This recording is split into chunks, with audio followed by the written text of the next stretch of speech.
16th, 2020 meeting of the Southampton Town Zoning Board of Appeals. This meeting is being held live and also via video conferencing in accordance with the Town Board's enactment of Local Law Number 14 of 2022, adopted on May 24th, 2022. Our next meeting and those following will be held in person here at Town Hall and will also continue to allow for remote participation. So we ask you to continually check the town's website for updates and any new information. If you wish to view tonight's live meeting only, please do not join the Zoom meeting and instead go to the town's website. With that, I'd ask that you join me for the Pledge of Allegiance. I pledge allegiance to the flag of the United States of America and to the republic for which it stands, one nation, under God, indivisible, with liberty and justice for all.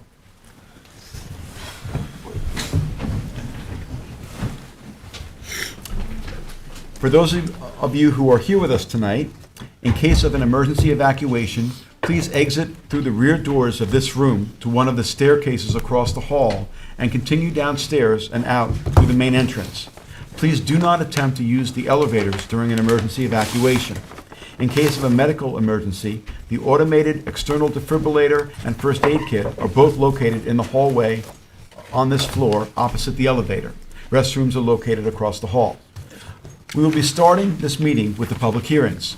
We have applicants and members of the public here with us live and also standing by via Zoom webinar, which is being moderated by CTV.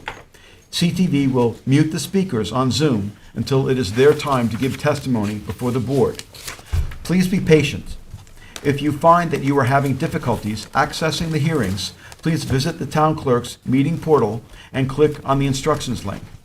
Please silence your cell phones and refrain from speaking to one another in the boardroom as it interferes with our recording equipment. Tonight we have Board Member Helen Burgess, who will be participating remotely via Zoom, and Board Member John Leonard is absent. A reminder that applicants, agents, and members of the public speaking, other than attorneys, will be sworn in, will state their address for the record, and will offer their testimony as it relates to the application before the board. Before handing in any submissions to the board tonight, please make sure that the documents identify the ZBA application name and tax map number. The application name should also be written on your certified receipts. Unless otherwise stated at the end of each hearing, all of these applications will remain open for written comments for all purposes until a date to be announced after the hearing. Those comments can be addressed to the members of the board and sent via email, mail, and/or dropped off at Town Hall to the board secretary, Candace Cowell. With that, I'd ask for a motion to approve the minutes of our last meeting. So moved. Second. Ms. Kern. Aye. Mr. Macedonio. Aye. Mr. Tudhill. Aye. Mr. Daly. Aye. Ms. Burgess. Aye. Chair votes aye. Minutes are approved. Now we'll go on to adjournments. Okay, we're going on to the decision calendar. The following decisions will be put off to 4/6. That's Babinski Trust, River Rock Structured Capital, Michael Gluckman, Production Holdings, LLC,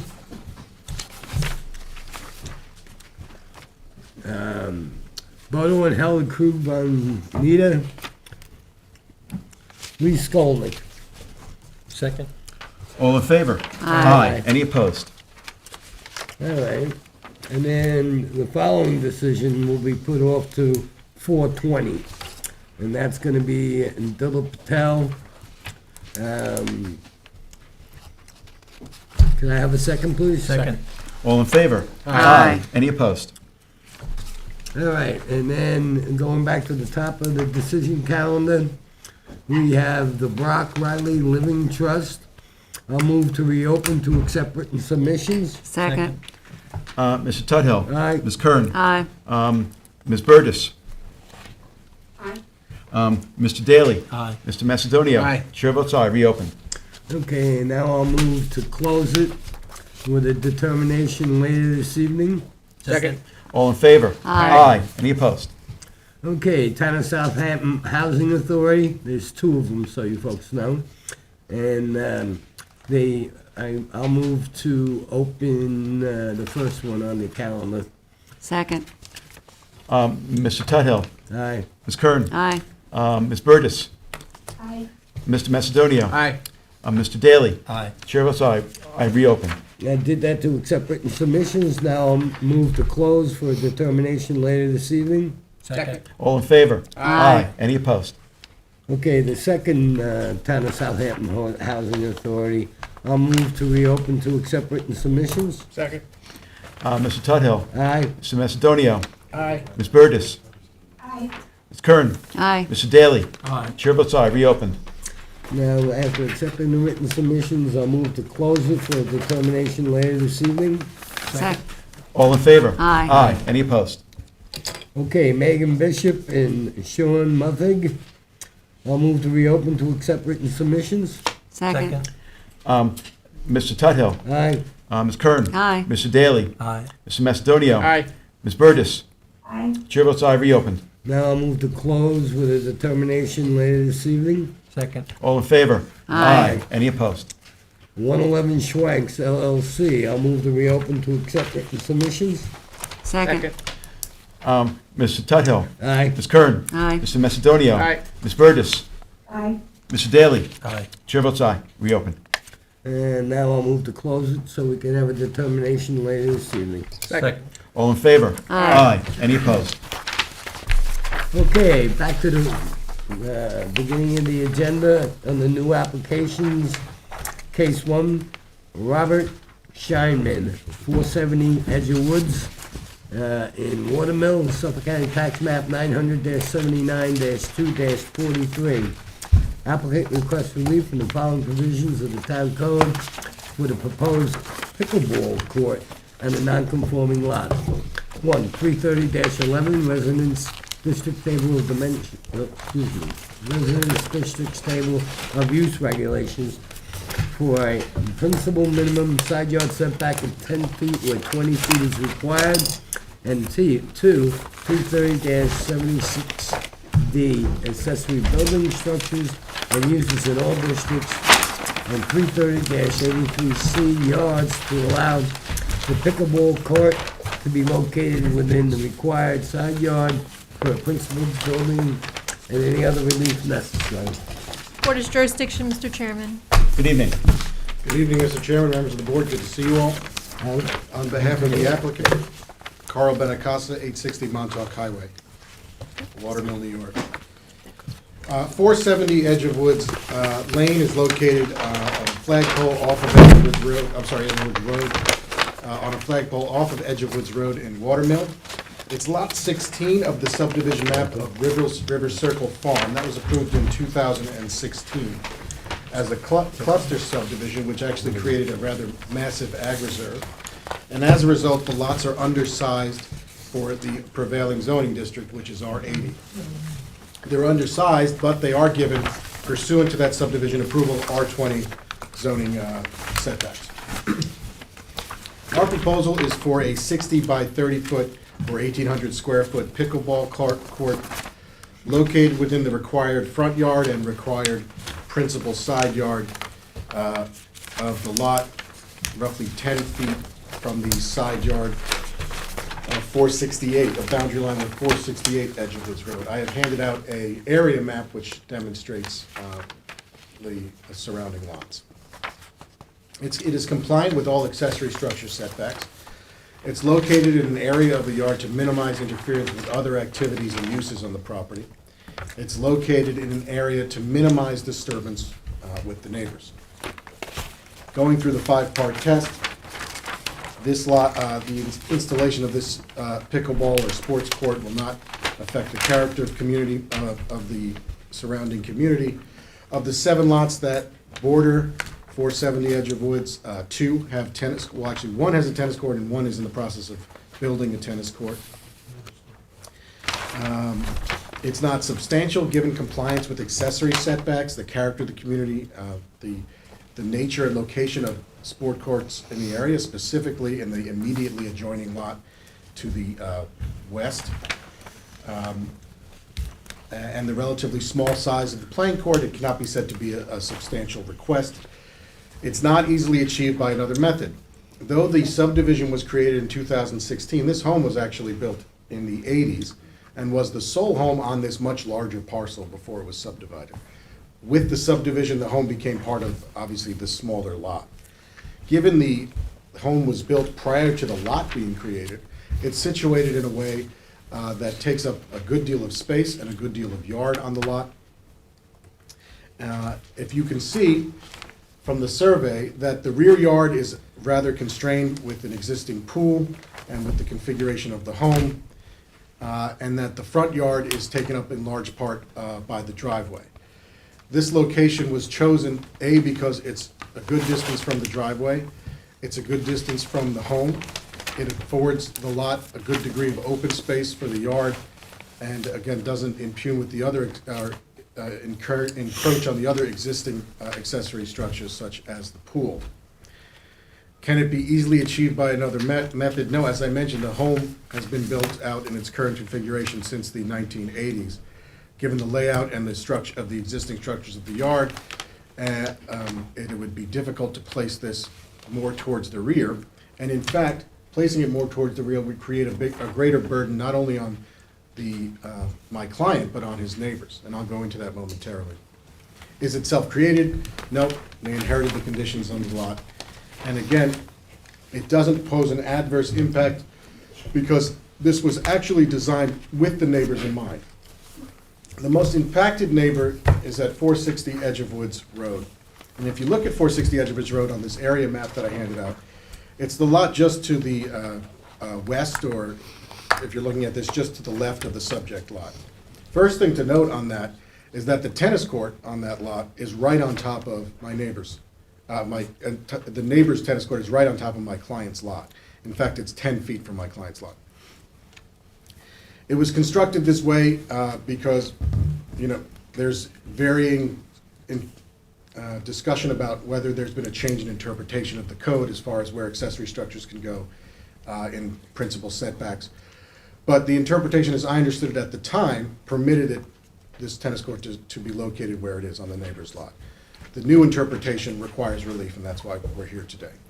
But in any event, the sports court, the tennis court, is located 10 feet from my client's lot, and it will be directly adjacent to the portion of the lot where the proposed sports court or pickleball court is being placed. It was done because the neighbor, in fact, was consulted, one, on my client's preference was the location we proposed, and on his preference for the court. He wanted it as close to his court as possible because to put it somewhere else would interfere with his use of the other use of his property, namely the open space in the yard and the pool. That neighbor, who is the most impacted, wrote a letter in support, which I've distributed to the board tonight, and I'll read it into the record. Dear Chairman Grossman, as the representative for 468 Edge of Woods LLC and 468 Edge of Woods Road in Watermill, I am writing this letter in full support of the variance application submitted by my neighbor, Robert Scheinman. I have reviewed the application and the proposed survey. I understand that Robert seeks to build a pickleball court along the rear property boundary line of my property. I further understand that a variance is required for the proposed court, given, among other things, the court will be in the front yard of Robert's property. I fully support the application. As proposed, the pickleball court will be located adjacent to the tennis court located at 460 Edge of Woods Road, so adjacent to his own court. And it makes perfect sense to locate the courts near each other. I encourage the Zoning Board of Appeals to grant the variance in full. He's also had conversations with the two other arguably most impacted neighbors. That's at 464 Edge of Woods, just to the south, and 172 Edge of Woods, just to the north. Those neighbors are both aware of the court and have expressed support to him for its location. So in light of all of that, I'm happy to answer any questions you may have. Sure. I have a question. Yeah. Is it possible for this pickleball court to be located anywhere on this lot that is in a conforming location? Well, given the interpretation as to principal side yard and the location of the front, I guess suppose you could put it towards the rear of the property. It is possible. That would certainly impact, one, the neighbor's quiet enjoyment of his property, which was a concern of my client, and two, it would dramatically burden the open space so that if you look at the backyard, there wouldn't be much open space to use, to recreate and to use. The front yard location was configured in a way that is, one, cognizant of what accessory setbacks are, first of all. And second, a good deal from the driveway access, as much as possible, for obvious safety reasons. And up against the neighbor's tennis court, again, for reasons of sort of consolidating that use into one general area in the neighborhood. And therefore, any sound or burden created by it would be limited to one area. And the other thing I'm just thinking of and looking, and I don't know for sure, but looking at the survey, is that it may be that, well, you might have conformity in terms of it not needing relief to be in a side yard. It may be instead of setback relief, you might need rear yard lot coverage relief. I'm not sure, but I think that's possible. It's an excellent point. I don't have, since it's not in the rear yard, we didn't have a rear yard lot coverage analysis. Right, but right. That could arguably be the It case. could be the case, or it could not be the case. What, but- which is considered the rear yard? The rear yard, it's actually, That's- Yeah, under the code, the owner can determine which yard is the front. Has he? The front yard would be where the driveway is, yes. Right. And the rear would be behind it, so. Where the pool is. right, so it Yes, would have to right, be. it would have that- to be there, yeah. Yeah, which Carl went over. Yeah. Right, right. But I don't, it's, we don't know one way or another whether the applicant would need rear yard lot coverage, but I think it's possible that might be the case. But, I know that we've had discussions in other applications about when there is a conforming location, that Yes, is, a concern when we're granting variance relief, when there is a way to avoid having variance relief and have the same structure that's being proposed. Is it possible to get that information Certainly. in a written submission, whether rear yard lot coverage would be required if the pickleball board court were to be moved into the rear yard? Sure. That was pretty much the only question I had.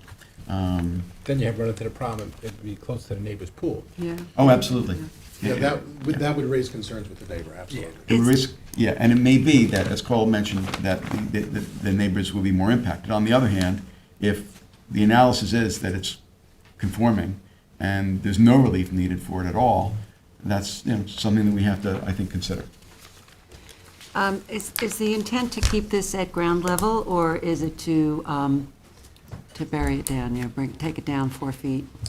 The intent is to keep it at ground level. Is there any consideration for lowering it? If that's the board's preference, I can certainly speak to my client about that. And do we know whether a variance was issued for the tennis court that's, We don't. It was not. that wasn't needed, the setback? Well, we No, don't again, know. they're benefit Different- from R20 different- zoning, Yeah. yeah, Yeah, and the interpretation was different. right, right. I mean, it seems to me that, that would be one additional mitigation in terms of noise and viewing and other kinds of things, so I don't know. Yeah. I don't know We're how the talking rest of about the board feels about that. Yeah, sinking the tennis court, which is an expense. Yeah. So, but on the other hand, we've asked other applicants to do it from time to time. My client is nothing but reasonable, so I will certainly take that to him. Okay, well, if you can, I mean, that's just me, but is it, Yep. would you like to hear at least, whether he'd be, accepting of that? would anyone else suggestion? like to I'm okay comment where, about it? I'm okay where it's proposed, to be honest. I'm not as opposed to where it is located, but I'm thinking of trying to do some mitigation. I would feel more comfortable, I mean, I understand it's gonna need side yard relief because of the technicality of this, that being a side yard. I'd feel more comfortable if it at least met setback of 20 feet. But that's just my sentiments. The other thing we might wanna think about is for relief on tennis courts, we've established kind of a standard Oh, 55 absolutely, by 110. absolutely, and thank you for reminding me. And now- Yeah, This is a Yeah, yeah, yeah. pickleball court. Here come the pickleball. It's a pickleball Here come the court, yes. pickleball court, so we may want to give some thought to, Consistency, well, maybe. or, Like coming up with tennis with a courts. formula. I don't think we've done that. Do we know what the range of size of pickleball courts are? This is or the if suggested size, the minimum suggested size to accommodate the playing surface and the bounds of the court. This is the and- minimum. Minimum Okay, that was and, suggested, and what is that size? And 60 by 30. what's the maximum? I don't know. Oh, okay, just like to get I was a more focused sense on the of that. minimum. I don't think it's like tennis where you have the distance of the lane. No, I mean, you play it right in the court, so it's not like you're backing up to But, But could we ask the applicant also to reduce the size? We could. I think we need to put some, I mean, you know, otherwise you'd have a gherkin ball court or something. Yeah, safety is a concern with the size of the yes, court. no, and it's not, it doesn't look like it has wide margins, to be honest, so, but, I know you love that, right, Keith? I do. Keith, you play pickleball? No. All right. Okay. Tough enough time. We've made our comments. Yeah, so if you can just, I guess, look into and follow up on, I guess, So we'll do an these analysis. items. As I understand, we'll do an analysis of rear yard lot coverage, Yep, and we'll investigate lowering the court. yep, okay. All right, any other questions or comments? Is there anyone who's in the room this evening who would like to be heard in connection with this application, which is the application of Scheinman for property located at 470 Edge of Woods Road in Watermill? Is there anyone who's waiting to be heard on Zoom in connection with this application? No hands. No hands, okay. John has the lead on it, but he is not here this evening, so I will make a motion to close the public hearing except for written submissions. Our deadline on written submissions will be end of business on April 7th, and we'll have a decision ready at our April 20th meeting. Second. Mr. Daly. Aye. Ms. Kern. aye. Mr. Tudhill. Aye. Mr. Macedonio. Aye. Ms. Burgess. Aye. Chair votes aye. Thanks so much. Thank you all. Take care. You too. Okay, item 2 on the agenda is Richard J. Flood and Mary Ann Stephens, 188 Noyak Avenue in Noyak, Suffolk County Tax Map 900-5-4-65. Applicant requests relief from the following provisions of the town code. 1, to construct a new one-family dwelling on a non-conforming vacant lot. 330-84D Pyramid Law for an encroachment in the amount of 135 cubic feet. And 2, 330-11 Residence Districts Table of Dimensional Regulations for a rear yard setback from 30 feet to 24.2 feet. Lot coverage from 20% to 24%, and height from 32 feet to 33.5 feet. And 2, to construct a new swimming pool. 330-11 for an accessory rear yard setback from 8 feet to 7 feet, and any other relief necessary. Board has jurisdiction. Lisa? Good evening. Good evening. Karen Pate Murphy for the applicant, attorney for the applicants, Richard Flood and Marianne Stephens at 188 Noyak Road. This currently is a vacant piece of property. It's in the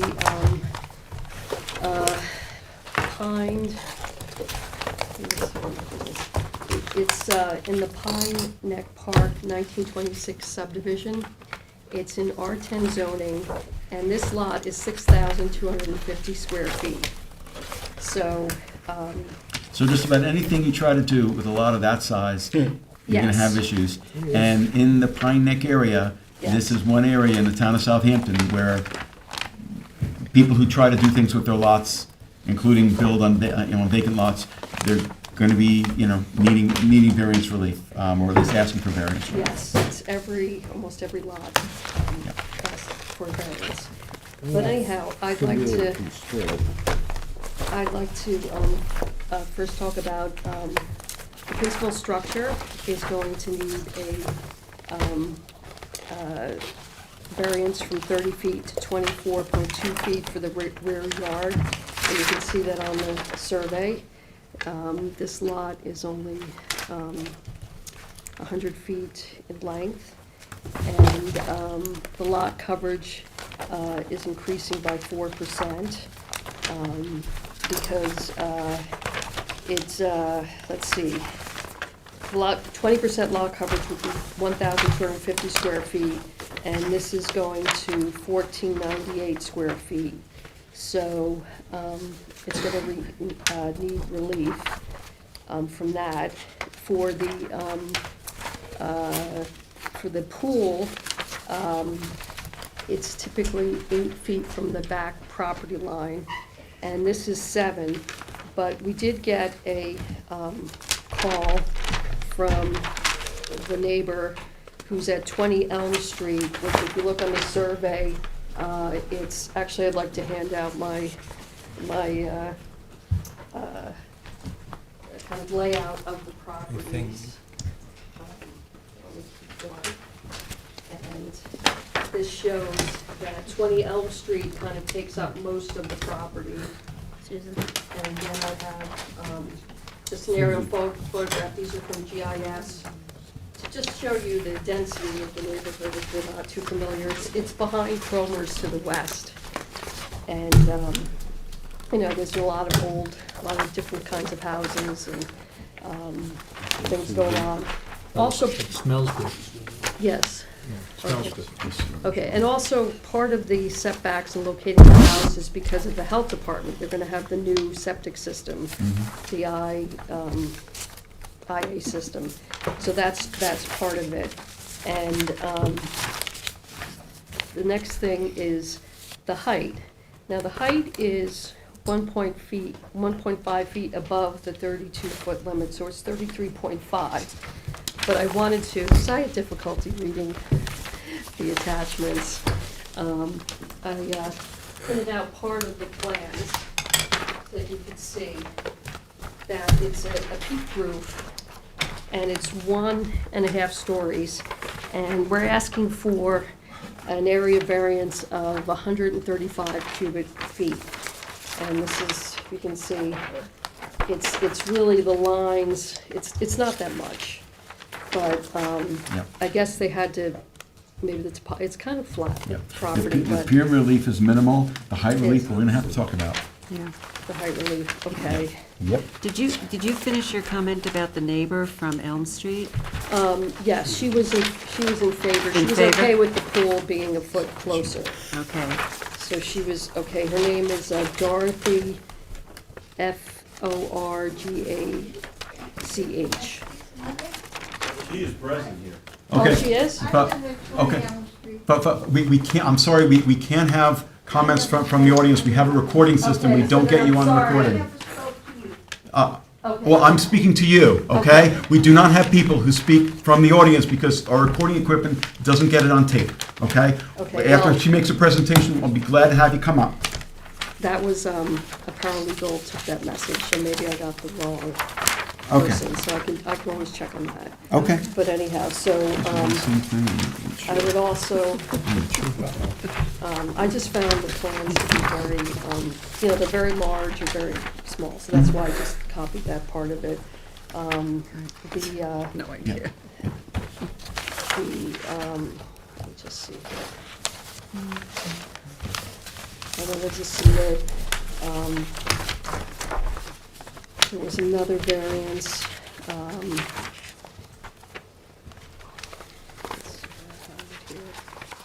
that I wanted to submit that was on the north side, 162 North Avenue. It's decision number D015026, and that's where the board granted pyramid relief for, in the amount of 4,263 square feet. And that's further down the road. So just submit that, and then,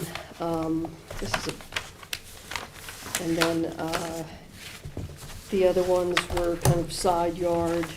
I have, I'll just submit, this is another one decision, D01124, and it was, for a pool going from 8 feet to 6.1 feet, and that's. And feel free to submit if And you have I it would direct. like the ability to submit more, because I see Sure. the copies aren't that great. Sure.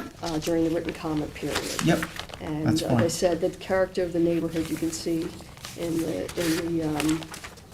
aerials I sent. And these were taken from GIS today. Mm-hmm. This aerial is from 2022. And then I just wanted to show you the breakdown.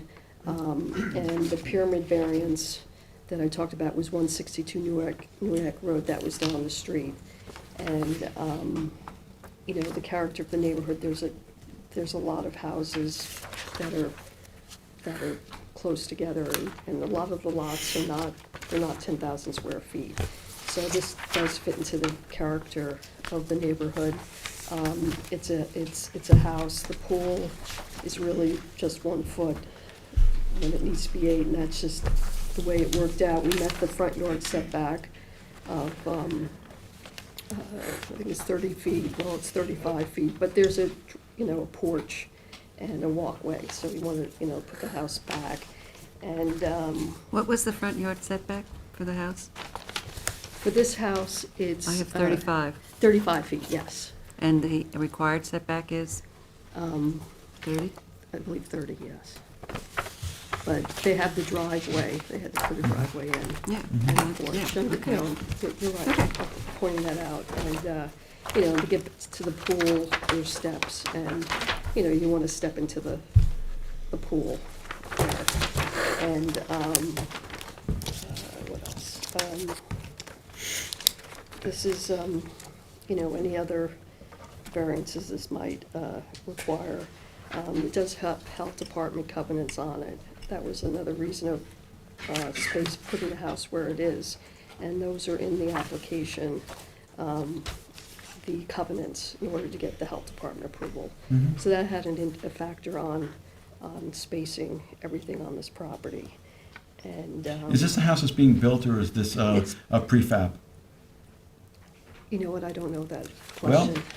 I'll Would answer. would like to know that, because Yes. the height relief is something that, Yes. we grant pyramid relief to folks on small lots, because sometimes to build on a lot that's very small without having pyramid relief, this is a very small amount of pyramid relief that's being requested. So as I indicated before, I'm not concerned about the pyramid relief to speak of. Right. 135 cubic feet, that's very little. But the height relief is something that we generally only grant when we have a parcel that has a limitation, such as for FEMA compliance, it has to be elevated, or there's some other limitation on the property, or the topography of the property causes it to be necessary for height relief to be granted. We very rarely grant height relief for Yes, I understand. structures. So, Do we know what Yeah, the height of the ceilings for each floor? I mean, if, that would go along with the prefab versus, yeah. Yeah. so Yep. what are the height of the ceilings? We need to know that too. Um, I couldn't see it in the I plans, but I don't understand. know. I'm not sure if Mr. Flood is on. He Okay. couldn't come, Okay. but he might be on. Okay. To speak about Then we'll find out, that- and we'll that. ask him about it if If he's on. not, I'll get that information to Yeah, you. well, and I'm just letting you know, if the application stays the way it is with the height relief, I'm not sure whether there'll be 4 votes to approve this. And also, we haven't heard comments from neighbors, but, Yes. but on that, speaking just for myself, I'm concerned about the height relief. I understand. Yeah. Thank you. I am as well. Yes. Well, You got that's that. why You we're got here to that get the message. input. I'm here to get the I input. understand. But I'm also wondering about the front yard setback. And, you're crowding up into the backyard, the pool. I mean, if you push the house forward a little bit, could you And not not need, need not the need the pool. relief of a pool and not have it right up to, the property line? Do you That's a good understand what I'm question. saying? I do. Yeah, so, Yes, okay. Yeah. I understand. So okay. we would want to know. We the need answer to know that. about that. Yep, Okay. yep. And then we're also going to listen to the neighbors, who I'm sure may be concerned, especially because this is a vacant lot, and they're used to it having been a vacant Yeah, lot. and, it's entirely proper to build on it. Yeah. Let's just make sure we build the right thing. I understand, that's one. Okay. Okay. I had one other. Taking notes. Okay. One other note, I just wanted to make sure, and I may have gotten this wrong, but I just wanted to make sure that the lot coverage relief, the percentage is correct, because I thought I saw on the survey it said 25%, No, I or think it 24, says 25, For, 24, okay. Yeah, it Okay, says as long 24. as it's what was advertised. at least it's on fine. the survey that way, yeah. Okay, okay, good. Okay. Okay, thank you. Okay, any other questions or comments? Is there anyone in the audience who would like to be heard in connection with this application, which is the application of Richard Flood and Mary Ann Steffens, which is for property located at 188 Noyak Avenue in Sag Harbor? Okay, whoever would like to speak, you can either go to the podium or have a seat, whatever you prefer. And I just have to swear you in, unless you're an attorney. No, I'm not an attorney. Not an attorney, okay, I so. was a legal secretary, but not an attorney. Okay. Close enough. Okay, so if you can just state your name and address for the record, please. Lorraine Blakeney, 1 Elm Street, Sag Harbor. And do you swear to tell the truth, the whole truth, and nothing but the truth? Yes, I do. Okay, you can give us your comments. Yes, Dorothy is my neighbor, and she doesn't want to come up to talk, but what she did say is she did not speak to anybody about that was okay with her, Okay? okay? And I was just concerned about also, I hate the word vacant lot. It's not vacant. It's Okay. undeveloped. Okay. It has butterflies, it could have frogs. You know, it would be great if it had a tiger salamander, you know, things like that, but it, you know. But anyhow, I say that only because I'm a master naturalist, so that's why I say that as a joke. The dimensional regulations and the rear yard setback from 30 feet to 24.2 feet, that concerns me. I mean, Dorothy has a porch out there, and her grandchildren and children visit, and, you know, that concerns me. And,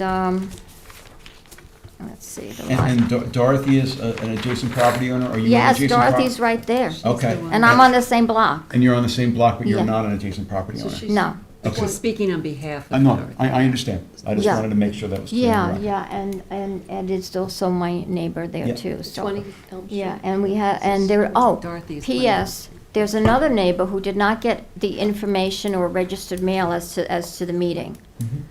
And the sign was down today, I checked it out, sign gone. So the sign that says, you know, there's gonna be a meeting tonight, gone. So, I just wanted to let you know that, because I think that's important.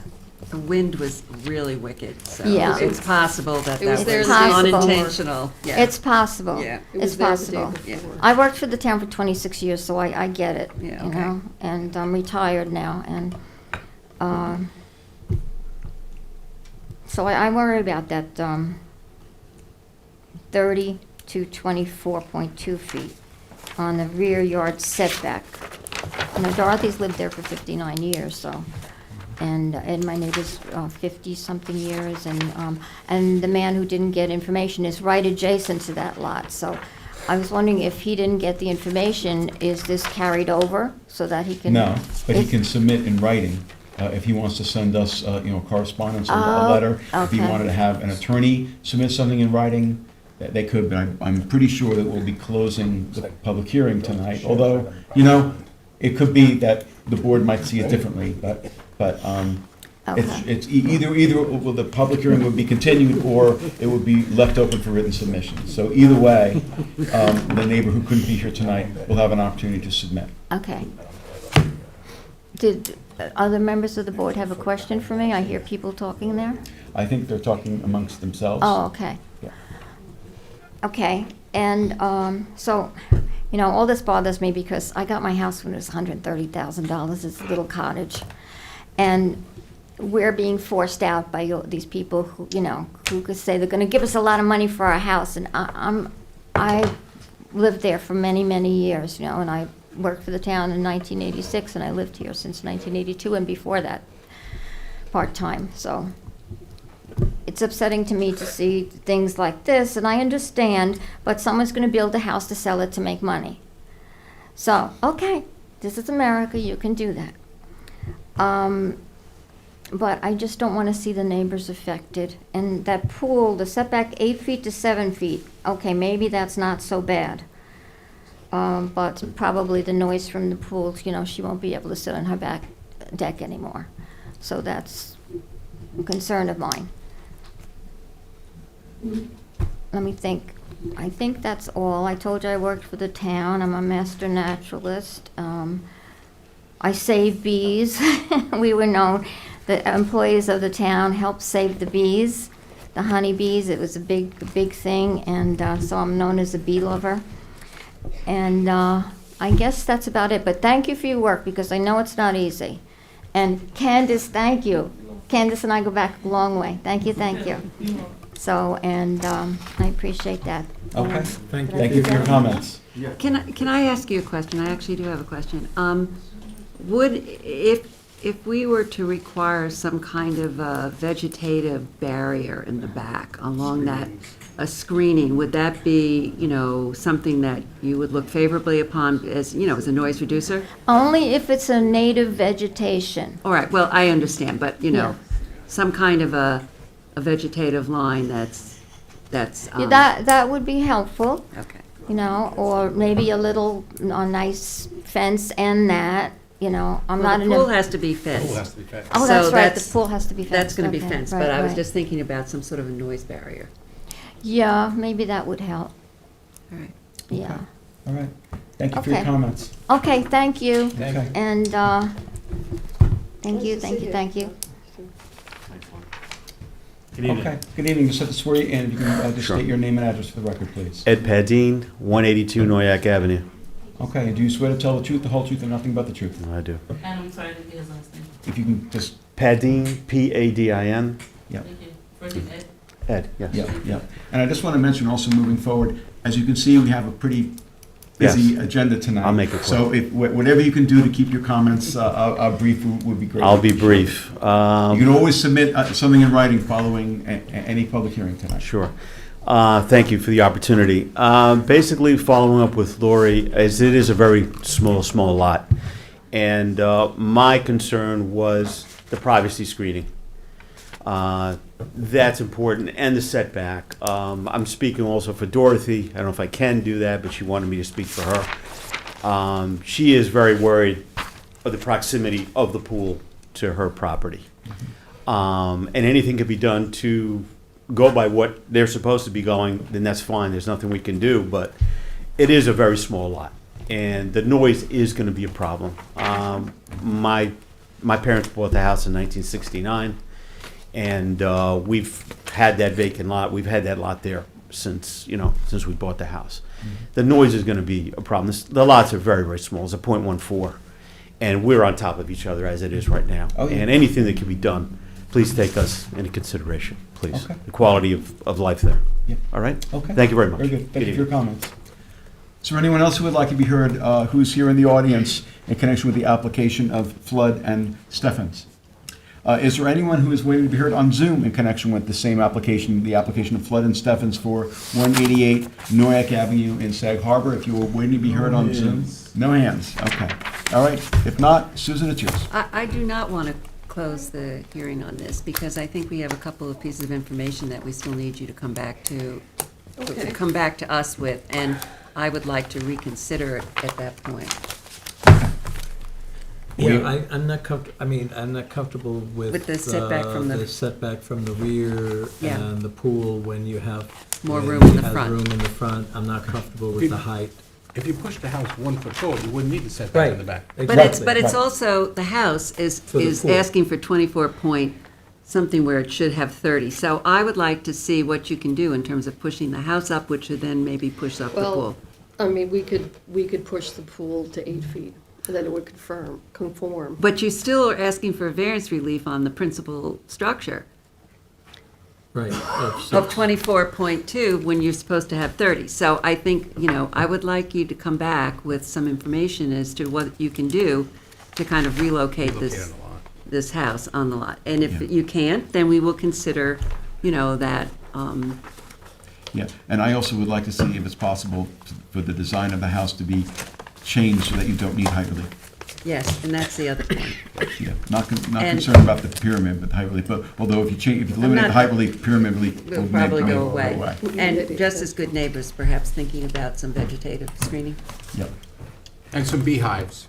Okay, all right. All right, I'll let the Okay. client know. Okay. And then my So- other question is, when would you like to come back? Yeah. Was anybody on Zoom, Adam? No, No? it wasn't. Okay. Nope. I wasn't sure Yeah, it was the client was gonna be able to. I guess the next meeting, I mean, the questions. Okay. That would be 4/6? 4/6? 4/6, yeah. that would Okay, be so- fine. Yeah. Because it's mostly information that Yeah, you I'm can- sorry, I wasn't That's okay, but involved in that, and. Yeah, yeah. but we need the information, so. I understand. All right, so then I would like to move that we adjourn this Yep. till our 4/6 meeting, and Karen, you know what we need. for- Yes, I'll get more Second. information. Okay, Ms. Kern, Aye. Mr. Daly, Aye. Ms. Burgess, Mr. Macedonio, Aye. Mr. Tudhill. Aye. Chair votes aye. For all of you who are here, we're adjourning it, and we're keeping it open until April 6th. So anybody who'd like to come back on April 6th. And you just- have opportunity to submit written submissions Yeah. anyhow. And also, just check with Candace the day of the meeting, just in case, for some reason, it ends up getting adjourned on that day. And so you have to, I have to speak with you, you have to go to the microphone.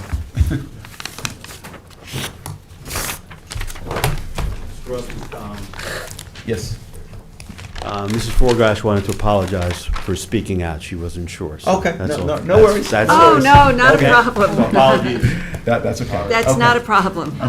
Okay, no worries. Okay, all All right. right. Thank so much. Thank you very much. All right. I'll get Have a you good the night. information. Okay, And thank you. three on the agenda is James S. Normile Revocable Trust and Dorita H. Normile Revocable Trust. Thank you. 112 South Road in West Hampton. Suffolk County Tax Map Number 900-358-2-34. Applicant requests relief from the following provisions in Town of Southampton Code for a proposed second-story addition to existing detached garage on a non-conforming lot. 330-84D, height pyramid, a pyramid encroachment of 209 cubic feet. 2, to legalize the existing outdoor barbecue located within the minimum required side yard setback. 330-11, Residence District's Table of Dimensional Regulations. 330-83C yards, and 330-76D, placement of accessory buildings, structures, and uses in all districts. A side yard setback of 4.8 feet where 20 feet is required. And 2, 330-84D for a pyramid encroachment of 1.35 cubic feet. And 3, to legalize the second-story deck built without the benefit of a building permit located at the rear of the main dwelling. 330-84D, pyramid height, a pyramid encroachment of 17 cubic feet, and any other relief necessary. Board has jurisdiction. Good evening. Good evening, Robert Kelly of Kelly & Hume, 323 Mill Road, West Hampton Beach, New York, for the applicant. With me is the architect, Sally Anoni. Okay, do you want me to swear in, Sal? Are you going Mike, to you talk? want- Well, I'm sure you will. probably will. Okay, you need to state your name and address, please. Sal Leononi, 28 Rogers Lane, Remsenburg. And do you swear to tell the truth, the whole truth, and nothing but the truth? Okay, thank you. So, in this application, we have a house that's over 150 years old. The garage, the detached garage is over 100 years old. The structures we're talking about are mostly, the main structure is, well, there's a storage space over the existing garage. My client wants to turn it into a home office. He's an attorney and he's retiring, so he wants somewhere to work from. The proposed addition would be under the total height limit of 20 feet, but it would get into the pyramid area by, the cross-section of that area is 12 square feet, is 209 cubic feet. That's a dormer, that you need that area to stand up in order to have the proper ceiling heights. And that garage is 11.3 feet from the easterly property line. And it's been there for 100 years, so, so we would need a side yard setback on that, as well as, an accessory structure and a required yard, and also the open to the sky 330-83C relief. The barbecue has been there for a few years, but it's 4.8 feet from the property line, as shown on the survey. Its pyramid relief would be 1.3 feet because it just gets skinned on the back of it by the pyramid line, and it's on the plans, so there are pyramid drawings for that as well. There's an outdoor shower that is attached to the back side of that garage. It is 7.6 feet from the line, needs no height or pyramid relief, but it is in that side yard. because that's the only private spot on the property. This property is 6.9% lot coverage, where 20 is allowed. It's not an overly developed property, but the garage, the other side of it, faces out into the open yard, and you wouldn't want to put an outdoor shower there. So on that side, where all Built this... without a building permit, right, Mr. Kelly? What? The barbecue was built without a building permit. I don't think my client realized he needed one. He did do an addition 10 years ago to the house, and he got permits for that. But, There you go. you probably hire a mason for the barbecue, I would imagine, and not a lot of conversation goes on about the... How old is the barbecue and the outdoor shower? I think it's been there 6 or 7 years, the barbecue. I'm not sure on the age of the outdoor shower. Did your client hire somebody to install the barbecue and/or the outdoor shower, do you know? I would be certain that he didn't build a brick masonry barbecue himself, Okay. because he's a lawyer. Okay. Well, you never know. We'll have to recommend to you. Lawyers are very skilled people. Lawyers are very skilled people, I would recognize. Absolutely. But, and there's also an upper deck, we didn't even realize this was an issue, on the rear of the dwelling that Marjorie Riley in the review caught and said we needed to get relief for. And that needs 17 cubic feet for the railing that sticks up slightly above the pyramid line. And then also the roof on the back of the garage there that covers a brick patio. That's 10 feet high, does not need pyramid relief because it's at its closest point, 14.3 feet from the property line. So it's just a side yard there. This is very well screened. I submitted these photos with the application, but as you can see, very well screened for the neighbor. I spoke with my client today. He's not in town, so he wasn't able to get letters from the neighbors, but he spoke with both of them, and he tells me, and I've known my neighbor for 20 years, my client for 20 years, that his neighbors have no objection to the application. And again, it's very well screened. Besides there being a stockade fence along the property line, there's a heavy hedge that goes up, 20 feet in the air. So, again, I think all of the relief is minor. It's a conforming lot. And again, he's at about a third of the permitted lot coverage. Is that stockade fence 6 feet? That Looks like stockade it. fence is, I believe, it looks to me like it's a 6-foot fence. It's actually the neighbor's fence. Oh, it's the neighbors, Yeah, it's not because it his. Looks like faces it's off us. the property line too, What? right? Looks like it's off the property line. Yeah, no, it looks like it's right It's on pretty it, much on the property line, on the I think, but I have survey. a survey, so Yeah, surveyor says it's 0.2 feet from the property line. Yep. all right, so it's the neighbors. Yeah. Okay. Yeah, so we got a comment for the 6-foot Margie's fence. comment, you read her comment. That's what I'm looking at. She talks to the 6-foot fence. Right.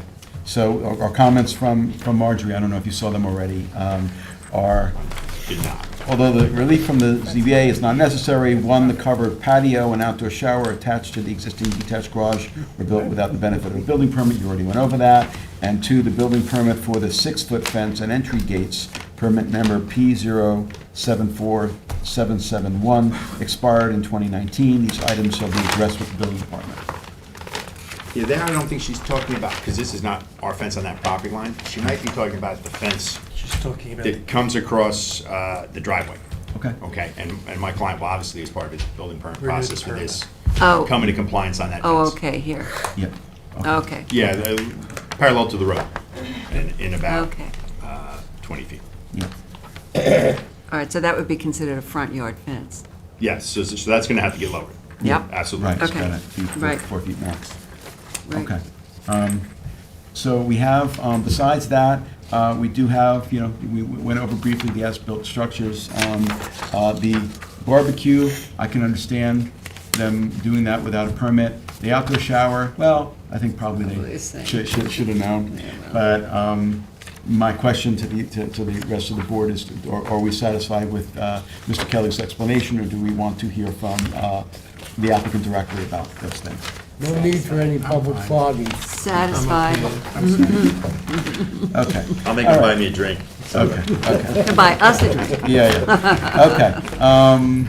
Any other questions to members of the board? Or Anthony or Katie? Okay. Is there anyone who would like to be heard who's in the room this evening in connection with this application? This is the bless you. application of Normile as trustees. And this is for property located at 112 South Road in West Hampton. Okay, is there anyone who's waiting to be heard on Zoom in connection with this application for 112 South Road in West Hampton? No hands. Okay, if not, Mike, it's yours. Okay, so are we due anything from your office, Mr. Kelly? We're gonna have the fence decreased in the... That's in the, yeah, that's the front yard fence. I can't lower the neighbor's fence. Okay, right, That's good. good. So we'll leave this open for written submissions until April 7th, and we'll have a decision on April 20th. Second, Mr. Daly? Aye. Ms. Kern? it's aye. Ms. Burgess? Aye. Mr. Tudhill? Aye. Mr. Macedonio? Aye. Chair votes aye. Thank you both for being here. Thank you for your time. Okay, have a good night. That's it. We're not doing it. Item 4 on the agenda, the Andrea Rothbort 2015 Family Irrevocable Trust, 129 Northside Drive in Noyak, Suffolk County Tax Map 900-10-2-3. Applicant requests relief from the following provisions of the town code. 1, for the proposed roof over portion of existing deck. A total side yard setback of 52.9 feet where 60 feet is required. And 2, for the proposed hot tub, 330-11, Residence District Table of Residence District's Table of Use Regulations for an accessory side yard setback of 18.5 feet where 20 feet is required.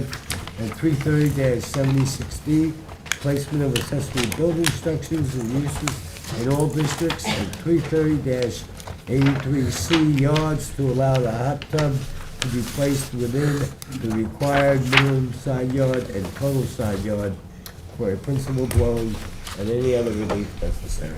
The board has jurisdiction. Evening. You just state your Good name and evening, address. Laurie Wiltshire, 231 Pantago Road, East Hampton. And do you swear to tell the truth, the whole truth, and nothing but the truth? I do. Okay. And tell us about the application. Sure. It's a brief. The application before you is to install a hot tub and a roof over an existing deck. The deck was built with a variance that allowed it to be situated 15 feet from the property line where 20 feet was required at the time. The proposed roof over the deck will not extend out as far as the deck itself and is not as high as the roof of the house. The hot tub requires 1.5 feet of side yard setback relief and 9.9 feet of total side yard setback relief. It also requires relief to be placed within the minimum side yard and total side yard for the principal building. The hot tub is proposed in this specific location for the following reasons. It is near a door to the house that allows access year-round. It is a private area. They will not have to look at the cover when it is not in use, and it will be in a sunny location. The hot tub and the proposed roof will have no impact on the neighborhood because the house is down a long driveway and separated from the neighbors by stockade fence and existing vegetation. I will submit this aerial to the record, which shows, plans here, yes. So, the driveway coming into the house, the deck is over here, and they are going to put the hot tub on this deck, and the roof extends out over here. The neighbor here, I have a letter of support from, and this is very well vegetated and fenced. Okay, I will give that to Katie, along with a copy of my letter, and from the neighbor, hello, this is Lisa and Alan Kirshner, residing at 127 Northside Drive, Sag Harbor. We have no problem with our neighbors at 129 Northside Drive with the placement of their hot tub and the installation of an awning roof over their deck. Thank you. Their the most affected neighbor. Okay. All right, I will give all these to Katie. And Downstairs is worried about the treehouse. the treehouse is gone. It's Gone? gone. It's been removed already. If you look on the It's GIS, still shown it's on this- gone. Yeah, it's gone. It is gone. Okay. Is it shown on the survey as being gone? Still, no. No, it is not. Okay, then we Yeah. have to have that resolved on the survey. Right, Yep. right. Do you guys want to see the Yes, I piece? would. Right, yeah. just pass them back when you're Sure. done. Okay. But other than that, the relief, in my view, is minimal. In terms of the setback relief, it's minimal. I mean, I don't know if the hot tub had another location that could have not been in a side yard, but I mean, even you know. Well, they want it on the deck, in the sun, Yeah. in a place where they don't have to look at the cover, for all the Right, reasons I right. stated, and Yeah, yeah. So, but we're talking about 1.5 feet in terms of setback. yes, Yeah, okay. However, on an yeah. existing deck. Right, right, okay. Well, we'll see you if there are wanna see any, this? Yep. does anybody here. Sure. But first, any other questions or comments? Is there anyone who is here in the audience who is waiting to be heard in connection with this application? This is the application of Rothbard, a trustee of the Rothbard Family Revocable Trust for property located at 129 Northside Drive in Noyak. Okay, is there anyone who's waiting to be heard on Zoom in connection with this application, which is again for 129 Northside Drive in Noyak? If you're waiting to be heard on Zoom, it's time to let us know by raising your hand.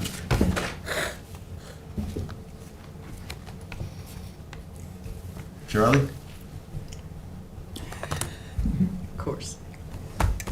Go ahead. I think I heard no hands. Okay, all right, well, if not, then Helen, it is yours. Okay, well, first of all, I visited the property. I have no problem with this application, and we're leaving it open for written submissions till April 7th, with a decision on April 20th. Second. Ms. Burgess? Aye. Mr. Daly? Aye. Ms. Kern? Aye. Mr. Macedonio? Aye. Mr. Tudhill? Aye. What happens Chair if votes I, aye. what happens if I Yes. can't get the survey revised by April 7th? Just Mr. Chairman. let Candace know, and we'll Put it off. We'll Yeah, put yeah. it over till the next. Thank you. Okay, the next meeting. Okay, Yep, thank you. Item 5 on the agenda, Peter Castro and Joanne DeMary, 8 Mullen Road in East Quogue, Suffolk County Tax Map 900-384-2-36. Applicant requests relief from the following provisions of the town code for the proposed relocation of an existing shed. 330-11, residential districts table of dimensional regulations for an accessory side yard setback of 2 feet where 8 feet is required. 2, 330-76D, placement of accessory building structures and uses in all districts. And 330-83C yards to allow the shed to be placed within the required minimum side yard and total side yard for a principal dwelling. And 4, 330-84D, pyramid height for an encroachment of 296 cubic feet and any other relief necessary. Board has jurisdiction. Good evening, Can you state your name and address, please. Daphne Vaughn, Surfside Environmental Planning, 225 Montauk Highway, Mauritius. And do you swear to tell the truth, the whole truth, and nothing but the truth? I do, Thank you. Can you tell us about the application? sure. So this property is located in an R10 zoning district in the Shinnecock Shores subdivision. We're actually proposing a conforming project with a swimming pool and a patio. The property currently contains a 1-story residence, a tiered concrete retaining wall with a planter, and a storage shed that's located adjacent to an existing vinyl bulkhead. So the property benefits from a pre-existing certificate of occupancy from 1980 that includes the residence and a detached storage shed, noting an 8 by 16.2 storage shed that's located adjacent to the bulkhead and 1.45 feet from the northern lot line. When my clients took ownership of the property in October of 2019, the shed, when they purchased the property, was very dilapidated from water damage and pest and termite damage and normal wear and tear. So they had basically replaced it in place in kind, but with a slightly smaller shed at 3.6 feet from the lot line in that same location, 8 by 14.3 feet instead of the 16.2 feet. Since it's less than 150 square feet, that normally would not require a building permit. So since the property is within 50 feet of, since the property is regulated by the Conservation Board within 50 feet of the bulkhead, and the proposed swimming pool is within Conservation Board jurisdiction, the proximity of the shed was a concern of theirs, and basically as mitigation for the proposed swimming pool, after many discussions and public hearings with Conservation Board, they are requiring us to relocate the shed elsewhere on the property, outside of that area that we are being required to make a non-disturbance, non-fertilization buffer. So with the proposed swimming pool, there really is no location on the property that would be conforming. I should note that the shed is really their only means of storage for the property. They have a crawl space under the house, but this shed is utilized for their boating equipment and their yard equipment. So it's very important to them. So this package that I handed out shows you pictures of the shed when they purchased the property, the shed where it exists or was existing. The CO from 1980 noting the storage shed, which is very rare to see. The affidavit that went along with that, and what we've circled in the affidavit, is the inspection from the building inspector in 1980 of confirming the presence of the shed. The survey that goes with the certificate of occupancy noting the shed in that location down by the bulkhead. A 1976 aerial also noting the shed. And then we jump to 2018, right before my client purchased the property, and the survey that they had purchased prior to taking title, showing the shed at 8 by 16.3. And then we jump to the most recent aerial showing the improvements on the property and the shed in the current location that the Conservation Board is requesting us to relocate. And then our current survey with the new shed location on the south side of the house. Where we're proposing to relocate it is next to the window well and some of the cellar entry, so we're trying to maintain setbacks from that. And it's also a slightly greater setback than the original certificate of occupancy setback. That was 1.45 feet. My clients, no matter what, have to relocate the shed from down below. So they did have access to someone with a crane recently, so they did bring it up from that lower area. And the last two pictures just show you that it was removed from down below and it's right now sitting behind their house, either awaiting this variance, or if the variance is not granted, they have to remove it completely because they're not allowed to keep it down there. I did also give you our Conservation Board permit because I gave you the resolution when I submitted the application back in the fall. We did officially receive this about a month ago because they had to go through the covenant process with their bank. So we just received this with the same survey that we submitted to you. So the variances that are required in order for us to put the shed in this new location are 330-11 for a setback of 2.8 feet, where 8 feet is required, 330-76D and 83C for it to be located within a required minimum and total side yard setback to the principal structure, and pyramid variance 84D in the amount of 296 cubic feet. The shed in its original location had a pyramid encroachment of 225 cubic feet, so it's really a difference in pyramid from down below to up above of 75 cubic feet more. So that's my story. Okay, so the first thing I just wanted to clarify for the record was that when the applicants purchased the property, removed the old shed and put it in the new shed, they may have not thought that they needed relief for it. I guess my question is, do you know whether they communicated with the building department about replacing the shed, as to whether they needed a building permit? I think they did.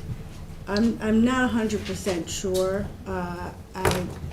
All I know is that it was falling down, like they said that the inside of it had raccoons living in it and termites damage. It had sustained water damage over the years and was a big mess and was not going to be useful for their needs. So they took it down. And I believe that they did say that they spoke to the building department. And And I presume they they said had, because it was less than 150 square Yeah, with feet. In a with conforming the location, that would have been true. involved. Right. If you go up to Marlin, Barracuda, all those streets up there, we've been through it before.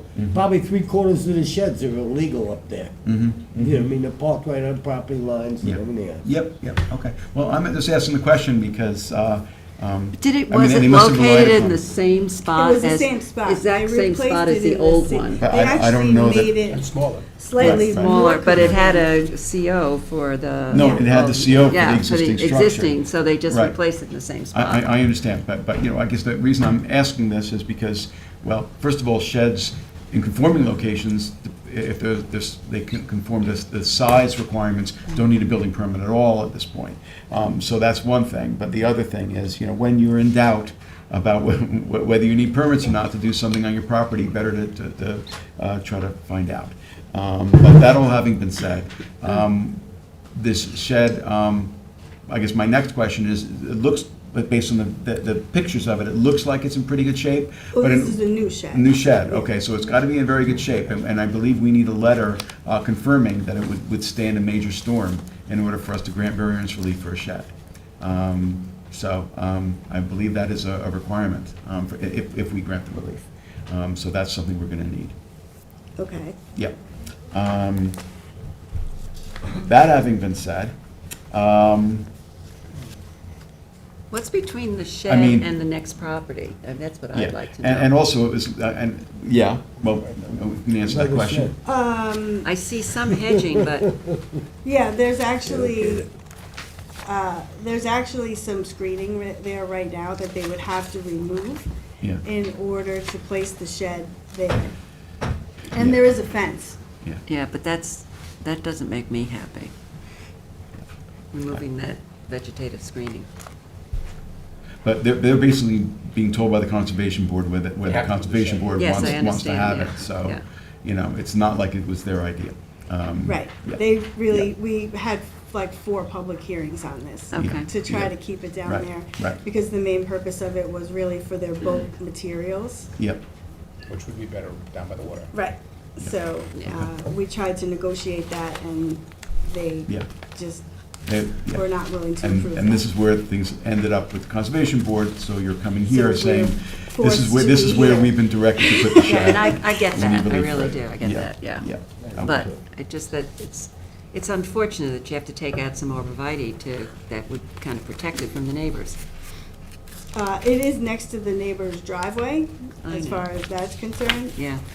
And their shed too, right? Yeah, they do have a shed pretty close to our That's what property Keith was line. saying, That yeah. we don't know if it's legal, so Yep. I don't know. All right, all Okay. right. Okay, any other questions or comments? Is there anyone who's here in the boardroom this evening who would like to be heard in connection with the application of Castro and Demaria? This is for property located at 8 Marlin Road in East Quogue. Is there anyone who's going to be heard on Zoom in connection with this application? Again, 8 Marlin Road in East Quogue. No one is. No one is. Seeing and hearing no one, Okay. motion to close, leaving it open for written submissions till April 7th with a determination on 4/20. Second. Mr. Tudhill. Aye. Mr. Macedonio. Aye. Ms. Kern. Aye. Mr. Daly. Aye. Ms. Burgess. Aye. Chair votes aye. Thanks so much. Have a good rest of the night. See you. Item 6, Nicholas Howe and Nicola Welsh, 8 Sagamore Road in Hampton Bays, Suffolk County Tax Map 900-230-1-18. Applicant requests relief from the following provisions of the Town of Southampton Code for a proposed 2-story addition on a non-conforming lot. 330-84D pyramid height for a proposed pyramid encroachment of, excuse me? All right, for a pyramid encroachment in the amount of 3,127 cubic feet. 330-150D continuance for a required side yard setback of 12.9 feet where 16 feet is allowed. And 330-11 residence districts table of dimensional regulations for a front yard setback of 38.9 feet to the house where 60 feet is required. 2, for an existing patio located within the minimum and total required side yard, 330-83C yards, and 330-76D, placement of accessory buildings, structures and uses in all districts, and 3, for a front porch, 330-11. A front porch setback of 36.1 feet, where 60 feet is required, and any other relief necessary. Board has jurisdiction. Because Evening. Mr. Adam. Good evening. For the applicant Kimberly Judd, 737 Roanoke Avenue, Riverhead, New York. I also have with me my client Nicholas Howell and the architect Robert Stromsky, if you would like to swear them in. Sure, I can swear them in. If you can, whoever wants to go first, you can go at the same time. You can just state your name and address. Robert Stromsky, 44 Circle Drive, Jamesport, New York. And you swear to tell the truth, the whole truth, and nothing but the truth? I do. Okay, sir. Nicholas Howell, 8 Sagamore Road, Hampton Bays. And you swear to tell the truth, the whole truth, and nothing but the truth? Thank you. Hold on one second. Kim, these are all the same? Yes, Right? they are. Okay, so you're just these two written subs? Yes. Okay. Let me just get these down. I just Okay. wanted to let the Mr. board Adam? know, first of all, And then what that it is. the pyramid relief we're seeking is not actually what was advertised, the 3,100 cubic feet. It's actually 1,920 cubic feet. Yeah. Yep. I can only say that we first submitted our application last August, and we had to revise our pyramid plans 3 times. And my application that was sent out says 1,920 square cubic feet. So I don't know where there were so many plans going back and forth all the time. So I know the building inspector was probably confused as I was. Kimberly, you said 1920? Yes, cubic feet. Okay. It's already a start in the right direction. Yes. Yeah, So it's, thank you, that was a really good So I modification. apologize for that. Yeah, good. I would like to say, if you have in your package, there is this aerial photo that I provided, if you could pull that out, because I think it gives a good visual as the character of the neighborhood and where my client's property sits. It's a color photo, and it has a lot of call-outs as to past variances, and I think a lot of the board members, you're familiar with this neighborhood. This is the amended map of Charles Jackson, which is the 1931 file map. This lot contains 10,000 square feet, and as you can tell by its location next to the marina, it's in the RWB, Resort Waterfront Business Zoning District, and that zoning district has a minimum lot requirement of 40,000 square feet. So almost an acre is the zoning. The zoning up until 1972 was hotel. 72, it was changed, and it was upzoned, and the lot area was upzoned. But as you can tell, all of these lots in here, with the exception of this waterfront lot that's undeveloped, are non-conforming as to lot area. And there were several ZBA decisions that were granted to my client's predecessor in title, him and his wife and his One 5-year-old kid. one 5-year-old kid lived there year-round. The predecessor entitled, there was a ZBA decision, and I'm going to address the building inspector's comments in the sheet as well. The ZBA granted a decision in 1978 for the house and a garage with the front yard to 30 feet. But the house was actually built to 38.9 feet, so not, more conforming, but not conforming yet. CO in 1991, a certificate of compliance for the deck in the back in 1991, certificate of compliance in 2005 for a 6-foot fence. Another ZBA decision in 2006 for the swimming pool. And the swimming pool granted a rear yard of 18 feet, but the pool was built to 22.9 feet. So again, they didn't push it back as far as the variance permitted. And also in 2008, a certificate of compliance for the swimming pool with a code compliance barrier. This house, I don't know if anybody had a chance to go take a look, it's a small house. It's a 2-story dwelling, and currently it contains 855 square feet on the first floor, which comprises a living room, a dining room, kitchen, bedroom and bathroom, and very small second story, which is 617 square feet, where the bedrooms are upstairs. The application proposes an addition to the first floor of 545 square feet, and in addition to the second floor of 439 square feet. So we are requesting the pyramid variance on the east side of the house of 1,920 square feet for the second floor addition for the pyramid. And this is pursuant to the past board precedent. The The height of the wall for the second story will be 8 feet. They will not be exceed 8 feet, as the board has repeatedly wanted that number to be adhered to. And a side yard setback to allow a side yard of 12.9 feet instead of the required 16 feet. And my client has been in contact with the neighboring property owner who would be most affected, and I'll let him tell you his story about that. So the front yard setback, if you look at this picture that here, it was advertised for a front yard setback for the house, because we're continuing that non-conforming front yard setback that had previously received a variance to 30 feet. So we're continuing that with the addition, but also the building inspector wrote it because of this front porch entryway. If you look over here, the stairs have always been there. It's a very high door, so the stairs have always been there. I think what triggered the building department review was because of this roofed overhang right over the door. So that's triggering the front yard setback now for the stairs, which have always been there in some fashion since the house was built, but then at some point before my client bought the property, because when he bought it, it was already there, there's a roof overhang which triggers the front yard variance request. And also in the advertisement, you'll see this at level here, it's the concrete pavers, I guess, Yeah. that are on the pool. They have always had this around the pool, but as the board is aware, the building department has changed its interpretation as to structures in a required side yard. So now the patio, which has been there since the pool was built, now is being pulled in for relief, even though it's been there because of the new interpretation on structures in a required side yard. So I know you looked at this, you're like, oh, this is a lot of relief, but I think when you look at the patio that's been advertised, which is already there, and you take a look at the front entryway here, we're talking about the side yard to the east, and we're talking about the pyramid. As far as the neighbor who is going to be most affected, her name is Catherine Embray, and I'll let my client tell you how he contacted her, or... Yeah, so Catherine is a relatively elderly lady. She doesn't come out of her house much, so actually this application weirdly saved her life. So I went around to try and see her in September to try and talk to her about the application. Knocked on the door, there was no answer. The day after, I went around, knocked on the door, there was no answer. Noticed her car hadn't been driven for a week.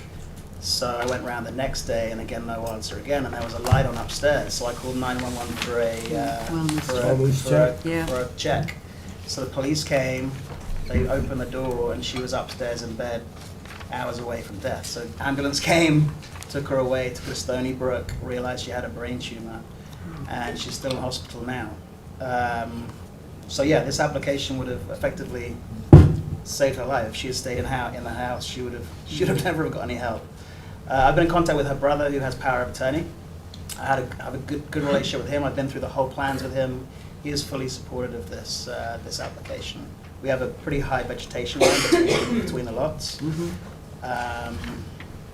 So yeah, I've been pretty involved in the family ever since the application has been brought into their attention. And if you just take a look back at the aerial again, I was contacted by Marine Water, the tenants for the large property in the back here. So my client's property is the one highlighted in orange. The Marine Outwater lot here contacted me and said they had no opposition to the application. I think just this map just shows that throughout the years, the small nature of, and this, by the way, this lot is not in a flood zone, surprisingly. The flood zone cuts right across over here. It's a lot higher. So it's, we're outside of the flood zone. We don't require any lot coverage relief. We meet our west side yard setback by a lot, and we conform to the total side yard setback. So in effect, the relief for this new addition is generated pyramid and the side yard setback, which is only 3.1 feet. And the front yard setback is generated by his predecessor in title putting the roof over the stairs which have always been there. And again, the patio, which was advertised, which was there since the pool was built in 2006, which has been there. I think if you take a look at the aerial, you look at the, I think the 2 teepee has also been in for several variances. I think just recently too, once for accessory structures, if I'm not mistaken. Yeah, I think we just got a two-level parking garage. Yeah, we've been Approved. busy down there by Yeah. Jackson's Veranda. Yes. Yeah, yeah. There's the lot sizes and everything else over the years. Are you wedded to the roof over the front door? Common amenity in the town of Southampton. No, I just was asking. Yeah, I mean, trying to get in the house with a 5-year-old and I've got shopping, it's nice to have protection from the rain and the Okay, wind and the snow. I'm just asking. Okay, so we have a bunch of different variance relief. The You're doing great. the pyramid relief is, less than 2,500 cubic feet. So, I mean, this is an addition. I don't know that we have, we already talked about the ceiling heights. I don't know that we have any concerns about what is really a relatively modest amount of pyramid relief in my view. But certainly can ask questions about it. As for the setback relief, it appears to me to be pretty modest overall. But we'll see if any neighbors are here that have any concerns. Any other questions, comments? Is there anyone from the public who would like to be heard in connection with the application of Howell and Welch? This is for property located at 8 Sagamore Road in Hampton Bays. Who's here in the audience? Anyone like to be heard? Is there anyone who's waiting to be heard on Zoom in connection with this application? Again, 8 Sagamore Road in Hampton Bays. If you are waiting to be heard on Zoom, this will be the time to let us know by raising your hand.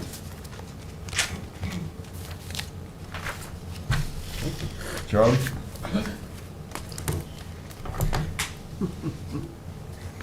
Charlie. Charles?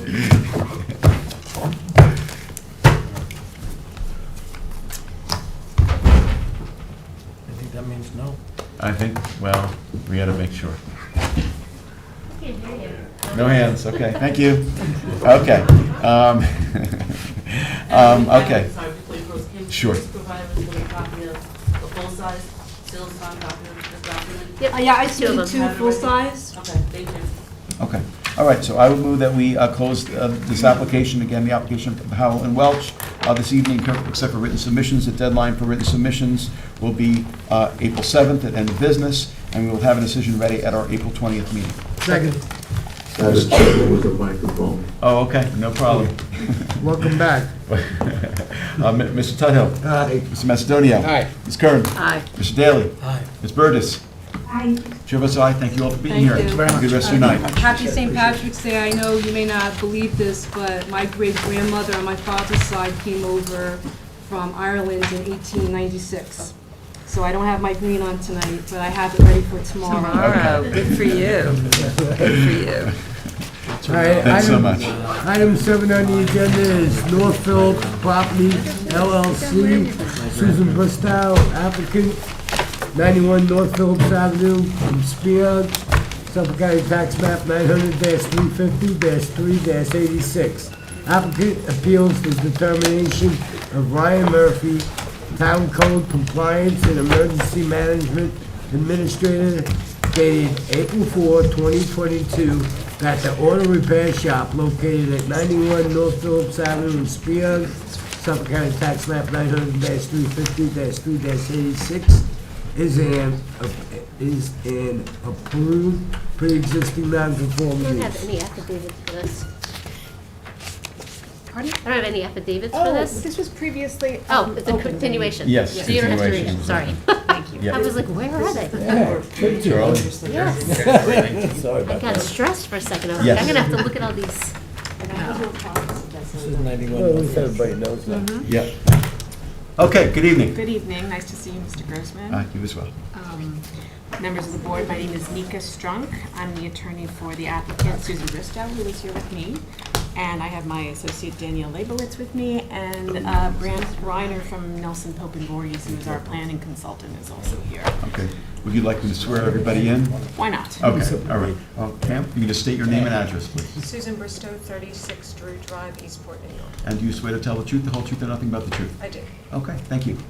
Ma'am? I'm an attorney. You're an attorney, okay, I don't have to She's my swear you in. associate. Okay, And and you can just state your name and address, please. Graham Reiner, Nelson Voting Board, 70 Max.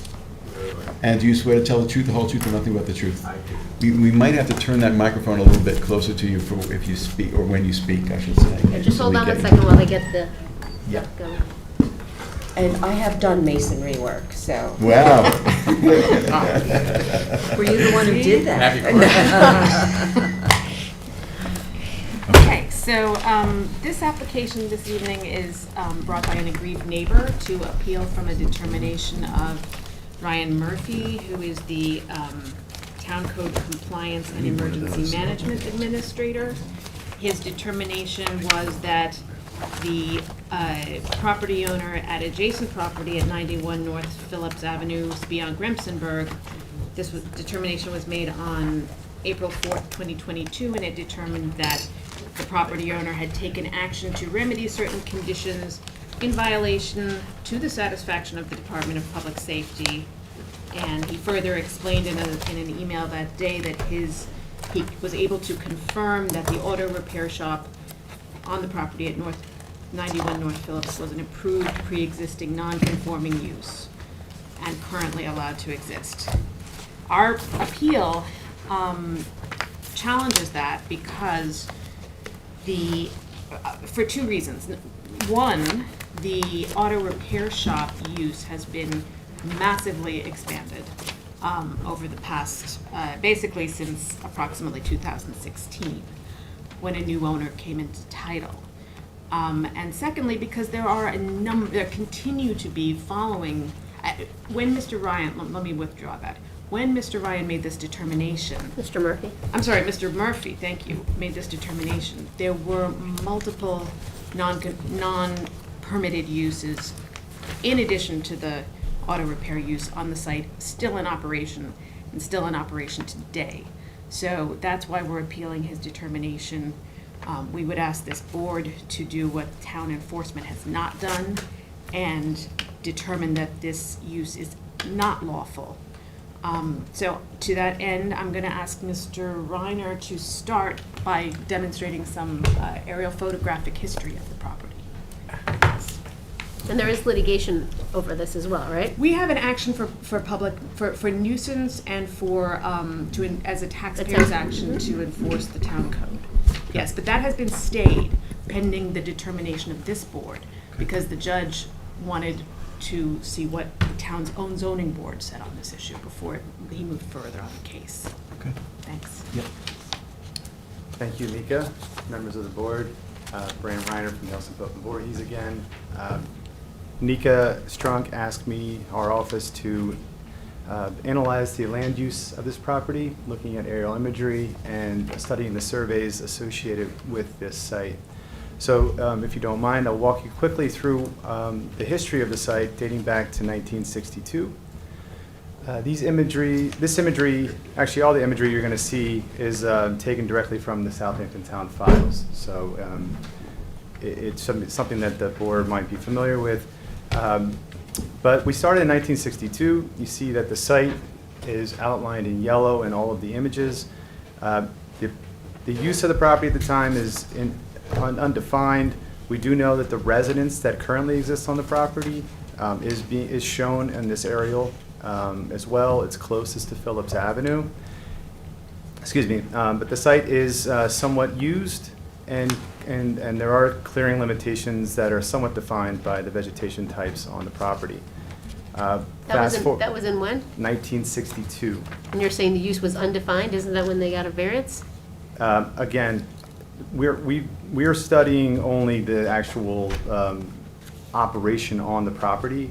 I'm talking about the cleared area that's there, right? Okay. Again, we know the residence because that is part of the surveys that are on the property right now. The structure that's located closest to the street on this imagery is the residence. Mm-hmm. It remains there today. The rest of the use of the property, again, is undefined. It's difficult to tell from the green But imagery. that's what I'm saying, just based on the aerial. It's not, based on the records, we know what the use was. It was, they got a variance. Well, we don't know that if it was ever used as a cement. They did get a variance for a cement block and cast cement products plant, but I have no information as to whether it was ever actually used for that use property. I There's just, no I don't think record. that's fair to say, just based on an aerial. I mean, Okay, go well, on. Grant is just, I'm just I trying hear to, you. I mean, I hear this you. is an unusual situation. This board has Totally. never had an appeal made to it when there's a taxpayer action going on. So I'm trying to give them a little scope as well. I Never understand. have we I seen an understand. appeal from the code enforcement like this. I believe that. I'm sure you're right. Okay. Again, we're speaking to what we see in the aerial imagery. And again, the site utilization is demonstrated by the clearing that you see here. Moving forward to 1976, after there was a CO issued for the property, there is an establishment of a new structure, a larger building, again, which currently exists there on the site today. And as you can see, there are areas of the property that are being utilized around the building that appear to be consistent with what an automobile repair shop, because we do see some vehicles stored throughout the property, but they're confined generally to the area around the larger building. Moving forward to 1984, again, the images are somewhat grainy, so it's difficult to demonstrate exactly what is going on. But the area, again, this commercial building is still here, and the uses around that building tend to be fairly consistent.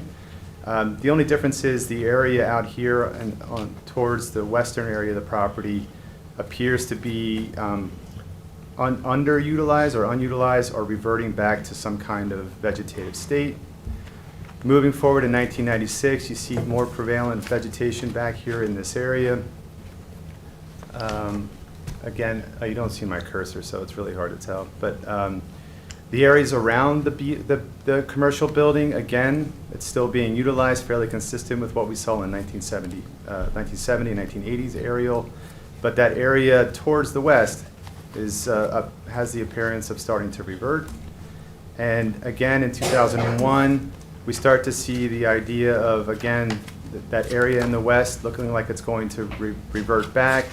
The use of the property is contained to around the commercial larger building, fairly consistent with the 1996 aerial.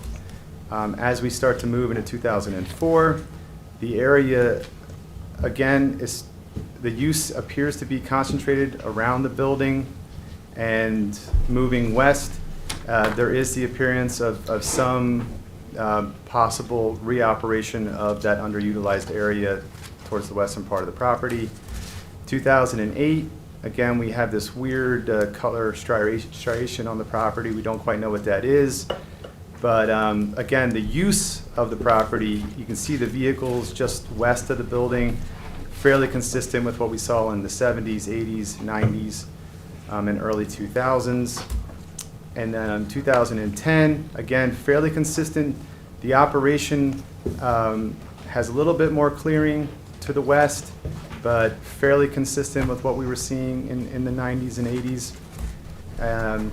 Now in 2013, the area to the west of the building and what would be considered the earth and gravel driveway does start to become reactivated. We can't quite tell what it is, but there is some kind of activity.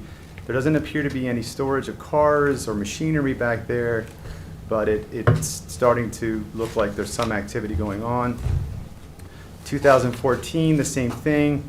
Now we're starting to see the little dots that you see back in the western part of the property, perhaps maybe a vehicle, a trailer of some sort, a boat, or some kind of storage, but very minimal in terms of the operation. In 2016, we start to see obvious clearing and establishment of what appears to be gravel or some kind of permeable driving earth areas that are being defined. In 2018, that area becomes more formalized and expands even further to the west. getting much closer to the residential properties that are immediately adjoining this property. 2020, even further encroachment towards the residential properties to the west. Now you're nearing a high percentage of operation on the site. You're starting to see vehicles, storage of trailers, operations of undefined activities going on back there. And the same goes with 2021. You still see the semblance of vehicles and trailers operating back here where they were not operating prior to 2014. We did have a 2020 aerial, but I've been having some kind of glitches in the computer. I just couldn't get it to upload properly. But it's fairly consistent with what you see in 2021. The operation is still heavily used. Finally, my last slide will be taking a look at the 2014 and 2018 surveys. Again, these are surveys that we collected from the Southampton Town e-portal. The survey the image on the top represents the 2014 survey. Again, these are cropped. We took the surveys and added color to them, hatches to them, and studied the areas in each of the surveys based upon the labeling that was given by the surveyors of record. In 2014, the surveyor of record was Pat Saccafico. In 2018, the surveyor of record was VHB. So again, on the top is 2014 and the bottom is 2018. The area that you see in gray is what is labeled as earth and gravel driveway, which would be consistent with what we've seen in the aerial imagery as well. The areas that are in like the lime green towards Phillips Avenue, we're calling them lawn simply because that's just what we saw from a drive-by on the road and the aerial imagery.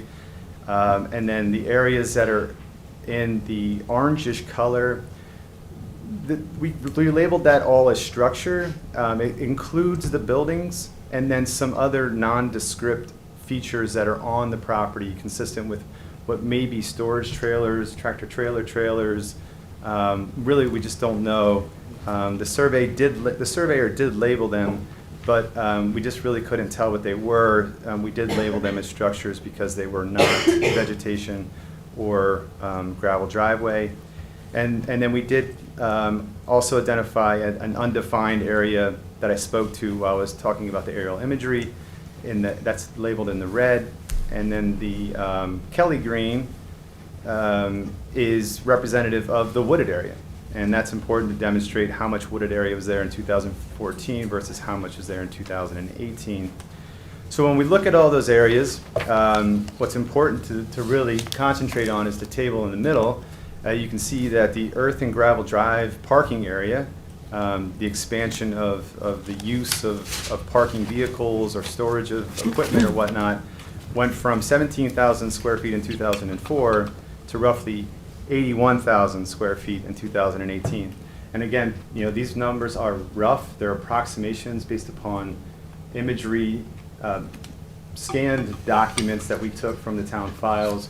But based upon the lot areas that are shown in the surveys, we were able to interpolate this data to some generalized numbers that do make sense.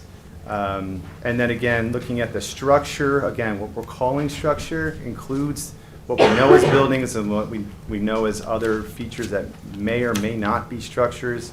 That we calculated 5,800 square feet in 2014 versus 8,900 roughly in 2018. You can see the comparison in the lawn, the undefined areas, and then when we get down to the wooded areas, you'll see that there was 59 or roughly 58,000 square feet of wooded areas in 2014, and that was reduced down to approximately 7,700 square feet of wooded areas in 2018. So what does that mean? Really, what it means to us is that the actively used area of the property would be consistent with the gravel parking, storage areas, and the buildings, structures, all of those things combined. So basically, if it's not wooded, if it's not undefined, if it's not lawn, it would be actively used areas. Sorry. And we compared 2014 to 2018. Basically, we added the structures and the earth and gravel parking area. In 2014, we approximated roughly 23,500 square feet, which is approximately 21% of the site. And in 2018, that increased to 90,600 square feet, approximately, which is equivalent to approximately 83% of the site. And that brings us to an active use increase of roughly 67,000 square feet, or 380% of what the use was in 2014. Thank you. Just, so, I appreciate Ms. Garvin's point that this is not your typical application that you see here in the zoning board. But I do want to emphasize that the town law, New York town law, section 267A provides the appellate jurisdiction of this board. And it states, hearing appeals, unless otherwise provided by local law or ordinance, the jurisdiction of the Board of Appeals shall be appellate only and shall be limited to hearing and deciding appeals from and reviewing any order, requirement, decision, interpretation, or determination made by the administrative official charged with the enforcement of any ordinance or local law adopted pursuant to this article. Such appeal may be taken by any person aggrieved or by an officer, department, board, or bureau of the town. So this board has an important appellate role in when a person is aggrieved by a determination of the code enforcement official of having the jurisdiction to hear that appeal, and that's why we're here today. I'd just like to point out that my client, actually, Brent, would you be able to go back to the 2021 aerial? Thank you. My client's property is directly to the west of this site. You can see her house and her pool The there. most impacted. Yes, she's the most impacted. I mean, I believe there are numerous people impacted, but but she is certainly the most impacted. So briefly, I have submitted a brief. I think what Mr. Murphy, and I apologize for confusing him with Mr. Ryan briefly a moment ago, I think what his main, one of his main failings, was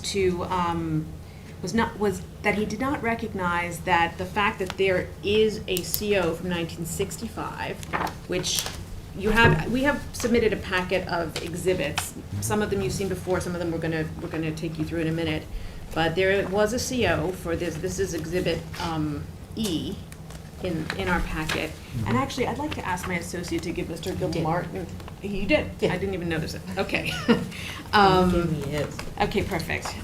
So this CO is for a 1965 to Arthur Fechtman for a new building, steel fabrication, welding, radiator repair, general auto repair. So there's a CO for a building that has an approved number of uses, one of which is general auto repair. However, when this CO was issued in 1965, the town of Southampton was subject to its zoning ordinance as of that date, which is the next tab. It's Exhibit F, and about 5 pages in, page 5 of that document, over on the right column, these are the regulations that apply to public garages and filling stations in business districts. And this applies in both the E, F, and G business districts. This was, I believe, the G business district, but the code carried over these regulations in all of those districts. It states public garages and filling stations, when permitted by the Board of Appeals and subject to the following provisions. Now, I don't know if the Board of Appeals ever permitted a public garage. A, no repair work shall be performed in the open, and I'm going to skip down to D. No automobile parts, dismantled vehicles, and similar articles shall be stored in the open.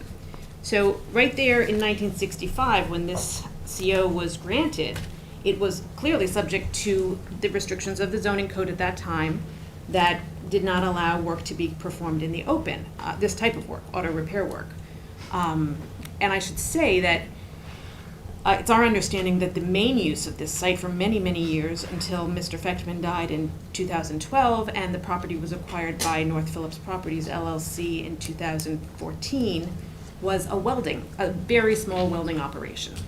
There may have been some auto repair use, I'm not here to argue about that. But it was much more contained, as you could see graphically on those aerials. So the law, I'm going to just summarize very briefly, and then I'm going to ask my client to speak for a few minutes, is very clear that when a use becomes a non-conforming use, this property was rezoned in 1972 to residential, and it is still residentially zoned. It is currently in the CR 40 zoning district, which is a residential district. The use became a pre-existing non-conforming use that is allowed to continue. However, it is not allowed to be enlarged unless this board approves that, this zoning board of appeals. And in any case, it's not allowed to be enlarged more than 50%. So, and that's your own zoning code that provides that extremely clearly. So I have a case there where almost exactly like ours, and this is the Cave case that I cite on page 11 of my brief. When an auto repair use was improved in 1965, it was for the use of the building on the premises for auto repair. The case that I cite says that the nature of plaintiff's activities and uses prior to 1972 had not implied an appropriation of the entirety of the sites to junkyard-related uses. Operation of a junkyard is a non-conforming use in which the land is merely incidental to the activities conducted upon it.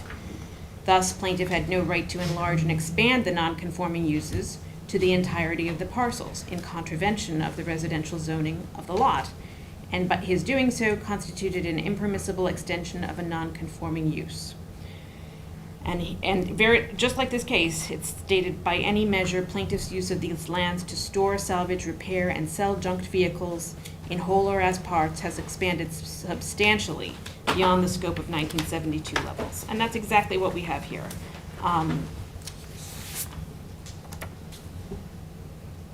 I should also mention that this is a commercial use and it cannot operate in any changed manner, which it certainly has changed the manner in which it operates, without site plan approval from the planning board, which has never been sought or obtained.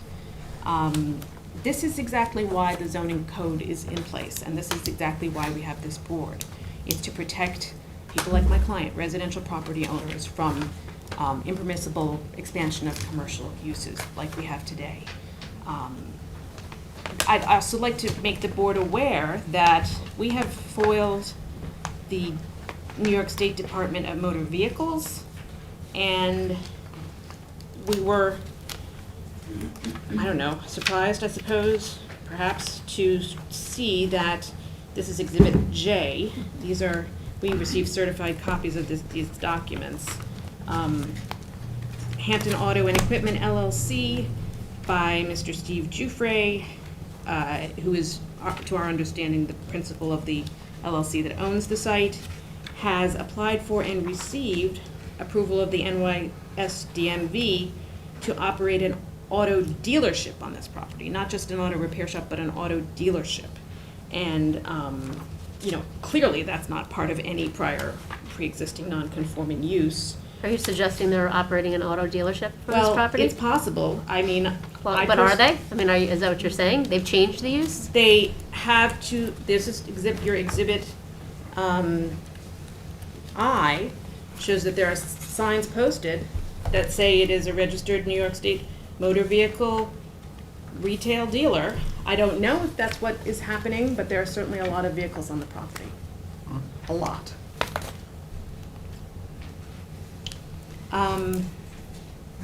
So, given this situation, obviously my client is concerned and her neighbors are concerned. what's coming next. You know, you had a minimal welding business that was there for decades, that did no harm to the neighbors. And now you have a massive commercial operation, which my client will describe, and potentially an auto dealership. You know, what are we gonna see next?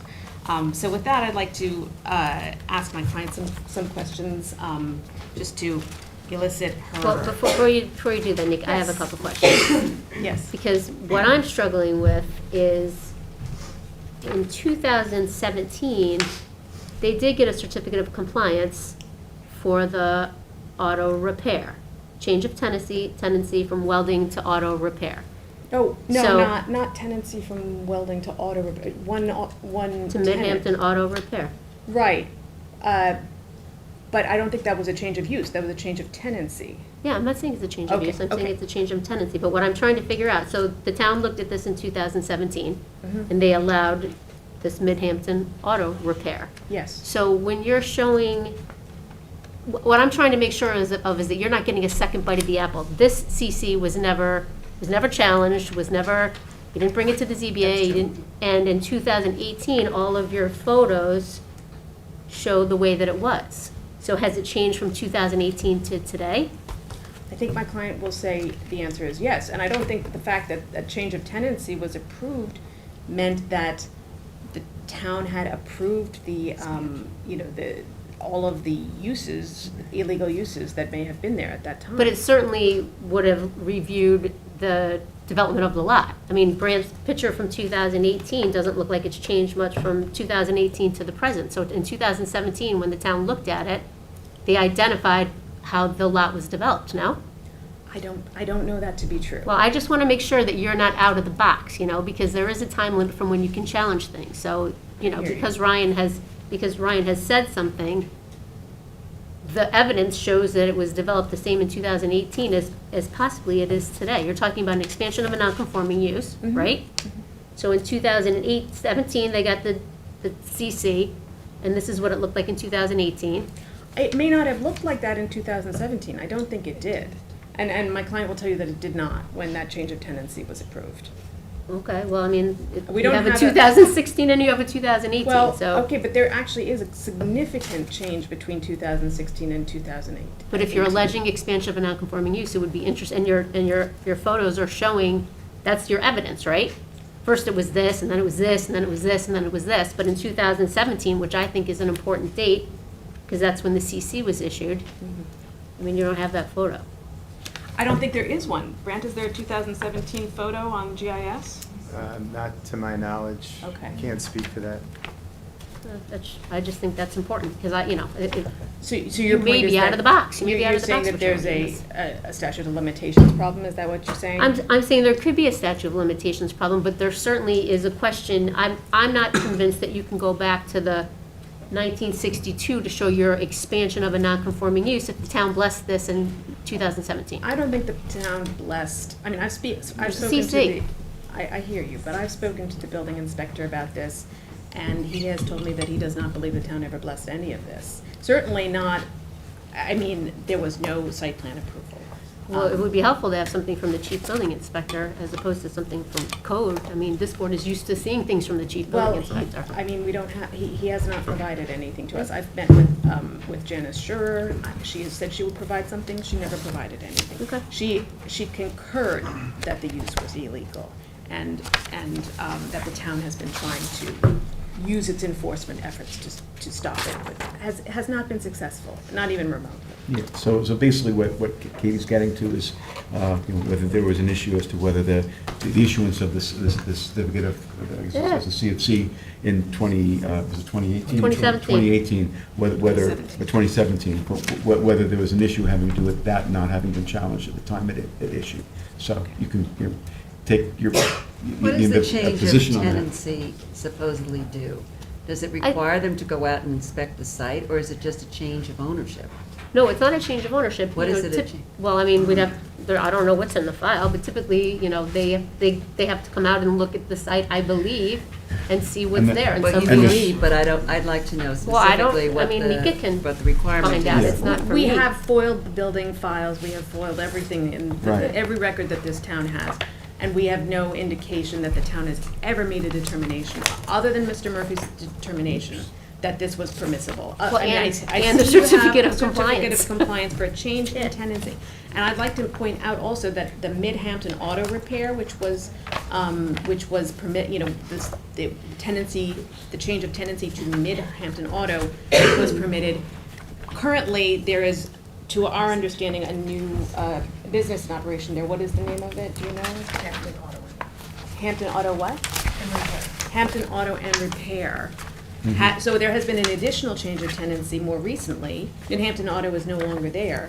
And they have not sought or approved the building Okay, but inspectors. this, I mean, this board doesn't say to people, we're gonna revoke things because you haven't sought a change of tenancy form either. Well, I believe that this board does have the authority to do what we are asking. This- It does, I mean, maybe what you're asking, but not what you're suggesting right now, that there's a violation, and because there's a violation, because there's a new tenant, you can revoke something, no. Okay. Can I just, I can help satisfy the questions going back and forth here. Okay. I have a Well, document. Nika, are you okay with David speaking, or do you want to finish your I presentation? would like to finish my Yeah. presentation. Yeah. There is an inspection done, and there is a worksheet prior to when that certificate of compliance. Okay. Okay, You okay. can give it later. We'll get to you shortly. Thanks. Okay. Hopefully.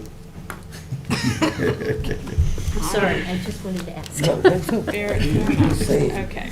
We've got a half hour. I know, but it is complicated.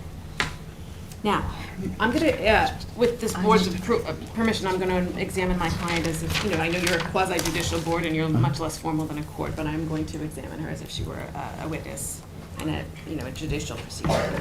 Ms. Bristow, you are the person who brought this appeal? Yes. Okay. Where do you live?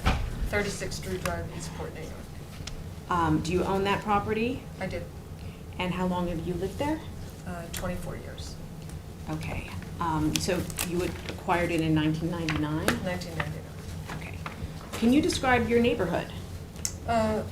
It's a residential housing development with a homeowners association, single-family homes on lots of from like half an acre to an acre, some of which back up onto a pond, some of which back up onto woods. And it's a very, you know, it's a just completely residential, single-family home, lovely neighborhood. Okay. At the time you purchased your property, can you describe the property located directly to your east at 91 North Phillips Avenue, what it looked like at that time?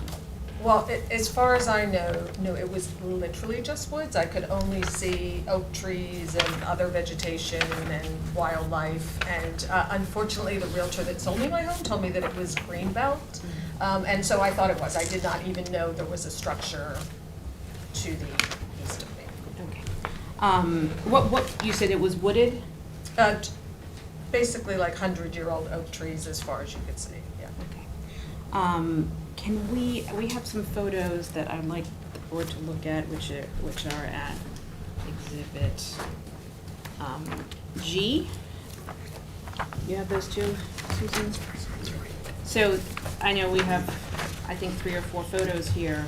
Is this what your backyard looked like at the time you purchased? Which exhibit are you referring to? It should be G. Yeah, I think this was later than 1999, but yes, this is what my yard looked like, yes. Okay. Were you aware that there was any commercial use of the property to your east? I had no idea until the property was sold in 2014 that there was any commercial use. And how did you become aware of that? The realtor who sold the property needed me to sign a piece of paper to help him with the sale, and he came to my home and said that there was a residential home and a welding business on the property, and it was being sold to someone else who was going to maintain the welding business on the property. Okay. After the sale closed in 2014 of the property to your east, did you notice any changes to that property? Not really until 2016 and 17, some changes started. Some changes started. What did you notice in 2016 and 17? The loads of trees were just cleared off the property, and it became, the property is on an incline, and once the trees were removed, it just became like a mudslide. It just looked like a mudslide filled with trucks. Okay. What happened after that? That went out, that version went on in 2016 and 17. In 2018 is when the actual change happened that caused myself and my neighbors to communicate with each other and say, we have to do something. In 2018, the balance of the oak trees were cleared all the way up to my property line. And so the property just became one bare mud pit with flooding, and our home started to flood because there was no vegetation, and again, it's on an incline, so it was just like every time it rained, it was like a waterfall coming down into our properties. So you said at that point you decided to do something, is that right?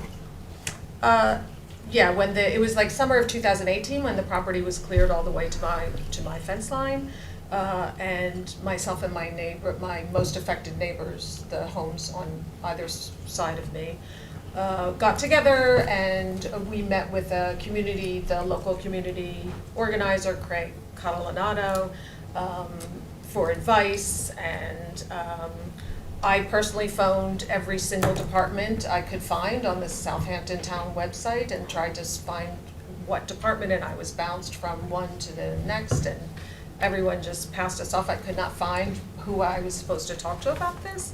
My neighbors went to a Southampton town meeting in West Hampton and spoke to John Bouvier and Rich Harris about the issues. And still nothing happened, and then we requested a meeting with town attorneys, which was, the first meeting we had with them was in November of 2018, and we expressed all the issues we had with not only the fact that this land was cleared all the way up to the property line, but there were multiple businesses, the innumerable number of businesses operating on the property, multiple landscaping companies. There were storage sheds, rental trailers, boats. There were huge freight containers that had like plastic and greenhouses on top. There were snowmobiles on top of storage containers. There were big construction blocks that made a dam, and there was just black water filled in the dam up against my fence. There were just so many businesses operating on the property, it just became like a truck stop, as it is to this day, reminiscent of a truck stop. So we went and spoke to the town. They said that they would move the businesses back away to the original footprint, and that they would ask the owner to revegetate the land, which is very difficult when you've cut down 100-year-old oak trees, but they said that they would try and have the land revegetated. Nothing happened subsequent to that meeting. We filed a formal notice to the town in March of 2019 to list all of the things that were going on in the property, to bring to their attention all of the multiple businesses that operated there from 5:30 in the morning until late into the evening, 7 days a week. Landscaping companies, mulching, the amount of noise and trucks and the sound of mulcher and the steel sound of mulcher that operated endlessly for years was still allowed to go on. We had, some of my neighbors spoke to the Southampton Press. There was an article in the paper about that nothing was being done despite all of our complaints. We had another town meeting with all the town attorneys in October of 2020 during the pandemic, so we did it over the phone, and they recommended that every time we saw that they couldn't do anything unless we phoned code enforcement, and that we should phone code enforcement every time we saw a violation. So myself and my neighbors started to report to code enforcement every day, and we would just, they didn't matter how many times we reported violations, nothing was done still. We had another meeting this time with Town Supervisor Jay Schneiderman present, and the town attorneys again, and Jim Burke was there, and Ryan Murphy was there from code enforcement, and we expressed again all the multiple businesses that were operating on the property that had nothing to do with auto repair or welding, and just the general noise and the impact on our lives and our homes and our inability to use our homes or our yard. I have a pool that I haven't been able to use, and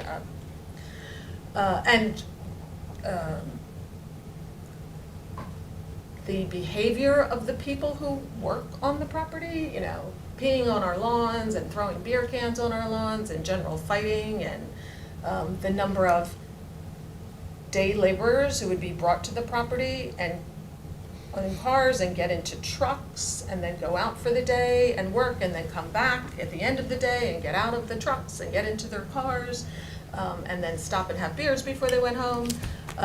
So that was the general, you know, issues we had. Jay Schneiderman told Jim Burke to buy part of the property so that we could go back to living like residents in the town, and that happened. That was back in April of 2022, and still nothing has happened to date. And then as much as we've been promised that something would be taken care of, we then got a letter from Ryan Murphy in April of 2022 saying that there was no reason for us to meet again because there were, as far as he was aware, there were no longer any illegal businesses operating on the property as of April of 2022.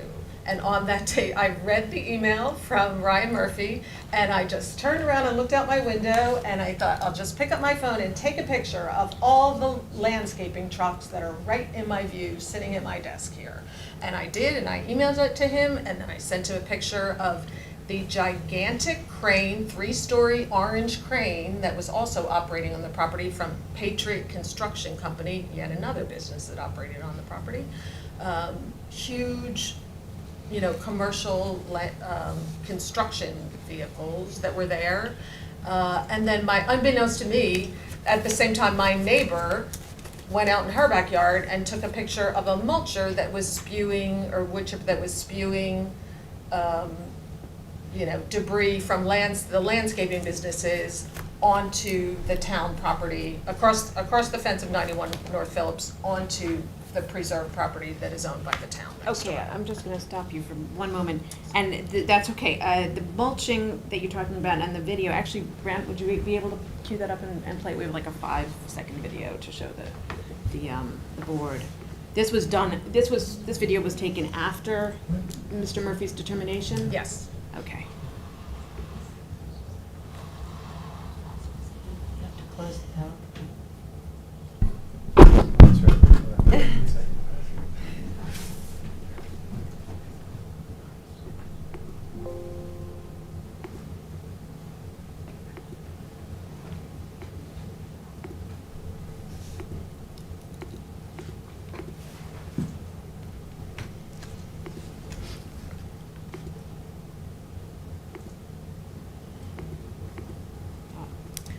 All right, I'm gonna move on. Yeah. And let me know when you're ready. Yeah. Grant. It's Okay. froze, sorry. That's okay. So, I'd just like to direct your attention to Exhibit H. Are you familiar with these photos, Susan? Exhibit H. Yes. Now, these say on the bottom, April 2022, am I right? Or they say on the side, April 2022? Yes. Right. Now, do these depict, fair and accurately depict the state of the site at 91 North Phillips Avenue as of April 2022, following Ryan Murphy's determination? Well, in this moment in time that these photos were taken, it doesn't show, the specific things that may have been operating there. There were. Right, it's a static Yeah, there photo, were right? Yeah. landscaping businesses and Patriot Construction or some other construction company operating there. I can't tell from this photo. Okay, but from what you've observed of the site, was this a fair and accurate depiction of the site as of this date, April 2022? Yes. Okay. Do you have it, Brant? Yep. Okay, let's look at the mulcher, or the wood chip, or whatever it is.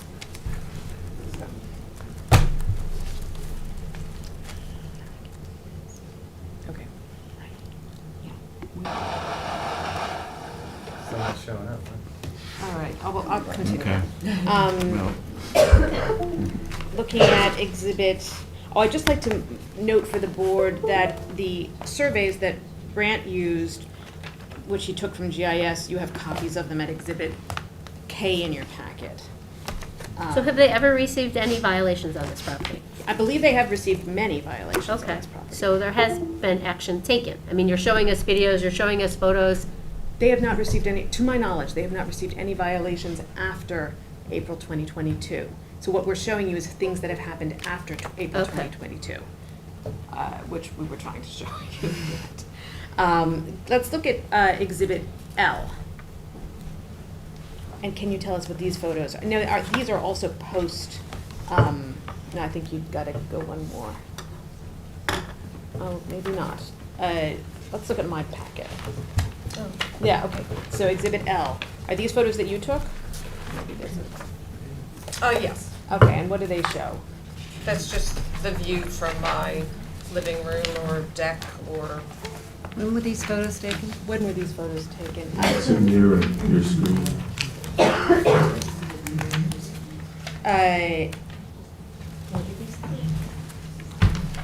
He's asking me to do something else. Oh, I'm sorry, these were pre, his determination. Let's look at, Yeah, that was the regression. So, yeah. exhibit N. Yeah. Yeah, something's going on. We're having feedback of some sort. I don't know what happened with it, but just so you know, we now have feedback going on. I'm not even plugged in. I understand. All right, so we can't discuss those videos? I can turn it this way. Yeah. All right, Yeah. well, maybe we could do that. If you want to put it up there. Maybe we need to Yeah, put why this don't we over do to that? another meeting. Yeah. All right, well, let's just review these, Yeah. And we do want you I know, to we're summarize. We're winding up. Yep. Exhibit Yep. N is, these drone photos were taken in January of 2023, was that correct? Yes. Okay, and they continue to show, am I right that they show multiple junked vehicles and other vehicles and parts of machinery strewn on the property? Yes. Okay, and that continued after Mr. Murphy's determination that everything was in compliance, is that right? Yes. Okay, and the final exhibit, which is N, I think we have 2 photos. These are taken by drone? They were, yes. Exhibit, oh. All right, so let's just briefly, these are about 5 seconds each or less than that? Yeah. This is the one that was taken last week. Yeah.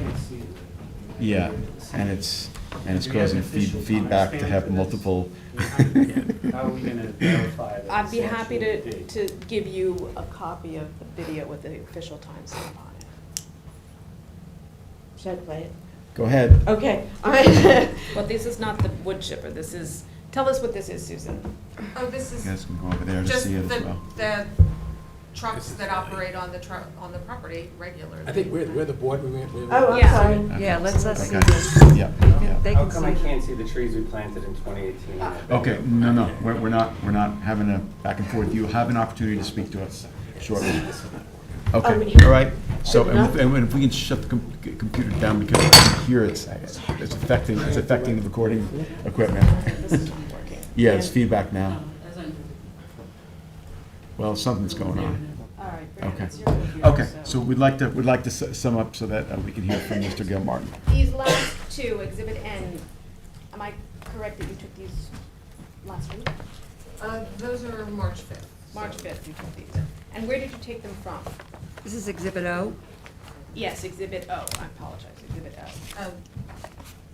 my living, the doorway of my living room. So these you took from your living room, is that right? All right.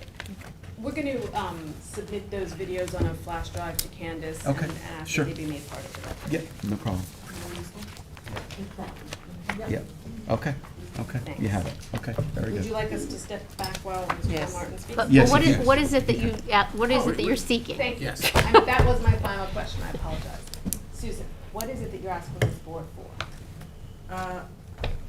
We would just like the area that is in use by the businesses that might be allowed to operate on that property to operate within the footprint that they operated in up to 2014. I don't know if we had that. Well, certainly this board has the power to declare that anything beyond those boundaries is unlawful. But why? Why Why? 2014? Why for Oh, 2014? no, it should be I'm sorry, that's what my client said. 2014 As a was- legal matter, the use the area changed, it happened to change, the ownership changed in 2014. As a legal matter, the extent of the use is measured from the date that it became a pre-existing non-conforming use, which is 1972. But it was issued to the whole property. Well, no. It was just the It was for the building. building. It was just for the CO building. was for the building to be used for auto And the rest of the repair. property could not be used. Correct. At that time, there was no permitted outdoor use for auto repair use. That's correct. But you never said they were repairing cars outside. Well, they're doing something outside, that's for sure. They're doing landscaping and other things. That's outside storage, And, that's and separate. frankly, it meets the definition of a junkyard under the town code, which is when there's a junk yard, where does it say two or more? Be better than mini cement.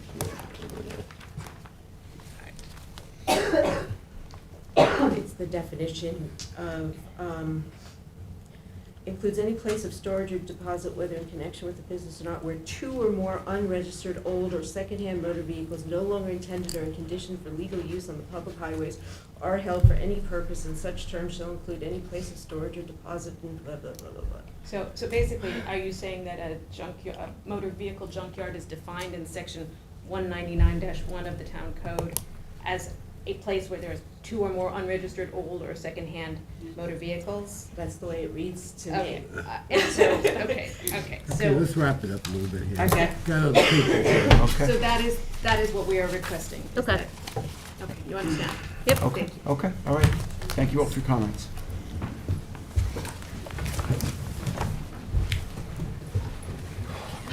Hello, David. Not really.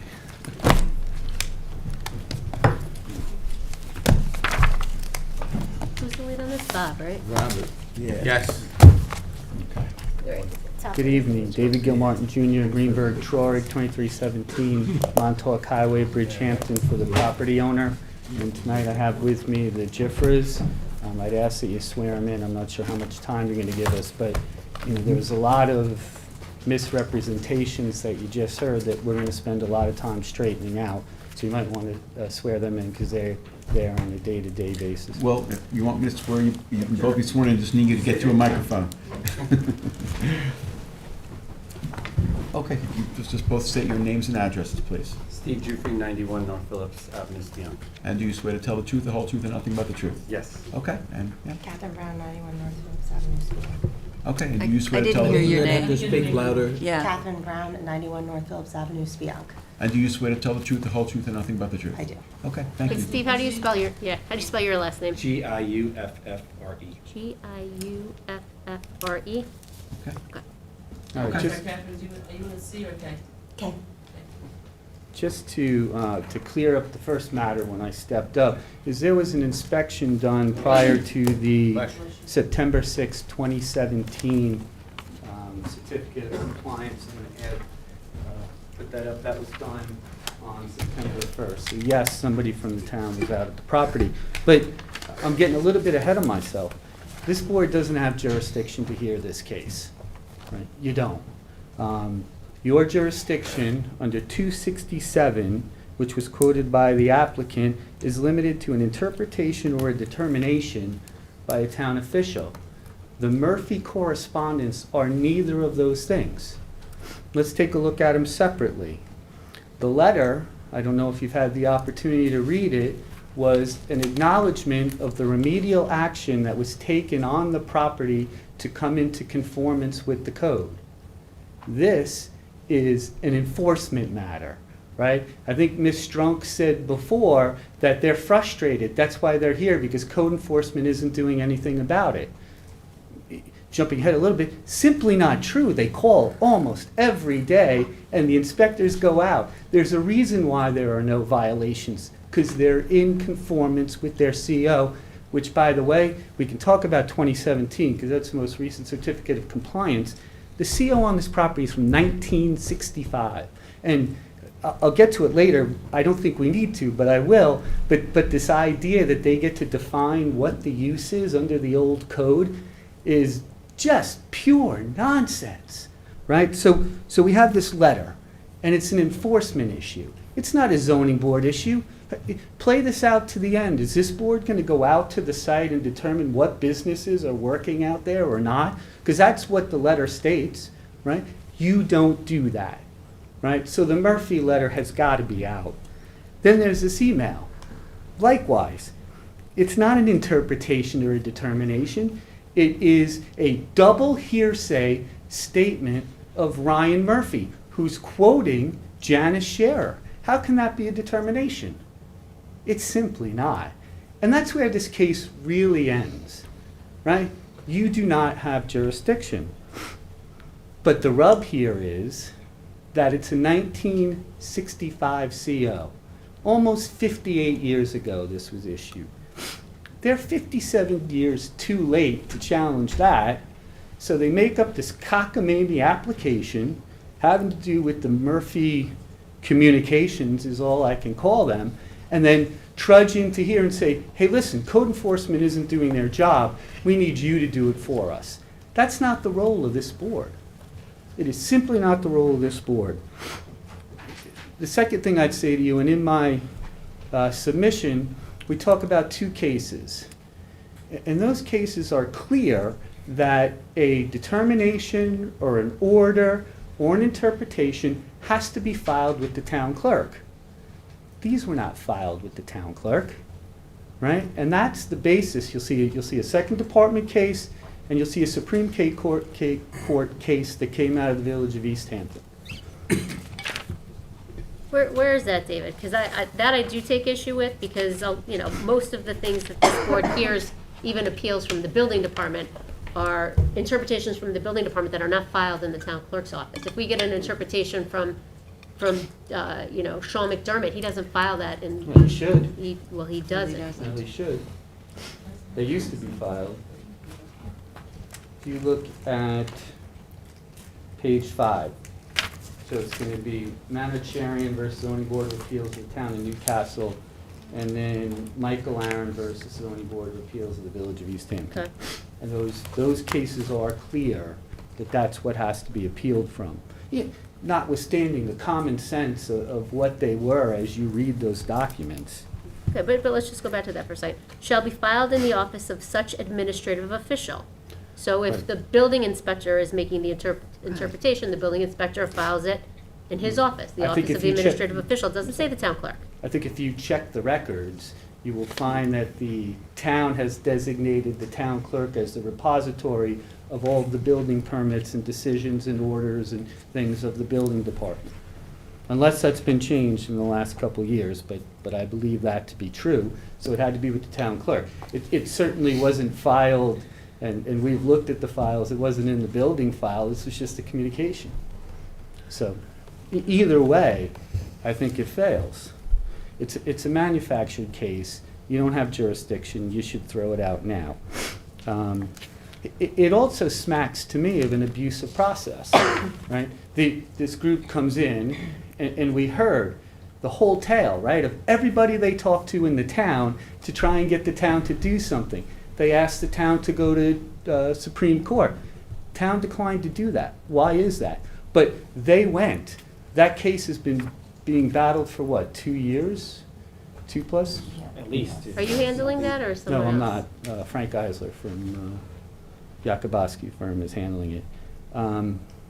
But you know, I mean, because Nika did say they've stated pending this board's determination. Is that true? I mean, are you aware of that? I mean, I've heard that. I wasn't part of that. And we're here defending it and saying you don't have jurisdiction. I hope you decide that. And Mr. I can say something about that. Yep. So we requested summary judgment, and they did not provide any evidence to continue with the case. Rather, they said they were going to appeal this, and that would be their evidence. So Got they're it. trying to manufacture evidence here.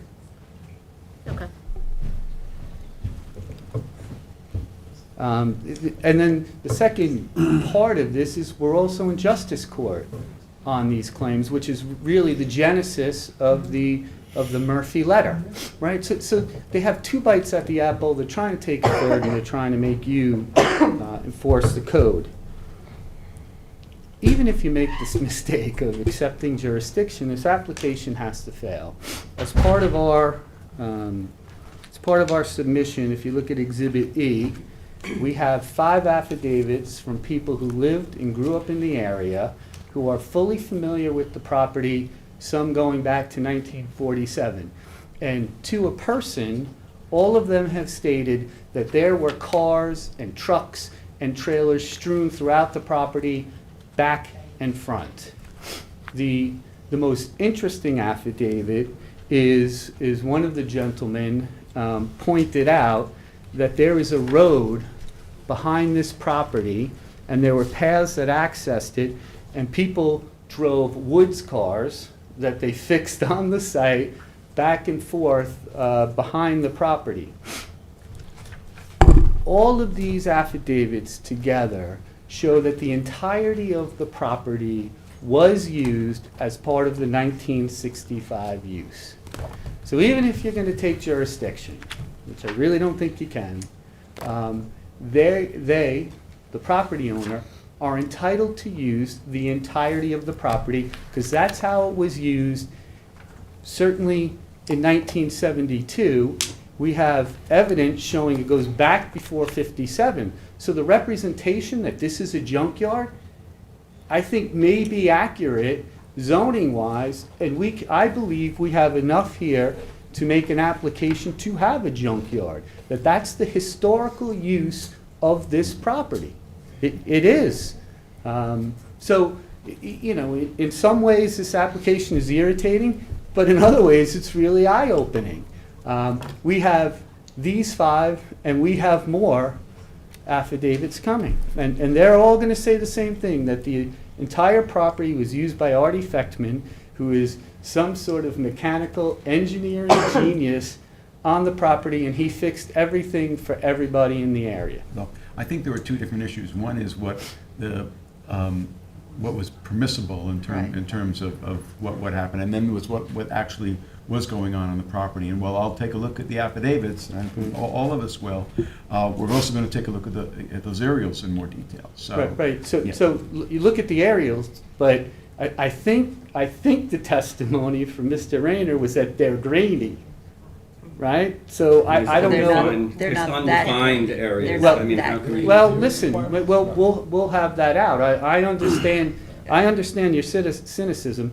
I don't think it's appropriate, Well, but I understand it. Okay. Yeah. Because, and one of the things, listen, I think think back to 1965 and how properties operated, and then listen to the uses that are entitled to this property. Yeah, and I also want to mention, we'll be doing all of that, presuming we get to Right, past the jurisdictional issue. Right, agreed. I mean, that I think you have to decide Right, first, I and understand. then, but I don't want to let that testimony go and have you thinking about it for, whenever you're going to make us come back. But the CO in 1965 says steel fabrication, welding, radiator repair, and general auto repair. You can't limit that, right? That's what was allowed at that time by the town, right? So the fact that there are these materials all over the property make complete sense. They make complete sense with the affidavit that shows the roads, right? That there are cars driven back and forth on the property and down to the train station. You'll read that in an affidavit. the interesting thing is the representation that of what our use is and what's allowed and not allowed. I've just read to you the 1965 CO, and what the applicant is trying to do is to limit us to a use that they decided to pick out of the pre-72 code and say, it was a public garage or, whatever that part of it, bear with me, I think I have it.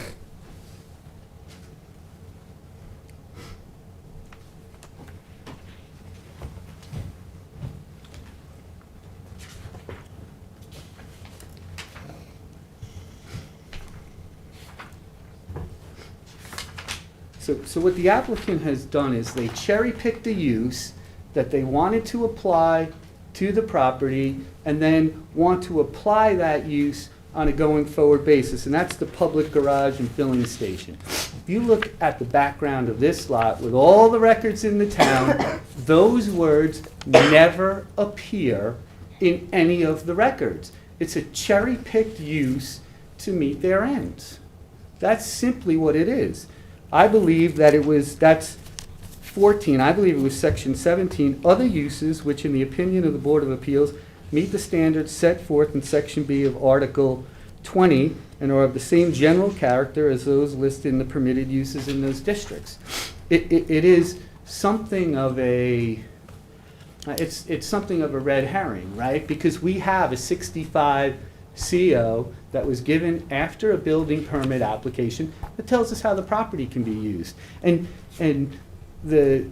it's really some sort of serious gymnastics to say, after all of these years, I think if Brant would pull up his 62, or you guys look at his 62 aerial, you'll see that there was action on this property prior to that application. If you look at our COs, we have somebody who said that this activity was going on in 47, 10 years before the zoning code. So these gymnastics that say it's this use, it's this public garage use and you can't go outside, just belies all of the facts that they just sat there and presented to you.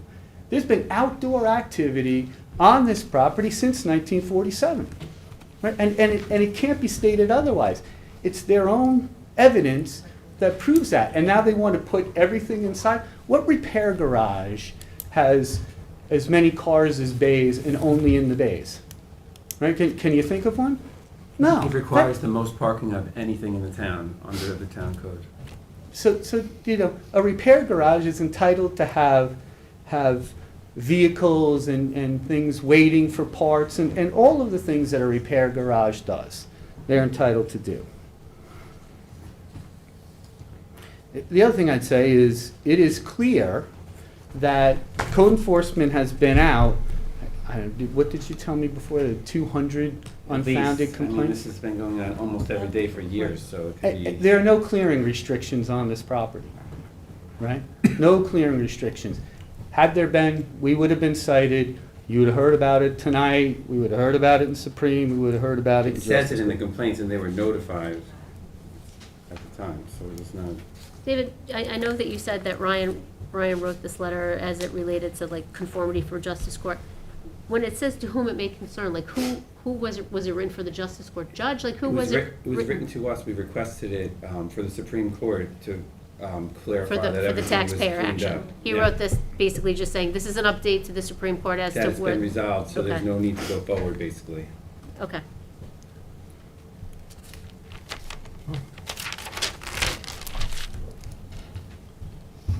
Okay, well, what else? So what else would so like to again, you tell have no us? jurisdiction, and to sum it up, you have no jurisdiction, and notwithstanding that, we're entitled to use the entirety of the property. We'd ask that you deny jurisdiction or deny the application trying to limit where we can have our business. Okay. Since your clients are here, do you want me to ask them if they'd like to say a few Sure. words? Okay, what would you like to tell us? Just a few things I guess we wanted to clear up. Ms. Priskow stated that she didn't know that the business was operating there prior to our ownership, but she filed according to the previous code enforcement officer and the previous operator, she made several complaints about the prior business. So I just thought that that was interesting that she didn't know about it, but she complained about it. I find that a little bit annoying, I guess. And something that she said that she really doesn't want to see the operations at her property, but we put up a fence, we had a permit, we got it surveyed, she removed the stakes and the no trespassing signs that we had and delayed us putting up a fence and then tried to stop us from being able to put up that fence, which was intended to screen her. We also installed 230 trees to to screen her the best that we could and try to be a good neighbor. And she cut the root balls of every single tree and destroyed our irrigation system. So this is not really something that, I know this is not about your guys, I'm just trying to show you the picture that, we have, as you see all the drone photos, we live on the property with a 4-year-old son, he's playing on a swing set and there's a telescope pointed at it, that's, or drones flying over. He had trouble sleeping because he was afraid of, what do you call her? The crazy lady. The crazy lady in the woods, because they're just, trying to get, we put up this fence to stop them from coming on our property and destroying things, I mean, it's not our intention to have this going on. We would like to resolve it, and I just hope that you wouldn't allow this to continue. It's been going on for 9 years? Yeah. I mean, we've... Yeah, well, if it ends up that we, I don't know If you have jurisdiction, yeah. what we're Yeah. gonna do about jurisdiction, but if, for example, we don't have jurisdiction, then it really Yeah. goes to the other venue. Yeah. As to where. But not I to, just del- wanna just say- not to delay it if possible, that's Yeah. my... Yeah. I'd just like to add one exhibit. I know that it seems far-fetched that there was a road in back, right? But I have a 1964 CM Rayner survey which shows That's a something- site plan, because that was Old- before the building was put up. That was submitted with the building permit. Old Wood Road in the back. So it's Yeah. right up here. Okay, all right. Can I just ask a question? What is the business that's going on this property? The business is ultimately the same, that business that's, Just tell me what it is. how did you spell it? Well, Auto repair, auto repair, what welding, is- we do the exact same, everything There's that the no CO says. landscaping business. No. Right. Do you There's rent no out mulch. space? We You work rent out on space to landscaping oth- You equipment. rent out space to other tenants? But it's, No. but it's, Okay. but it's not, you're not doing landscaping. I think the landscaping thing What is- about the mulching? We don't do mulching, I think, the mulching was from, Well, we cleaned When- up some of the property, so I don't know Yeah. if that was in mistaken other as a wood maybe chipper when a mulching. tree came down or Right, something so like it that. was There like are It's many not a- municipal trees wood that have chipping, fallen. it's not Yeah. a Yeah. business. It's not an not a operating business. landscaping So business. the property is being used for mechanical repairs. Is it being used as a dealership? Well, it has a We- dealer's we have a license that dealer's goes license, with but auto repair. That is not our main Primary use, no. primary. It's a common accessory use with Yeah, repair it's accessory garages, that use. they have a license that I they see they have a license, but They I'm had just asking. Mr. Feckman, I think, had a license at one time, and he built trailers, and then he required the permit, so we just kept it going, to not lose any kind of. We don't wanna We're lose very anything. aware that, if we do something, that, they will just pick up on it, and so we renew every permit, every year, we get inspection by the fire marshal, they determine that we're in compliance, before we bought the property, we had the previous owner update all the COs. We waited 2 months before we closed to make sure that no one tried to contest the COs before we bought the property. I think, Mr. Trezza, we probably met with him 100 times at the town to just be sure we're not doing anything wrong before we even bought the property. So, Who's Steve's Landscaping? that is one of our businesses. Is it, Yours? Or- Yes. That's what I was gonna ask. There's Yeah. there's no, it looks like it's almost Yeah. sectioned off for different rental lots, for different businesses, no? Yeah. so you just told me you don't do landscaping. Yeah, not at the property. Was that the question? You said at the property, right? No, I mean. Well, I mean, you're not just landscaping the property, you're Yeah. running a landscaping business from the property. Not anymore. we have a That's what the location in That's what the Quantico, Murphy letter says, Okay. that that's not happening anymore, and that's the subject of the Justice Court Okay. case. All of those businesses are removed. Read the Murphy letter. I did. It's pretty clear. David. So, Thank so you. what it says is, everything's been removed, and we can, we can tie every vehicle there to the repair business. That's what that letter says, and they prove that to Mr. Murphy's satisfaction under 2 inspections. Several times, almost every time they come to inspect, we go through the Yeah. whole. So we're going to listen to what everybody has to say, and we have to say a little bit more, but we've been given lots of information that we're going to have to digest, literally hand it to us as this is all, at tonight's hearing. And by the way, we have another long public hearing that's going to happen as soon as this one is done. Right. So we're done. Sum up, you got our point, I think. Come on. Okay, all right. Yeah, Oh, very definitely. quickly, very quickly. Sure. Obviously, we're We gonna come haven't done anything back. very quickly. We reviewed our documents that we have about the 2007 Certificate of Compliance. We believe that the 2014 survey that you have was submitted to the building department, not showing any of the current uses or the current development of this site in support of that application. What Mr. Giuffre said, I'm going to just speak for my client to avoid her having to come back here about complaining about the prior use or cutting root balls of his trees is completely false.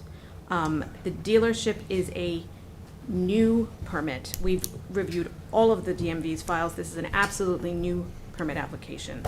The motion for summary judgment that Mr. Giuffre referred to in the Supreme Court action was him requesting summary judgment in his favor on the basis of Mr. Murphy's email that said that his uses are fully compliant. That's what he with said. zoning. Yeah, okay. Yeah. Okay, so I Yeah, don't. he said he asked for the letter so he could submit it to the Supreme Court, basically Okay, I thought saying he said the town Justice has already. Court. No, Okay, he said this so is that Supreme Court. the town has acted and it's been taken care of. Okay. But it wasn't filed in the town clerk's Yep. Step office. to the plate. No. We got an hour and 15 minutes into Yep, this thing yep. already, you know? Okay. We got a lot of people So, from each I'm side. gonna try to make it as quick as I Quick can. as you can, if you can, and then we're going to be very brief at this Yep, point, yep, because we've listened for a while. I'm mostly rubber stamping what Nika had to say. I'm an attorney, and my name's Alicia Menachino. I represent Patricia O'Keefe. She lives just north of Miss Bristow at 34 Drew Drive in Eastport, which is just to the north of this lot, but behind it. I have a letter that she's written. She's an 81-year-old lady. She lives alone. She has the same complaints as Miss Bristow. It's been going on for years, but her concern is a little bit more grave. She lives alone. She feels fully exposed. There are men behind her house constantly, not always constantly, but all the time, or at least there have been in the past, urinating, et cetera, et cetera.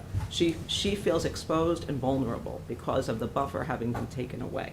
So I'm just going to give a copy of the letter. There's one Okay, page for it. that's fine, and we will read it. So that's her primary concern. Having all of that vegetation cleared has had a severely detrimental effect on her. There were lights constantly shining in the back. She can't use the pool in her backyard, can't bring her grandchildren out when she has them over.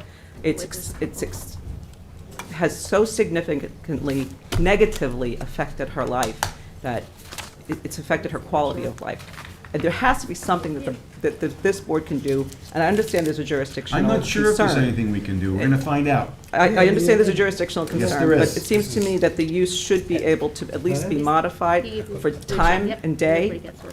It's not 7 days a week, not all hours of the day, trucks backing up late at night. I mean, for Mr. Giuffre to come up and say he's a good neighbor and that his child can't sleep or that they can't sleep, it flies in the face, because the last thing a good neighbor does is clear all the way up to the property line, cause lights to shine on your property, and keep you up all night with commercial vehicles and wood chipping. Pardon? He's not in violation of any clearing restrictions. I understand that, but to say you're a good neighbor after doing that, to me, seems a little, doesn't really seem to make sense. I also have some pictures that she's taken, which, just to supplement, I don't know if they were included in Ms. Strunk's, package. My client, she's on Zoom now, because she's actually not here, but she's the one who had a professional take the drone photos, and Is this just one packet? Is this 7 packets? it's What is one this? packet of all different times. They're all labeled Okay. as to what years they were, and they go back from 2018 to most recently January I mean, if you want all the 2023. the members to look at it, you should submit copies for everybody. I'll ask my client to put them together. Thank you.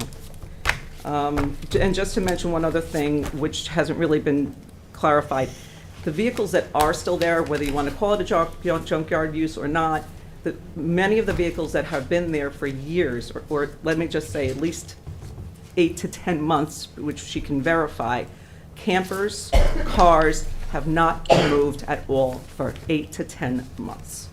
So to say that they're linked to an active auto body shop for that long seems disingenuous. I hope that you consider my client's, concern in the way it's affecting her health and her property values, which, by the way, the letter includes a letter from a real estate agent who's very knowledgeable to this particular area, and says that property values amongst these particular homes have been reduced by 10 to 15% as a result of this expansion of use and noise and light pollution, essentially. Okay. Can you explain the last name for me? Sure, MENECHINO.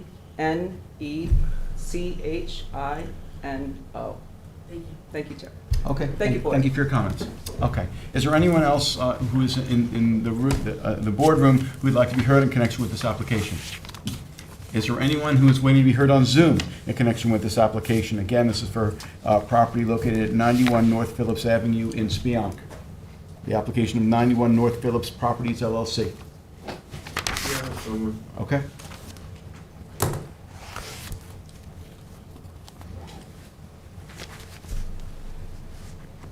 You can speak. Hi, can you hear me? We can hear you, but we only see a little tiny box of you for some reason. But anyway, well, I just said, unless you're an attorney, I have to swear you in. If you can state your name and address for the record, please. Sure, it's Patricia O'Keefe, 34 Drew Drive, Eastport. And do you swear to tell the truth, the whole truth, and nothing but the truth? I swear to tell the whole truth and nothing but the truth. Okay, if you can give us your comments, but this is we've been listening to this for quite some time, so we greatly appreciate if you can be brief. From my lawyer, so you can read that, and that will tell you basically what has gone on. I'll just give you a quick. In 2018, when all the trees were starting to be cleared down, I went to the planning board and asked, what was happening behind my backyard. And they told me nothing was happening behind the backyard. People had to go to the planning board and to the zoning board of appeals to clear that much land that was so close to our property. And that's basically how it started. We had stop work order issued. I won't go into all that because you'll see that, but the pictures that we have taken over the past 5 years have been horrendous. I really cannot go out in my backyard. My property values have decreased tremendously, and the majority of my wealth is in my home. And I question whether Mr. Dufresne lives where on that property, seeing as he has a house in Hampton Bays, so I don't know what the story is there. And it's just been an extremely upsetting thing, and my thought is that I was told that he never went for any variances for changing businesses and doing whatever he did. So he didn't go for variances, he didn't go before the planning board to clear that much land with our homes there, and that's our concern. And I thank you so much for your time. I know it's a long night. Okay, thank you. I just want to clear up one thing. Mr. Giffra owned a house in East Quogue that he sold to defend this nonsense. Okay. All right. Is there anyone else on Zoom who's waiting to be heard in connection with this application? No, sir. Okay, if not, we got to figure out what we're doing here. Do we need to continue the public hearing on Katie? Do Well, I you think the board is right that you first have to determine whether or not there's jurisdiction. So I think it's. Yep. Okay, but let me just finish. So I think what you should decide is ask the attorneys, have they briefed the issue on jurisdiction? Because that's something we should look at first, whether or not you want to give them time to brief it or whether you want them. I think we can take that on written. Okay, and then I think. Submissions on jurisdiction. Oh, absolutely. We'll do it in 2 steps. We've done that before on Yep. other ones, Yep. like. Okay. Oh, wait, explain that to me again. So we're gonna have them brief? Written submissions on jurisdiction. Okay, but that's not gonna be in 2 weeks. It can be whatever you guys decide. But it's gonna be a I mean, 'cause written you- submission, you're and then gonna we're have gonna to make a read it. determination on the Correct. jurisdictional issue Correct. first. Why don't you come back in December? Do they come back with, wait a second, do they come back after the written submissions? Because Well- my Depends guess how we is that decide. they It's would up- come back to argue their points. It's up It's to up us. to the board. You It's can up to either, us. All right, but when you're doing the, Robert, when you're doing the, I would say, we need a month to get written submissions for the jurisdiction issue? How- I know how it's long- in how long? somebody, We can do it 2 weeks. 2 weeks? Okay. 2 weeks. all right, and then what? and then it's up to the board if you. We could just we leave could it render then a at that point decision on for a jurisdiction, decision. yeah. Well, first a decision on jurisdiction, and then after that, the question is, what do we want to do? Do we want them to come back, though? Right. To talk about the jurisdiction That- issues sure, after I mean, we've yes. received? Yeah. So then I So think then why they don't you have do to that? have them come back. Okay, so Okay. written submissions by 4/7, and then we're back here on 4/20, not for Okay. decision, but just for. For an argument about their, Correct. Only on jurisdiction. Only Only on the on jurisdictional issues, so this is really intended to be for the attorneys. Okay. Written Okay. submissions by 4/7, we're back on the calendar, 4/20, only Yep. for the discussion of the jurisdiction issues and our decision on that. And hold on for 1 second. You might even want to treat it like Supreme Court and just say you each have, whatever, 10 minutes or 15 minutes, 5 you know, minutes. well, do a good job on your written submission so you won't have to spend too much time on it. Okay, okay, all right. Keith seconds that. So, all right, so Keith, you seconded that, that is a motion. Mr. Macedonia? Aye. Mr. Tudhill? Aye. Ms. Burgess? I, Mr. Daly? Aye. Ms. Kern? Aye. Chair votes aye. Thank you all.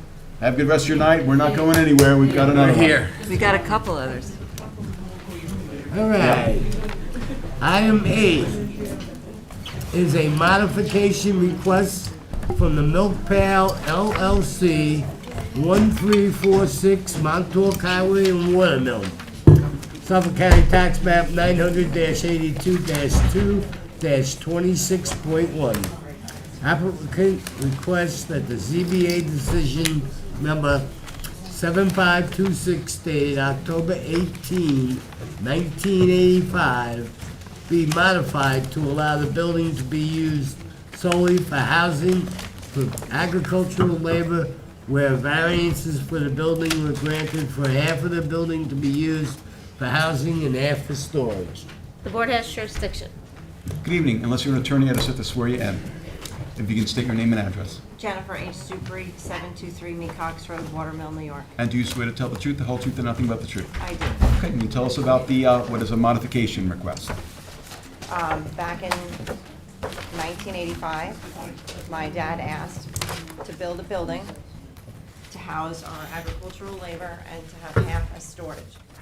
Since then, we've required more agricultural labor, and with the lack of housing in the area, I'm asking to then move into that storage area to build extra housing for our employees. Building is not getting any bigger. Nothing's changing. It's just moving into the existing storage units. Making the existing storage housing. Yep. Okay. And this was a decision, I believe, from 1985? Okay. So And I it's- think there was, Candace, there was a concern about when it was done originally, there was a side setback of 60 feet. We, since then, purchased property on the other side, so there is no concern of that anymore. And it's all surrounded by my peach orchard. Okay. Have you heard from any of your neighbors about this modification request? Directly next to us has no issues, and I believe one behind Jim McLaughlin, which is an old family property too. It's all woodland. He has no problem. Other than that, I have heard nothing. Okay, okay. And this is for your needs on the property in order for the property to be utilized in a way that would be helpful to you? It's in order to keep us going and farming. Yep, yep, okay. Would it still have to be CO to have that separate, right? That is all separate, I think. Yeah, I mean, this is a modification to a variance and to be followed by whatever Planning, approvals. building, all that. Right, There's a CO on it now, but once Yeah. everything's done, then And the everything. new CO, okay. right. Okay with that, that's I fine. follow the rules so that nothing happens. Okay, we appreciate that. Okay, okay. Any questions from members of the board? I just have a quick thing. Sure. We did refer this to planning, or did we not? Or are you before planning? Not yet. They told me to come here first. Yep. Yeah, we did advise in this case. And this applicant comes to us for all the farm Okay, needs there. so, but have we, Candace, have we referred this yet to planning? I don't think so. I'm actually double checking now. I don't believe so. 'Cause that was the I know last. we were going to, I didn't know that. Okay, so we Okay. just have to keep it open for a planning board For referral. I did referral speak, report. I did speak with Claire. She said it was a type 2 under secret, and Anthony confirmed that. So I think just keep the record open for a planning board referral. But I know you have been working with the planning board. So Okay. that was my only thing. Okay, very good. Okay, any other questions or comments? Is there anyone who's here in the boardroom who would like to be heard in connection with this application, which is a modification request of Milk Pail LLC?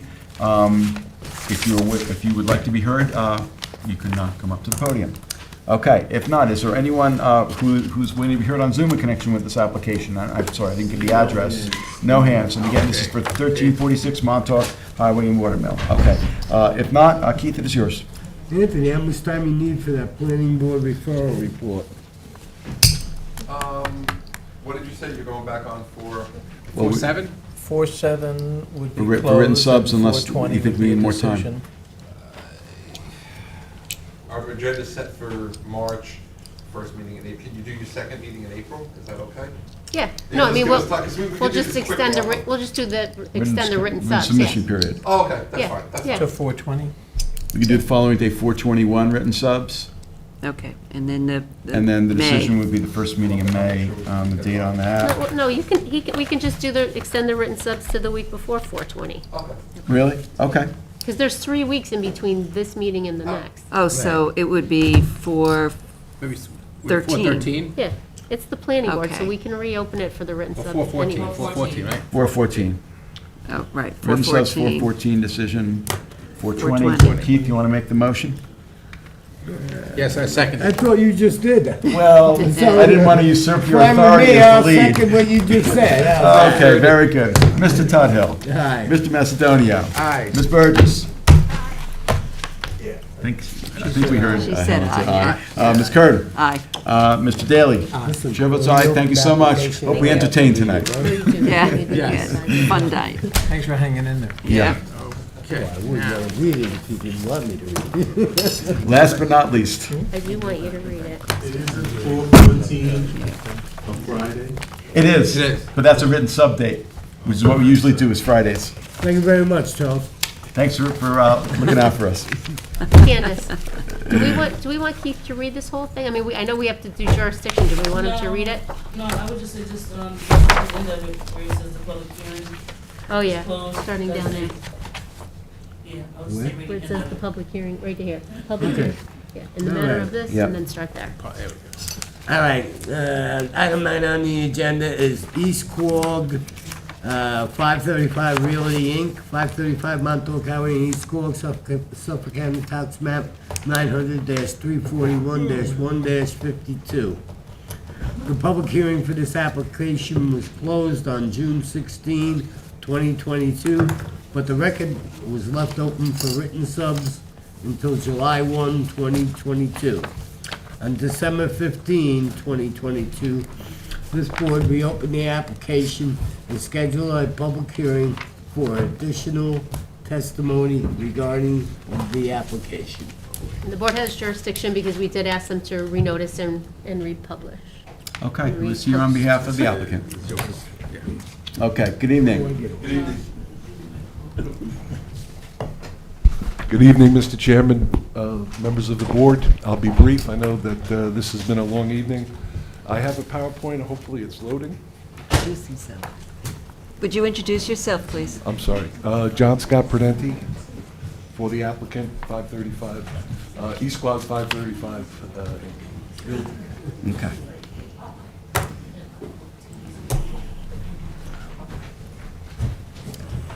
Okay. We were having some difficulties with the, You can start. really? Okay, we'll see what happens. It's not doing anything yet. Tell me start testifying, I gotta go see what the remote is. Mr. Prudenti, just introduce it while Yeah, yeah. Candace is looking for the remote to turn that back on. Sure.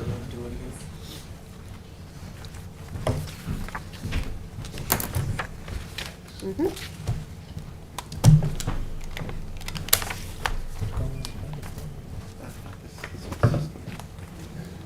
This is a revised application that we had come up with after meeting with, it was suggested that we meet with the community. And you're not, I hold on, met- a sec. Charlie, you're not getting? The remote is out. Okay. Okay, I'm sorry, go, you can continue. We thought we weren't getting you on tape. We had gone to the site. I met with a town official and some members of the community. They had a very good exchange of information. Concerns were shared. Based on those concerns, we came up with a different plan. Then we had a subsequent meeting at the East Quogue Elementary School with a number of people that, whoever wanted to come, I presented actually what I'm going to present to you tonight. And If we can get it working, you can present it to us tonight. Okay. Yep. Here we go. So I think the first place is, I know that this has been a long application. I'd like to show you how the condition of this property was before my client bought it. This is actually right before the sale. If you're noticing the above-ground fuel tanks on the side of the building, the condition of the building, the property is paved property line to property line. There is absolutely no buffers afforded the neighbor to the east and the neighbor to the south. But I know that you've done this whole PowerPoint presentation, but can you just tell the board how the application's changed? I mean, we've taken a lot of testimony on this. What we're doing is using the use, what we're asking for is a convenience store use, but in the existing building.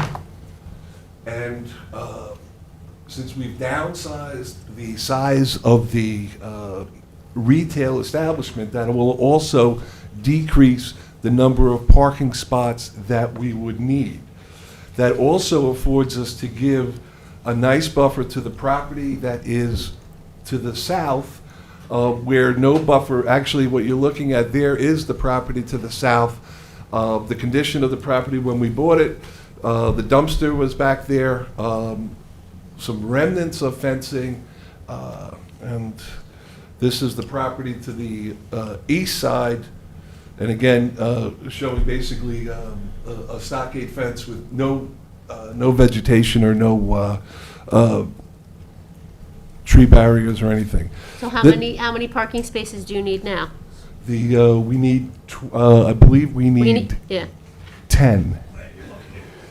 All right, so before you were going to allow, you were asking for 9, so you need 9 where 10 is required. Chuck, can you correct me? You want to swear in? State your name and address for the record, please. Charles W. Southern Jr., registered architect, 435 Bayonne Road. And do you swear? Southern. Okay, and do you swear to tell the truth, the whole truth, and I nothing do. but the truth? Okay, thank you.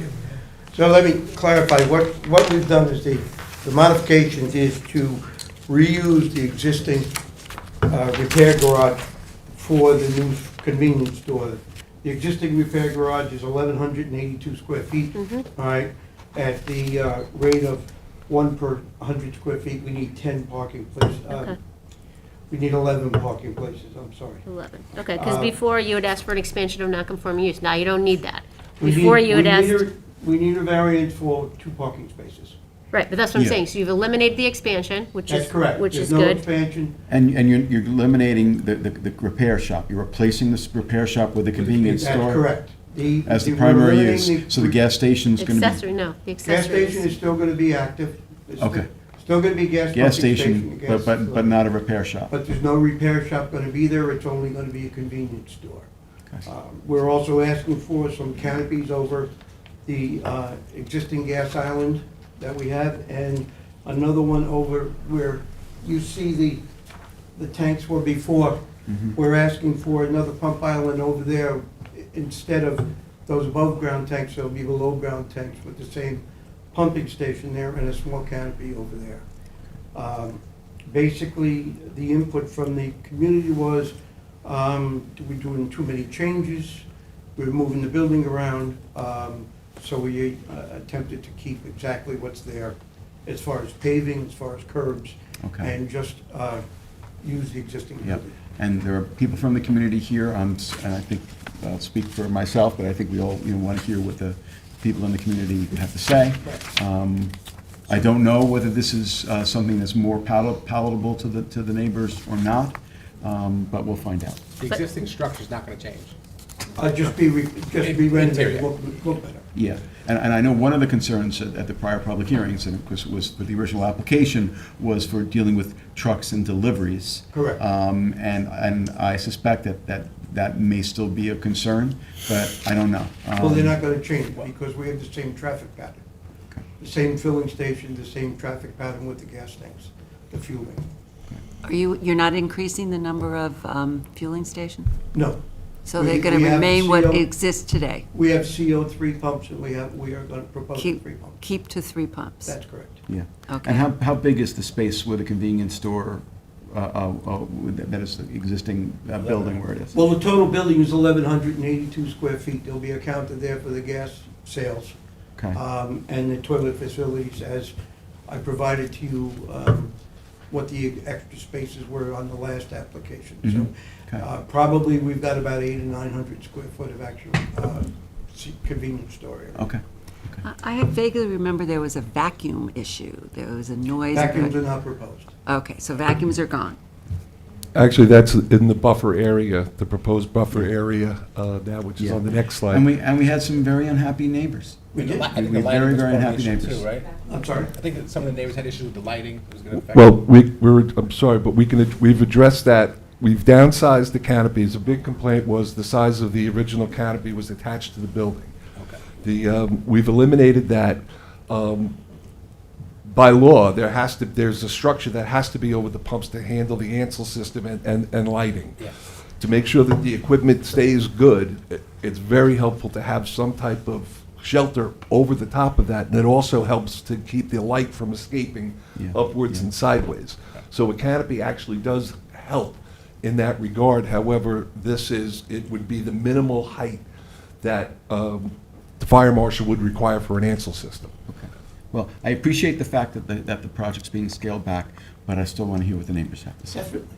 Right, but I still have a couple more questions. Sure. So just getting back to the variances, because a lot of the things that you guys are talking about are site plan, which are going to be addressed by the planning board, the traffic, the lighting, the canopy. I Correct. mean, they're before us for the interpretation as to whether or not it's accessory, which we already got that testimony. It certainly is. He testified that now they need 11 spaces where they're providing 9. They've eliminated the expansion of the nonconforming use. And then the other thing that we had asked for before was, are there still 2 off-street parking spaces in the front yard, or are those eliminated as well? There was, I believe there's only one, because we wanted to keep a large buffer zone on the east side of the property. So there's only one So off-street I parking believe space? there's one that's in the front? yard, yes. Okay, so that's been, It's 20 foot reduced. it's 20 foot from Walker Avenue, Okay. where it has to be 30, the front yard is 30 foot. Okay, And under this proposed plan, that's where we have the proposal for the handicap Right, spot, which right. allows for a larger space. And just Those figured that would are be- up near the front of the building, but behind the front of the building, okay. which they're more than 30 foot back from the road, from Montauk Highway. So this is typical relief that you hear for gas stations. Yeah. I mean, particularly when they're repurposing an existing structure. Katie, just do it one more time. So give us the variance. It's the interpretation as to whether or not it's Accessory. accessory, which they almost always are, because they give us all of the numbers, right? And it's With smaller the- and it's with the less. amount of Right. receipts They and have stuff to like make that. more money Correct. on the gas Then station than Then the it's a convenience variance store. for 9 parking spaces where 11 are required. Okay. Before they needed 15, because they were I'm expanding. sorry, let me correct that, okay? We required 12 because it's 1,182, so rounded up gives you 12. Okay, so So now we it's, required 12, we have 10. So we required 2. So you're asking for not 9, but 10. We're You asking- you have 10. We have 10, we're But you're asking for 2. asking for 2, all It's a right. variance for 2 spaces, and that doesn't include the fueling spaces. Does not include, right? I'm sorry? That does not include the fueling spaces? No. Okay. Okay, what else? and then he said 1 off-street parking space in the front yard. And that's for the handicap parking is what? No, that's a different one. Oh, okay. This one's on Walker. it's 20 foot back from Walker, all right? And it has to be 30 foot back from Walker. The two in the front, well, the one in the front is a handicap, but that's behind the front yard. Okay. That's behind the front of the building. I know there was a discussion that there was a meeting that took place, Yes. okay? And is the revised plan based on that, what happened at the meeting? Yes, it is. Okay? So, As far as the downsizing, the use of the existing building. Okay. And the elimination of the larger canopy, with the, express, that there would be two separate fueling islands. This is to accommodate larger trucks, people that are fueling landscaping equipment, people that are fueling vehicles on trailers, and this was requests from the neighbors. And we said that we would accommodate that, and that's where we tried to come up with the best way. Originally, we wanted to put the pumps in the back of the building, but to make it conducive, we put it on the side, which would allow trailers. It's a boating community. I've talked to one of the town trustees. They would be in favor of that. They don't want people fueling boats with gas cans down by the water. all right. Just to clarify, the pump island is staying exactly where it is. It's not changing, okay. Right, and it's only 3 pumps. Only 3 pumps. There are 3 pumps. Yeah. Okay. Okay. Okay. All right. Anything else you'd like to tell us? Okay, if not, then we'd like to hear from the folks, the neighbors, whoever would like to go first. If you can just try to be brief, because it is going to be a late night for us. It's not over even when we're done. Okay. You can just state your name and address, please. Hi, Cynthia Cantor, 3 Walker Ave. I am adjacent to the property. Okay, and do you swear to tell the truth, the whole truth, and nothing but the truth? I do. Okay, thank you. The plan seems slightly confusing here as we're trying to go through it and listen to what they're saying, going back and forth. Yeah. Number of spaces in the front of the building, all of that seems to be not quite solidified for us to even make comment on right now. My main purpose here is to really keep the HO zoning on that property. We don't want to be opened up to what those last people were opened up to. By changing the HO zoning, allowing a convenience store, even as an adjunct building, and changing the property in the manner that they're saying, just seems to fly in the face against what took place in 2005, when the zoning board, just, as yourselves and community members, worked extremely hard to change that property to HO zoning, as well as a number of other properties in our hamlet, to keep our hamlet beautiful, to not have a building that's open up at 11 o'clock selling beer, cigarettes, all the other things that will come if this variance is given to this property. Okay, but right now, with the revised application, basically they're trading, arguably, they're trading the auto repair shop use with the convenience store use. They're trading, but the auto, giving up. right, neither one Yeah. is allowed in the HO zoning, although the one is grandfathered in. God bless them. May they enjoy that and use that. They bought the property with the HO zoning, so I believe any relief to give to them on the HO zoning is actually basically spitting in the whole face of the community who wants the town and the hamlet to stay beautiful, who does, we can argue back and forth 100 times. Do we need a gas station or convenience? Those are all supplied on that block, a half a mile one way, the half the mile the other one. The gas station is well used by boating and all, that's all great. However, in terms of variance, there isn't a uniqueness in this. They've brought upon this hardship that they may say to themselves. They bought the property with those explicit HO zonings on that property when they bought it, grandfathered in with the repair shop and the gas station. I asked Mr. Mendelson at that time, why would somebody pay that much for that? He said, well, there are only 2 gas stations in town, and gas stations make money. Whether that is true or not, that's for them to come to. And will it change the character? This will change the character of the hamlet. And none of these variances given and none of the changes that will go to this property are in the spirit of the HO zoning that we are begging you to save our hamlet. Begging you to. Thank you. And it's good to see everyone well. Okay, thank you. Thank you for your comments. Who else would like to be heard?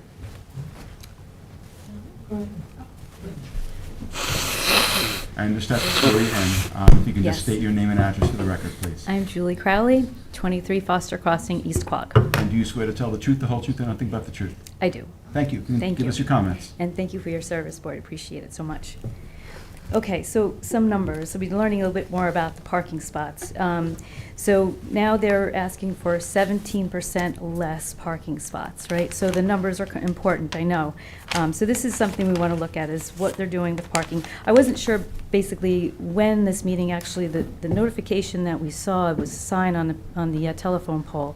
And it was only about maybe 2 weeks ago. I don't know if that's within the time frame. It is. It is, okay. So we had some time, a little bit of time, to do our homework. Today was the first time that I think we were able to foil and get some of the information. Okay. You know, they're asking, and also wanted to clarify, they're not asking for any parking spots on the street. That was one of the things that was unclear. Okay. They're asking for 25% more of impervious coverage. That is significant. 25% more. They're asking for 84% more of the building coverage. That is incredible with the canopy space. This is going to change the feel of that corner. It does not comply with what the feel of our neighborhood is. It does not even align with what usually the ZBA and how you make decisions, I'm told. Okay? The setbacks are inadequate. 30 feet back from the front, which is Montauk Highway, 33 back from the side on Walker Avenue. At some point, you see 8 feet and 15 feet. I don't know if I'm correct, but... But all the structures exist, so the setbacks are the setbacks. There's no new building exists. And except for the parking spaces now that they're asking for, which is on Walker and on Montauk But the Highway. setbacks are from the property lines, not from the parking spaces. Okay, so, but they're looking for relief for parking. The number of spaces. The number of And spaces. then one space in the front yard. And then Or the one on front, or Walker whatever it Avenue. is. I believe there's one they're looking for on Walker Avenue. Okay, so they're looking to take up more space on that as well. You know, we're really, really afraid that this is going to change the nature of the whole neighborhood. And I think it's the responsibility for the zoning board to not approve for this. It fails in the parking, it fails in the setbacks, and it fails in the lot coverage. Today I reviewed the FOIL, and there were about 75 letters from neighbors who are not in favor of this application. There are people... The revised application or the original No, application? this is from day one, okay? Well, but it's a different So- application. So, and then we are allowed to then provide more letters? Sure. Okay, so Sure. now it's open, because I believe that there are more letters that were You absolutely written. submit them. Okay, so Submit we'll... anything you have, submit. Okay, thank you. Appreciate that. And then there are people, besides the 12 people that I count so far, that are here today, there are people on Zoom who are very endurable because we're here all night, right? And I'm hoping that the people that are on Zoom have stayed up late enough to make a comment as well. The planning board did not... Can I just ask a question? Yeah. What was your point about lot coverage?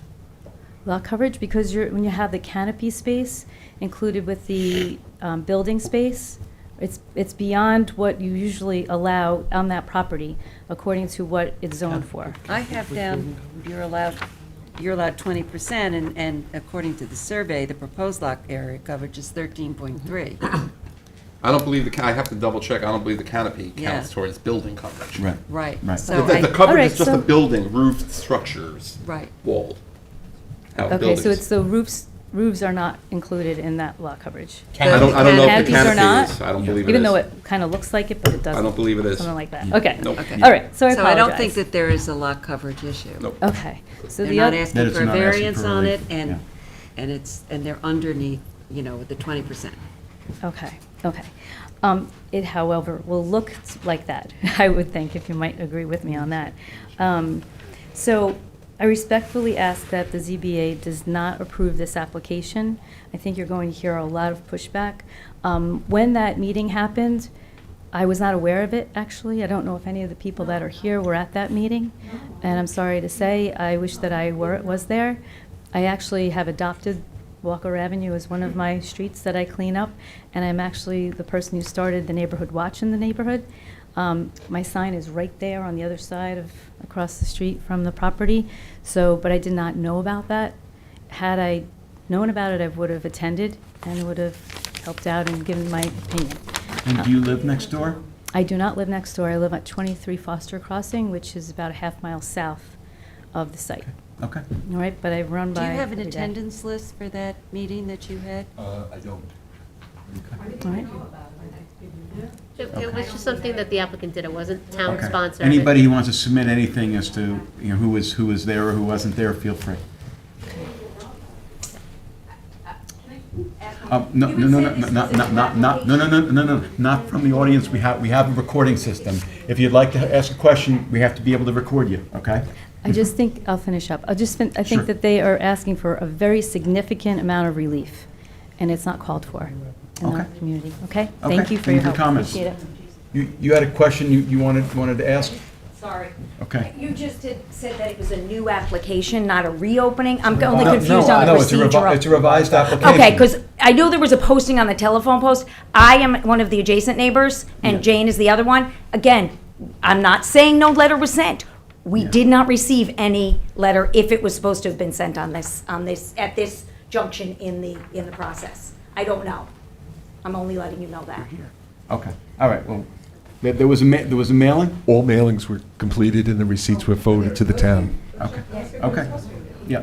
If you have to come up. Okay. No problem, and I just have to swear you in, so if you can just state your name and address, Yes, please. Lillian Brash, 10 Walker Avenue. And do you swear to tell the truth, the whole truth, and nothing but the truth? I do. I just have a question. If you can spell your name? Lillian, Lillian, Brash, B as in boy, Rash. I have a question. What are the hours, the proposed hours of operation of the convenience store? We plan on closing at 1 a.m.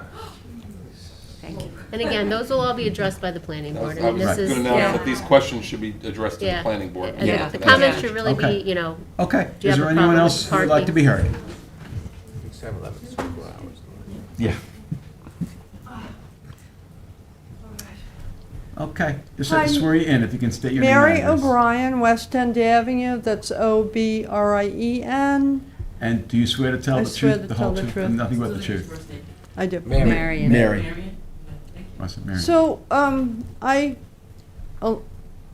so I live on West End Avenue, so I'm not an adjacent neighbor, but I'm concerned with the look of East Quogue as a whole. Okay, it was mentioned that there was a gas station which was not pre-existing, a gas station and a repair shop which was not pre-existing under the HO, but still, it was a small building, and the repair shop was not terribly active. It wasn't like the other repair shops in East Quogue that are clogged with cars waiting to be serviced. And it didn't have a canopy. A canopy is so outside of the idea of an HO small hamlet type building. And as far as, I'm very concerned about light pollution. And obviously it's important to have shielded lights, but a canopy is not necessary for shielded lights. Most of the businesses in town have the kind of lights that point down, that don't trespass on their neighbors, because the lights are designed that way. So we don't need a canopy for containing the lighting. And it's two canopies, it's just screaming, not East Quogue, not Hamlet office. And I also am afraid that it might be the beginning of the demise of this type of zoning in the hamlet of East Quogue. So I would request that this part of the application not be allowed. Thank you. Okay, thank you. Is there anyone else who would like to be heard?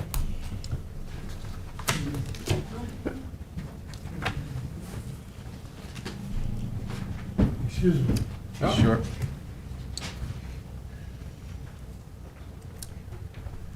And I just have to swear you in, Yes. if you can, when you're ready. Raymond You can state- LeCan. you state your name and 35 address. I'm sorry? If you can state your name and address. Raymond LeCan, address 35 Walker Avenue in East Quogue. And do you swear to tell the truth, the whole truth, and nothing Yes, but I the do. truth? Okay, you can give us your comments. I would like to first say that Mr. Stoddard, who I've known quite a while, I believe misrepresented what happened at the meeting when he came to see the community. Okay, I was there. I'd say 12 other people who I hope you will hear from, who will support what I say.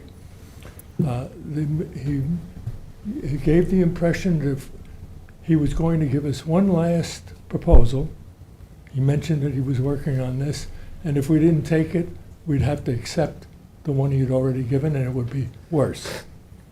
All those things were said, and I recall them distinctly.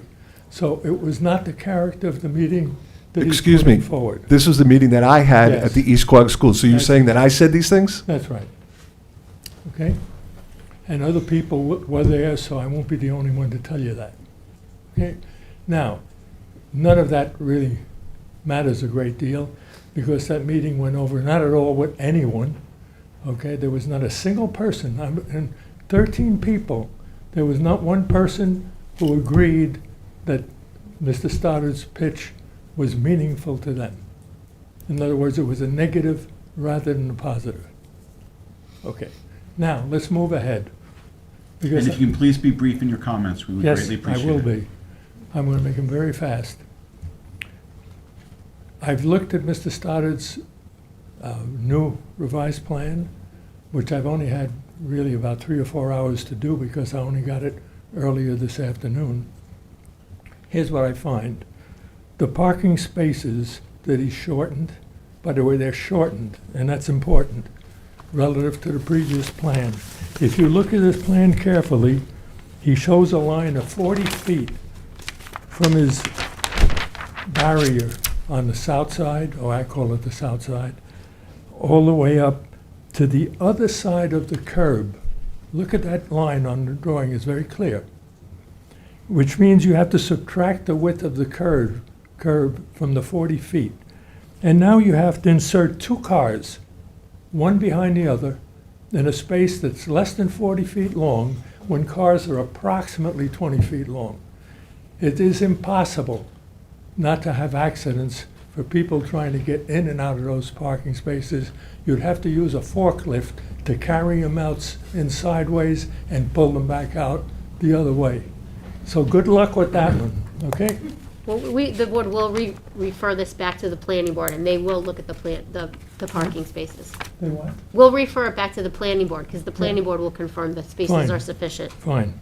Second, most of the landscaping is gone, which was sort of a promise of making the place look good. But on the other hand, there is, by the way, one very interesting thing. The parking spaces were shortened in order to make the buffer toward the next property larger. I understand the motive for that. It makes sense.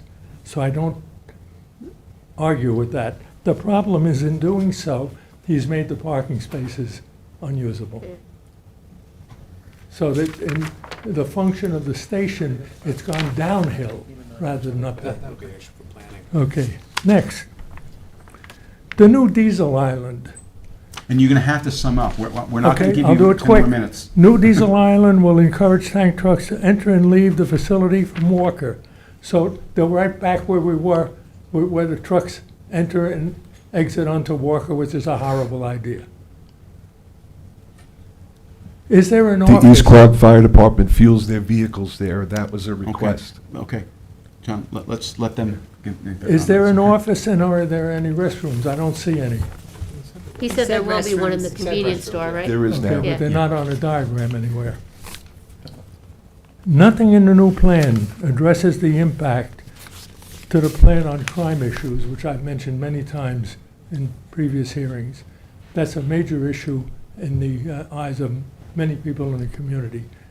The statistics about concession stores like this one and its effect on young people in the community. We're not talking about people that come in from another community.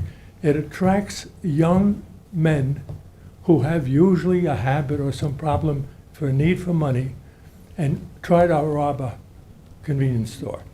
And why they do it? Because it's easy. What happens when they do it?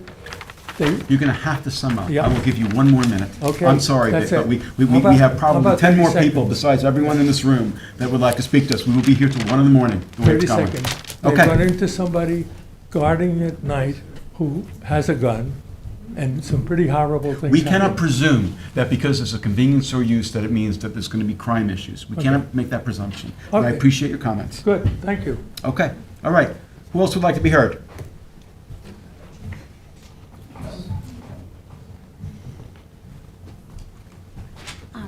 Just have to swear you in and state your name and address. Ann Algieri, 28 Indian Run, East Quogue.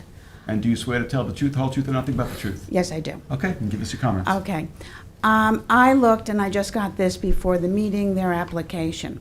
I looked at question 15, will the grant of the variance cause an undesirable change in the character of the neighborhood? Or will it create a detriment to nearby properties?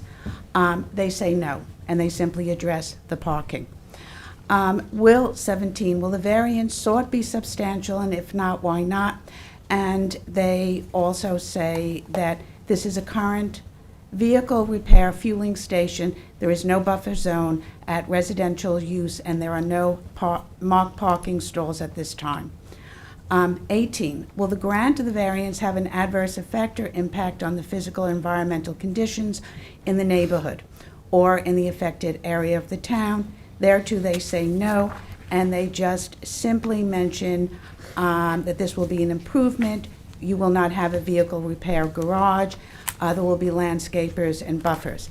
But they don't really address what other people here in the audience have addressed, that there's going to be noise, there's going to be air pollution. It's going to create commercial sprawl, which is why the zoning was changed, which is why you have a park diagonally across. It is going to change the hamlet, the atmosphere, the character of it. And so it affects not just who is directly living next to it, not just the people on Walker Avenue, though those two groups are affected the most, but it affects everybody, as Mary O'Brien mentioned, that lives in East Quogue and takes pride in our little hamlet. That's one of the entranceways into the hamlet. The new revised plan doesn't really do anything for me. The main concern here is the convenience store. And I know you don't make a judgment and you can, say, well, there will be crime or there won't. That's just up in the air. We have our opinions about it. So what I would like is just keep it as it is. Don't give them the convenience store. Let the repair shop stay there and just not change it. I know some other people have viewed that probably will be better. Mendenhall had a repair shop. It was not overrun with cars. My mother would even bring her car up there and get it checked or get an oil change. They're not going to be able to compete with the other two repair shops. I don't think it's going to be very big. But the idea of the convenience store open till 1 a.m., that is going to change the hamlet drastically. So I just ask that you don't give them a new use. They're not asking, I gather, for a variance now, right? It's not a new use, it's a proposed accessory use, and because they're limiting the size of it, it's not even an expansion of a non-conforming use. It's a permitted accessory use, so long as they've established that the money coming in is less than the gas, which obviously it is, so. They really have drastically reduced the variances. I know the community doesn't seem to support it, but it's like 2 parking spaces and 1 in the front yard. Yeah, but that they're saying, that takes care of everything. It has nothing to do with, I don't know how familiar you are with the hamlet, but with the small town feel of it, that's the entranceway. It has a nice residential feel to it. That's going to just change that completely. There's going to be added traffic 1 a.m. And, that place is, regardless of what the traffic study said, my husband, who's in the audience, over the years had 2 accidents at that intersection. It's dangerous. It's very, very dangerous. So I just hope that it's not permitted. And, apparently, people at the, that meeting that they referred to at the school were told, oh, well, what you'll be left with will be worse because we'll have the repair shop. I would take the repair shop. Okay, thank you for your comments. You're welcome. Okay, would anyone else like to be heard? Okay. Hi, Just thank have to you. swear you in if you can state your name and address, please. Ann Henry, 21 Indian Run, East Quogue. And do you swear to tell the truth, the whole truth, and nothing but the truth? I do. Okay, you can give us your comments. Nitty gritty, they're asking for a variance on the percentage that is impervious. That street is prone to They're flooding. not. I don't know No? why, no, I don't know why you guys are Oh, saying I'm that. so sorry. It's not, that's not even a provision in the town code. Oh, I'm so embarrassed. No, that's okay. That's why I was saying, it's really the parking at this So point. so it says It's a very proposed limited site variance impervious request, coverage is yeah. 75% and the code is 60? But maybe, maybe I have an outdated one. I don't even know what that pervious. This today? Do I have it wrong? I don't, I mean, Anthony, what is the I'm section sorry, about sir, pervious? sir, what is the percent impervious? We do have a No, you have to go up to the Oh. podium. I apologize. No, that's to a okay. microphone. Clearly, we need clarification. There is a variance requested for the paving, but it's existing paving. Okay. We are removing some of the paving. The only paving left is the paving that is there. But what There's- section of the code is a pavement? I believe it's under the criteria under HO and HC zoning that allow. Site coverage requires a 60% max, where impervious coverage, we're But what proposing section of the town code is 75. that? Thank you for catching that. Oh, It's gosh. the last one down on the code variances, where I have the code variances on my drawing. It's the last HO, one I all the think way it's on the the bottom. HO. It's the HO. Here. So we stand corrected. So there is. Thank you. impervious My. coverage existing. But, so in other words, you're taking the I existing, have which no is idea. larger, and you're That's reducing correct. it. That's correct. So that it's a. Right now, there's pre- 100% impervious on the site. But There is a provision is in this CBA or is this site plan and planning? Well, board? Well, that there is- is, Yeah. there is a provision in the code that allows for up to 60% total, impervious surface.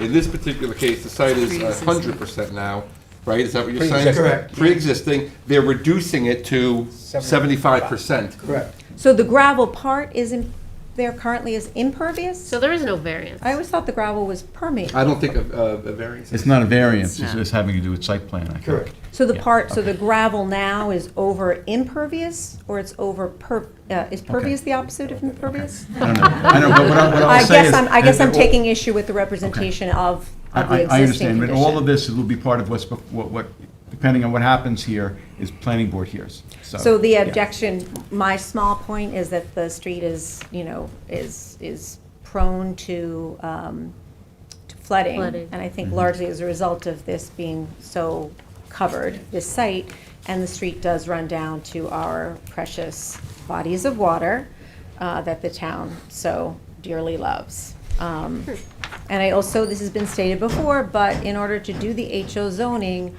other property owners on that street did give up their rights, their previous zoning, in order, for the greater good of the community. And this really is a slap in their faces. Maybe we should consider, instead of making this a variance, maybe we should change the zoning so people can build whatever they want there, and those owners can have those rights back. And more convenience stores can go Well, in. Changing zone changes go before the town board, that's not our board. And I do think 1 AM is, well, it's vulgar, sir. It's vulgar. Vulgar to you both. Okay, is there anyone else? Is there anyone else who would like to be heard in connection with this application? I'll be super quick. Okay, if you just state your name and address. Noel LeCan and 35 Walker Ave, East Quogue. And do you swear to tell the truth, the whole truth, and nothing but the truth? I do. Thank you. Noel? Yes, Noel, Noelle. Last name? LeCan, Lecann. Okay. 35 Walker. Thank you. You can give us your comments. So I just want to say really quickly, the CAC group announced that meeting a day ahead of when it occurred. So, Dad and I were able to drop everything and go to that meeting. But as you know, most people didn't know about that meeting. It was very poorly attended and nothing was resolved at that meeting. So just for the record, and I'm happy to make a list of who was there, if that's helpful, but it Sure, was a why not? tiny You number. can submit that, you can submit that to us. And Okay. it probably went a lot like this, right? No, I mean, it was really just, a little chat, and it was a little threatening when you said, if you don't like this, we're just gonna go back to the old plan, so, be it as it was, that, Yeah. I think it's an important point, Okay. that's Okay. all. All right. And also, I'd like to just say, Jim Comiskey, who couldn't be here tonight, I mean, he had to give up that right and agree to the HO along with everyone else. So, it just really just seems so unfair to just spot award a variance to one entity. That's it. Okay, all right, thank you for your comments. Yes. Okay, just have to swear you in and state your name and address. Ed Salzberg, 616 Jackson Avenue, East Quogue. And do you swear to tell the truth, the whole I truth, swear and to nothing tell but the the- truth? yes, I do. Okay, you can give us your comments. Yes, and I spoke at prior meetings on this topic, and as my neighbors have said, we really think this is out of character. I think the revised proposal, one of the downsides is now they're talking about keeping the convenience store open to 1 a.m., which is, again, really out of character with the town. If you know that town, at 6 p.m., it's really quiet, and so keeping this open to 1 o'clock and being a convenience store really changes the character of that proposal. I think this was a step back, again, staying open to 1 a.m. The question of, I know you're really focused on what is the current zoning requirement and what is the variance. I'm still concerned that my understanding is that for a new gas station convenience store, you need something over 30,000 square feet. This has about 16,000 square feet. They have the grandfathering in, but it is clearly not consistent with what the town planning board and the town planners felt was appropriate for a convenience store and a gas station. So it just doesn't make sense, and I think you've heard it from the community. And, we've been here before, we'll keep coming back. And one thing I do want to say, I want to compliment you all for having incredible patience to be sitting here all these hours. And so I'll stop at that. Again, thank you for your patience. Thank you for your comments. Is there anyone else who would like to be heard? Is there anyone who's waiting to be heard on Zoom in connection with this application? Okay. Surprise. Oh, yeah.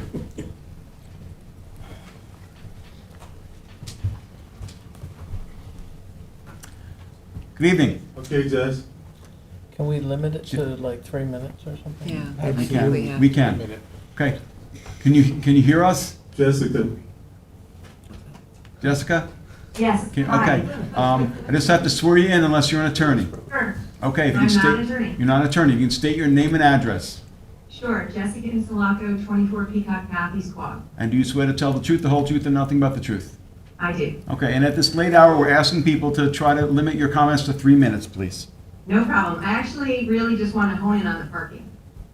So when I read the code, it said convenience stores need to have an absolute minimum of 12 spaces. And this group is looking for a reduction of about 17% for 10. But then, in addition, they have a filling station, and the filling station requirement in the town code is a minimum of 5 spaces, plus 4 spaces for queuing line area for each pump.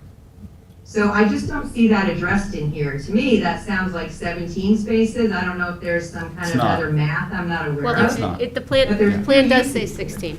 The plan says total provided 10 spaces plus 6 fueling spaces equals 16 spaces. Right, but the fueling spaces may speak to those 4 spaces queuing line area for each pump, but that doesn't speak to 5 parking spaces minimum. I don't think that's clear at all. So I think you guys really need to look at that, because as I recall from previous iterations of this plan, we really didn't get at parking. They've never been able to get at parking. I thought the number was around 15 spaces, and they could only squeeze in 9. Yep, we will. We're going to refer to the planning board. Yeah, so that's it. I think that's the big deal, is they're not going to make it on parking. Okay. All right. Everyone else has covered everything else. Okay. Very good. Thank you for your comments. Thank you. Okay. Thank you. And who else do we have? We got one more.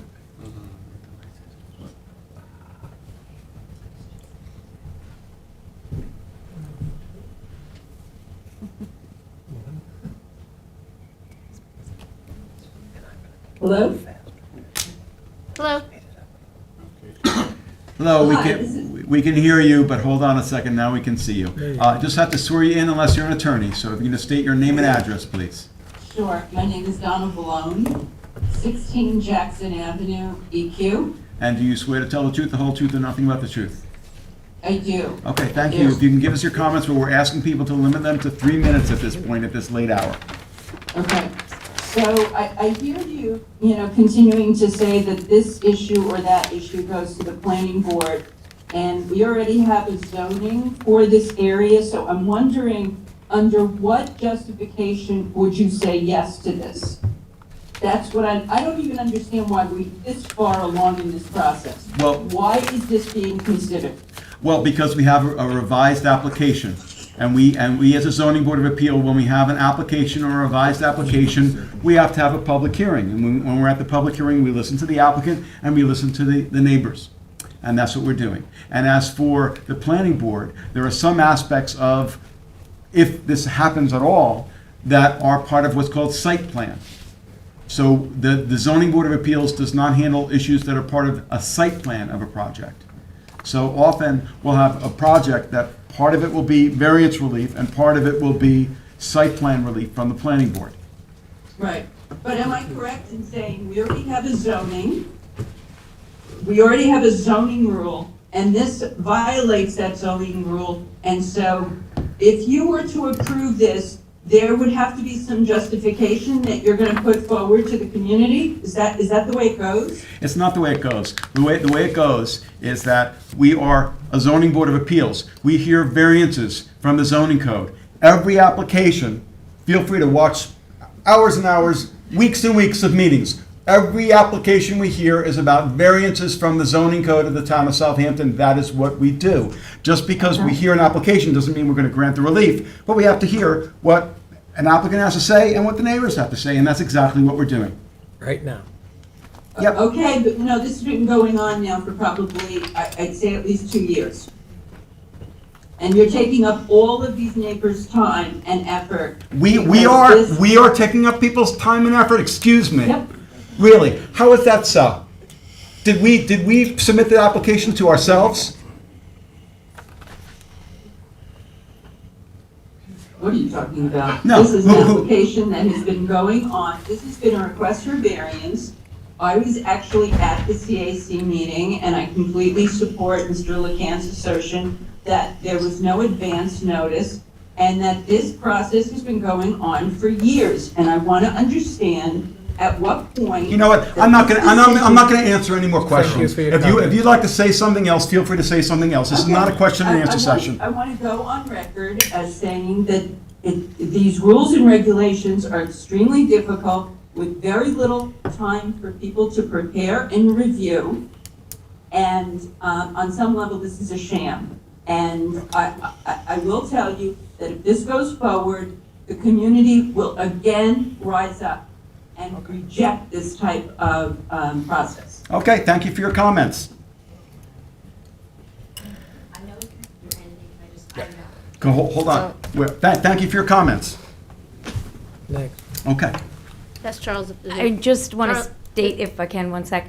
Sure. Fear, what she's probably getting at is, I have a fear right now that the next step, we won't be notified or we won't know what's going on, just because of the way the process is each time we turn around.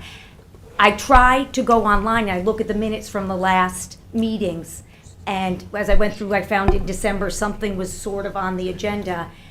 So how can we be, me, as a next door neighbor, how can I know when the topic is going to be covered again? We have a wonderful secretary, Candace Oh, Cowell. yeah, I know. We have an So, guys, you just exceptional call her. attorney, Call her. Kitty Garvin. They Okay. will both be responsive to any of you that Okay. have any questions or concerns about truthfully, what's that's going right. on. I will, Get the next day. I will call. She is very responsive. Okay. Thank you very much. No problem, thank you. Any other comments? No other hands. No other hands? We gotta move on now. No Yeah, other we hands. Yeah, we okay. have somebody come up repeats. again. Okay. We heard. Not further comments. What do you want to ask? Will we be notified when the planning board hears it, and will the planning board hold a hearing, or will they will just? The planning board will hold a hearing, and I believe you will be notified if there's a site plan application. Yep. Take everybody's number, please. Okay, I think we're done. All right, I think we're done. Any other last comments? Couple things about what was said and everything. Let's remember that we've gone through the CEQA process. We received a negative deck on the CEQA. But most wait, of the- did you receive Anthony, did. what was the secret determination on this? Oh, sorry. I thought, So we did remember, the planning board did a secret determination Yep. on the previous application, Yes. which had a larger footprint, had Yes. more But it- variances. but it wasn't and a they issued negative- a conditional neg deck at the yeah, time, that's if what I'm you saying, it remember. wasn't a neg deck, it was. It was It was a conditional conditional neg neg deck. deck, but it was a neg deck, but conditional neg deck. Okay. But these things have been addressed in the past. Number two, there's something, they're concerned about the light. There's something called dark skies, which all lights in the town of Southampton have to be dark skies compatible. We submitted a lighting plan to the planning board on the previous application, which showed that none of the light went off of the site as required. Again, the impervious coverage of the site, which I just want to clear up. The site is basically 100% impervious coverage right now. We're reducing that by cutting out a lot of it, adding landscaping where there is none, and we've also added drainage, storm drainage, underground storm drainage. So there will be no issue of water runoff of this property into the roadway. Okay. And one other thing, I was not at that meeting. Mr. Bedenti was. I wasn't available for that meeting, so Okay. my name was mentioned as being there, and I wasn't. Okay. Well, we have some very unhappy neighbors, as you could hear. So, I thought you took care of this. well, they're very as unhappy, I think, as they were before. So, but in any case, that's where we are. Who is the lead on this application? Keith. Keith, would you like to make a motion? Gotta go to the planning board. When is the Well, planning board it's gonna? gonna go, it has to go, we haven't even referred it to the planning board yet, No, because we right. were waiting for the plan. So we do need to refer it to the planning board. They will give you guys a report back. I'm not sure that you need any more testimony. You've had quite a bit of testimony. Yep. I do think the planning board will confirm what everybody was talking about. You guys can sit, there's no more public comment. The planning board will confirm, if the parking is appropriate, if the sizes are appropriate, and they'll give that to us in our report. So certainly, we'll All right, I'll confirm. move to close the public hearing. Second. Okay. Are we having a written comment period? Yes, we absolutely should have a written A comment period. There was a lot of people And who when said is, they and when didn't. is that written comment period going to end? I think you could give it, I mean, the planning board's probably gonna take at least a month to get it on their agenda, right? Yeah. So Maybe a maybe little give time. them, maybe give them a month public comment period, because they can submit. Why don't we do this? Give them, written submission date of 4/20, how's that? 4/21, the day after. 4/21, whatever you want. To the zoning board. Before you But anybody who finalize wants to that, submit anything up until 4/21 and the business can submit it to us, to us. And you guys can't vote or move on this until you hear from the planning board now, or we step back a step? Normally, we get this referral, okay? And, yeah. Yeah, we wait to hear from them. Yep. Generally, Yep. that's what we do. We've stepped Yep. back with Yep. the new drawing. Second meeting in May. Thank you, guys. May 18th. May The 18th for decision on 5/18. Okay. Do we That's have, my motion. And when is the Second. next meeting?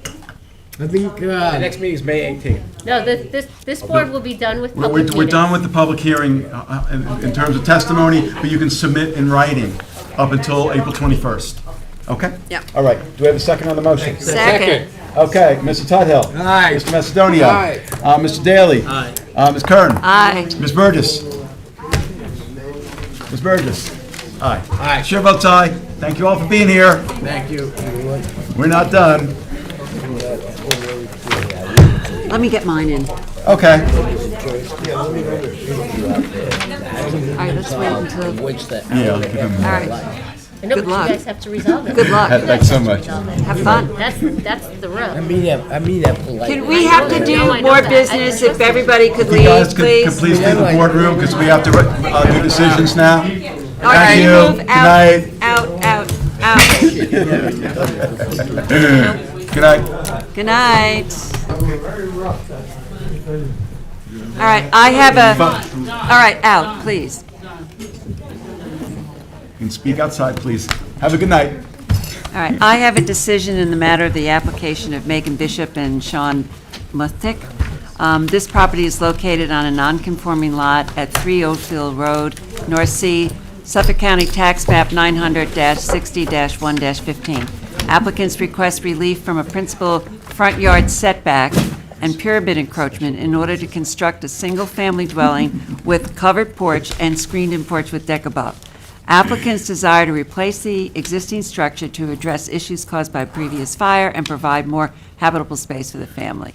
The new house is approximately 1,300 square feet on a very narrow property burdened with 2 front yards, and then the property itself is only 8,795 feet in an R40 zone. Some of the mitigating factors for this application include limiting the height of the proposed structure to 29.8 feet, building on the existing footprint of the old premises, and maintaining ceiling heights for both levels at 8 feet. No objections from neighbors were received. The Zoning Board of Appeals finds in this instance that the applicant has established it is entitled to the requested variance relief in that the benefit to the applicants outweighs the detriment to the health, safety, and welfare of the neighborhood and meets the 5-part test set forth in Town Code and New York State law, town law. In particular, the benefits sought by applicant cannot be achieved by some other method feasible for the applicant to pursue, given the small size and narrowness of the property and the burden of 2 front yards.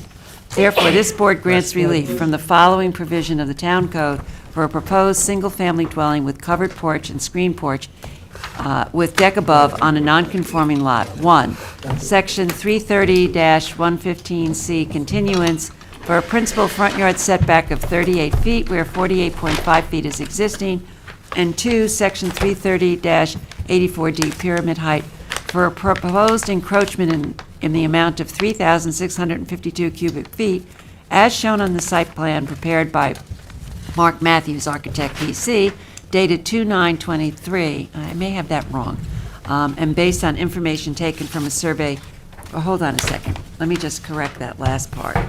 All right, I'm sorry, do you have the new decision? Hold on. You want me to go print it out again? All right. I don't have the final, I'm sorry, the final surveys that Mark Matthews, you had different dates, and I didn't bring that with I'll me. get it. Just let Adam do the rest of All his, right, and I'll go get Adam, it. you do the rest. Okay, all right, I have Sorry, a determination. to be returned. I have the determination in the matter of the application of the Brock Riley Living Trust for property located at Suffolk County Tax Map number 900-189-113. This application is for property located at 8 Hampton Place, Hampton Bays. Applicant requests relief for an addition and various improvements to the existing dwelling in order to level off the floors and make the house ADA compliant. This application passes the standards set forth in New York State Town Law and the Town Code. Therefore, this board grants relief for the following provisions of the Town Code. 1, Town Code 330-84D, pyramid height, for a total pyramid encroachment in the amount of 903.4 cubic feet as follows. 1, 38 cubic feet proposed on the east side for a proposed overhang addition to the existing sunroom and to allow the roof of said sunroom to be raised. 2, 24.4 cubic feet proposed on the north side, 22 cubic feet for the proposed expansion of the existing garage with deck above where 1.9 cubic feet currently exists and 2.4 cubic feet where 0.55 cubic feet currently exists to allow the roof of the existing dwelling to be raised. And 3, 841 cubic feet proposed on the south side, where 636 cubic feet currently exists, to allow the roof of the existing dwelling to be raised.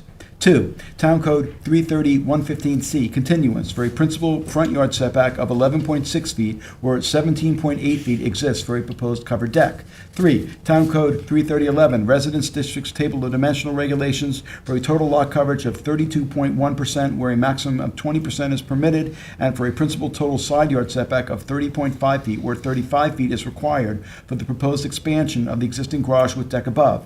And 4, Town Code 330-83C, yards, to allow the roof overhang on the north side of the dwelling to encroach 4.9 feet into a required yard and to allow a roof overhang on the east side of the dwelling to encroach 24 inches into a required yard where a maximum encroachment of 18 inches is allowed. These variances are granted for structures as shown on the survey prepared by Michael K. Wicks, last revised March 13, 2023, and the pyramid plans and elevations prepared by Benjamin Andres, architect, last dated December 19, 2022, and received by this board on January 26, 2023. The grant of this relief is subject to such of the conditions and permits as applicant is already required and may otherwise have to acquire for final approval of the subject premises, including the removal of all decking as shown on the aforementioned survey. Second. Mr. Daly? Aye. Ms. Kern? Aye. Ms. Burgess? Can't hear She Howard. said aye. Okay. Aye. Mr. Macedonia? Aye. Mr. Tuttle? Chair votes aye. Next, Let me do my- go ahead. All right, so just to correct on the previous decision of Megan Bishop and Sean Methick at 3 Oldfield Lane, the second approval was for Section 330D-84D, pyramid height, for a proposed encroachment in the amount of 3,621 cubic feet, as shown on the site plan, floor plans, and pyramid diagrams prepared by Mark Matthews, Architect PC, dated February 10, 2023, and the survey prepared by Francis X. Carl, LS, dated February 6, 2023, and incorporated herein. Grant of the foregoing relief is subject to the conditions of such other permits as the applicant has heretofore acquired or may otherwise be necessary for final approval. I'm sorry about that. Second. Ms. Kern? Aye. Mr. Daly? Aye. Mr. Macedonia? Aye. Mr. Tuthill? Aye. Ms. Burgess? Aye. Chair votes aye. I hope I read all four in the Brock Riley Living Trust decision. I think can't you did. remember. You Okay, did. I hope I so. think you did, yes. All right, next I have a determination in the matter of the Town of Southampton Housing Authority for Suffolk County Tax Map Number 900-139-236. This application is for property located 100 Vale Avenue, Riverside. Applicant requests variances for a rear yard setback and total lot coverage for a single-family dwelling on an undersized lot. This application passes the standards set forth in New York State Town Law and the Town Code. Therefore, this board grants relief from the following provisions of the Town Code for a proposed single-family dwelling. 1. Town Code 33011, Residential Districts Table of Dimensional Regulations for a proposed total lot coverage of 23.7%, where a maximum of 20% is permitted. And 2. Town Code 330-115D2, Continuance for a principal rear yard setback of 28 feet where 39 feet is permitted, as shown on the survey prepared by Nathan Teth Corwin, Land Surveying, last revised March 16, 2023, and the floor plans and elevations prepared by Ryan Kessner, Architect, BC, last dated December 14, 2022. This relief is subject to such other conditions and permits as applicant has already acquired and may otherwise have to acquire for final approval of the subject premises. Second. Mr. Daly? Aye. Ms. Kern? Aye. Ms. Burgess? Aye. Mr. Tudhill? Aye. Mr. Macedonia? Aye. Chair votes aye. I next have a determination in the matter of the application of Matthew Roden and Jessica Vieira for property located at Suffolk County Tax Map Number 900-380-148. This application is for property located at 1 Seatuck Lane, Remsenburg. Applicants request relief for proposed additions to an existing one-family dwelling, decking, and pool on a waterfront lot burdened by wetlands and 3 front yards. This application passes the standards set forth in New York State Town Law and the Town Code. Therefore, this board grants relief from the following provisions of the Town Code. 1. For proposed additions to an existing one-family dwelling on a non-conforming lot, relief from 330-84D Pyramid Law for a total pyramid encroachment in the amount of 6,134 cubic feet, 5,516 cubic feet on the northwest side where 1,524 cubic feet currently exists, and 618 cubic feet on the southeast side where 57 cubic feet currently exists. 2. For a proposed elevated deck, relief from Town Code 330-83A4 and C yards to allow a deck higher than 1 foot above the ground to be located within the required front yard. And 3, for a proposed swimming pool, relief from 33011 Residence District Table of Dimensional Regulations for an accessory front yard setback of 32.5 feet where 70 feet is required from the southerly property, Mauritius Bay, and an accessory distance from street setback of 28 feet where 70 feet is required from Rogers Lane. These variances are granted for structures as shown on the survey prepared by Pat Sacafico, last revised July 26, 2022, and the plans and elevations prepared by Christopher Jeffrey, last revised August 31st, 2022, and are subject to such other conditions and permits as applicants have already acquired or may otherwise have to acquire for final approval of the subject premises. Second. Ms. Kern? Aye. Mr. Daly? Aye. Mr. Macedonia? Aye. Mr. Tuthill? Aye. Ms. Burgess? No. Chair votes aye. Next, I have a determination in the matter of the application of Dominic Fortino for property located at Suffolk County Tax Map Number 900-2 269-122. This application is for property located at 9 Sun Valley Road, Hampton Bays. Applicant requests relief for a one-story addition with garage underneath. This application passes the standards set forth in New York State Town Law and the Town Code. Therefore, this board grants relief from the following provisions of the Town Code for a proposed one-story addition with a garage beneath on a non-conforming lot. Town Code 330-115C, continuance for a front yard setback of 20 feet where 38.1 feet is existing, and Town Code 330-84D, pyramid law, for an encroachment to the amount of 9 cubic feet, as shown on the site plan, floor plans, and elevations prepared by architect Todd O'Connell, dated September 7th, 2022. This decision is subject to such other conditions and permits this applicant has already acquired or may otherwise have to acquire for final approval of the subject premises. Second. Mr. Macedonio. Aye. Mr. Tudhill. Aye. Ms. Burgess.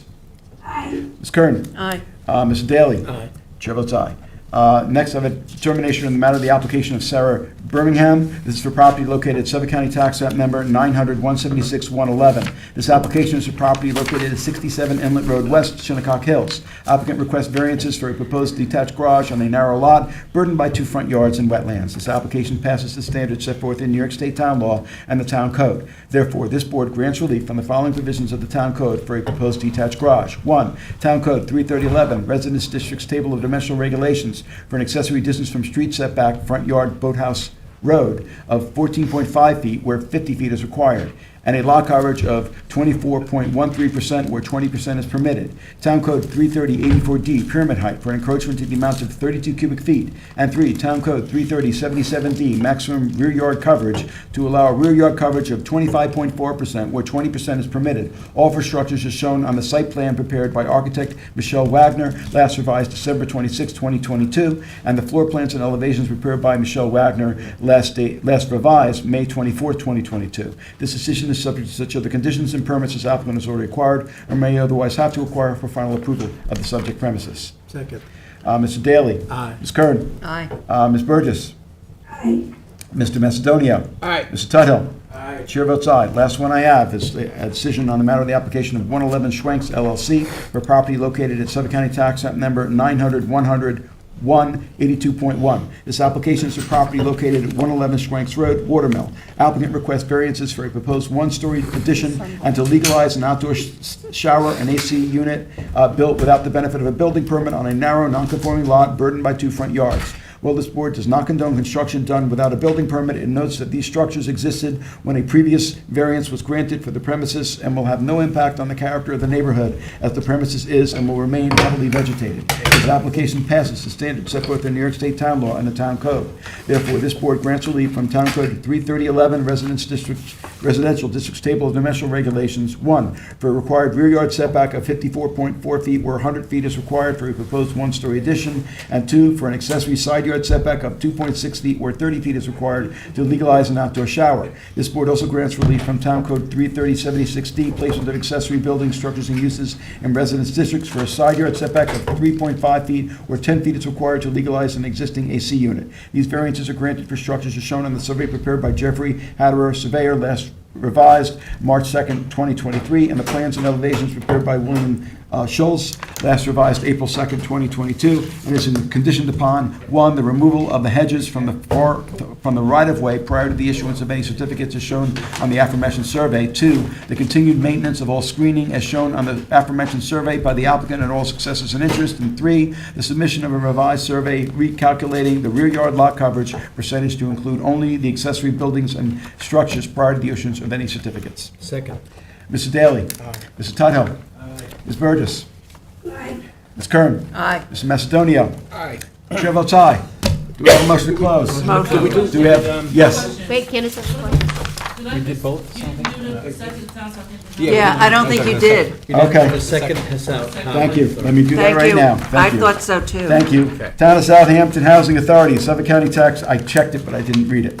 Suffolk County Tax Map Number 900-139-256. This application is property located at 93 Vale Avenue, Riverside. Applicant requests variances for a rear yard setback and total lot coverage for a single-family dwelling on an undersized lot. This application passes the standards set forth in New York State Town Law and the Town Code. Therefore, this board grants relief from of the following provisions of the Town Code for a proposed single-family dwelling. 1. Town Code 33011, Residential Districts Table of Dimensional Regulations for a proposed total lot coverage of 24.2%, where a maximum of 20% is permitted, and Town Code 330-115D2, continuance for a principal rear yard setback of 28 feet, where 37.5 feet is permitted, for structures as shown on the survey prepared by Nathan Taft Corwin, surveyor, last revised March 16, 2023, and the floor plans and elevations prepared by Ryan Kessner, architect, last dated October 1st, 2021. This relief is conditioned on such other conditions and permits as applicant has already required or may otherwise have to acquire for final approval of the subject premises. Mr. Daly. Aye. Mr. Macedonia. Aye. Ms. Burgess. Ms. Kern. Aye. Mr. Tudhill. Aye. Chair votes aye. Motion to close? Motion. Second. All in favor? All right. We are closed. Well, that was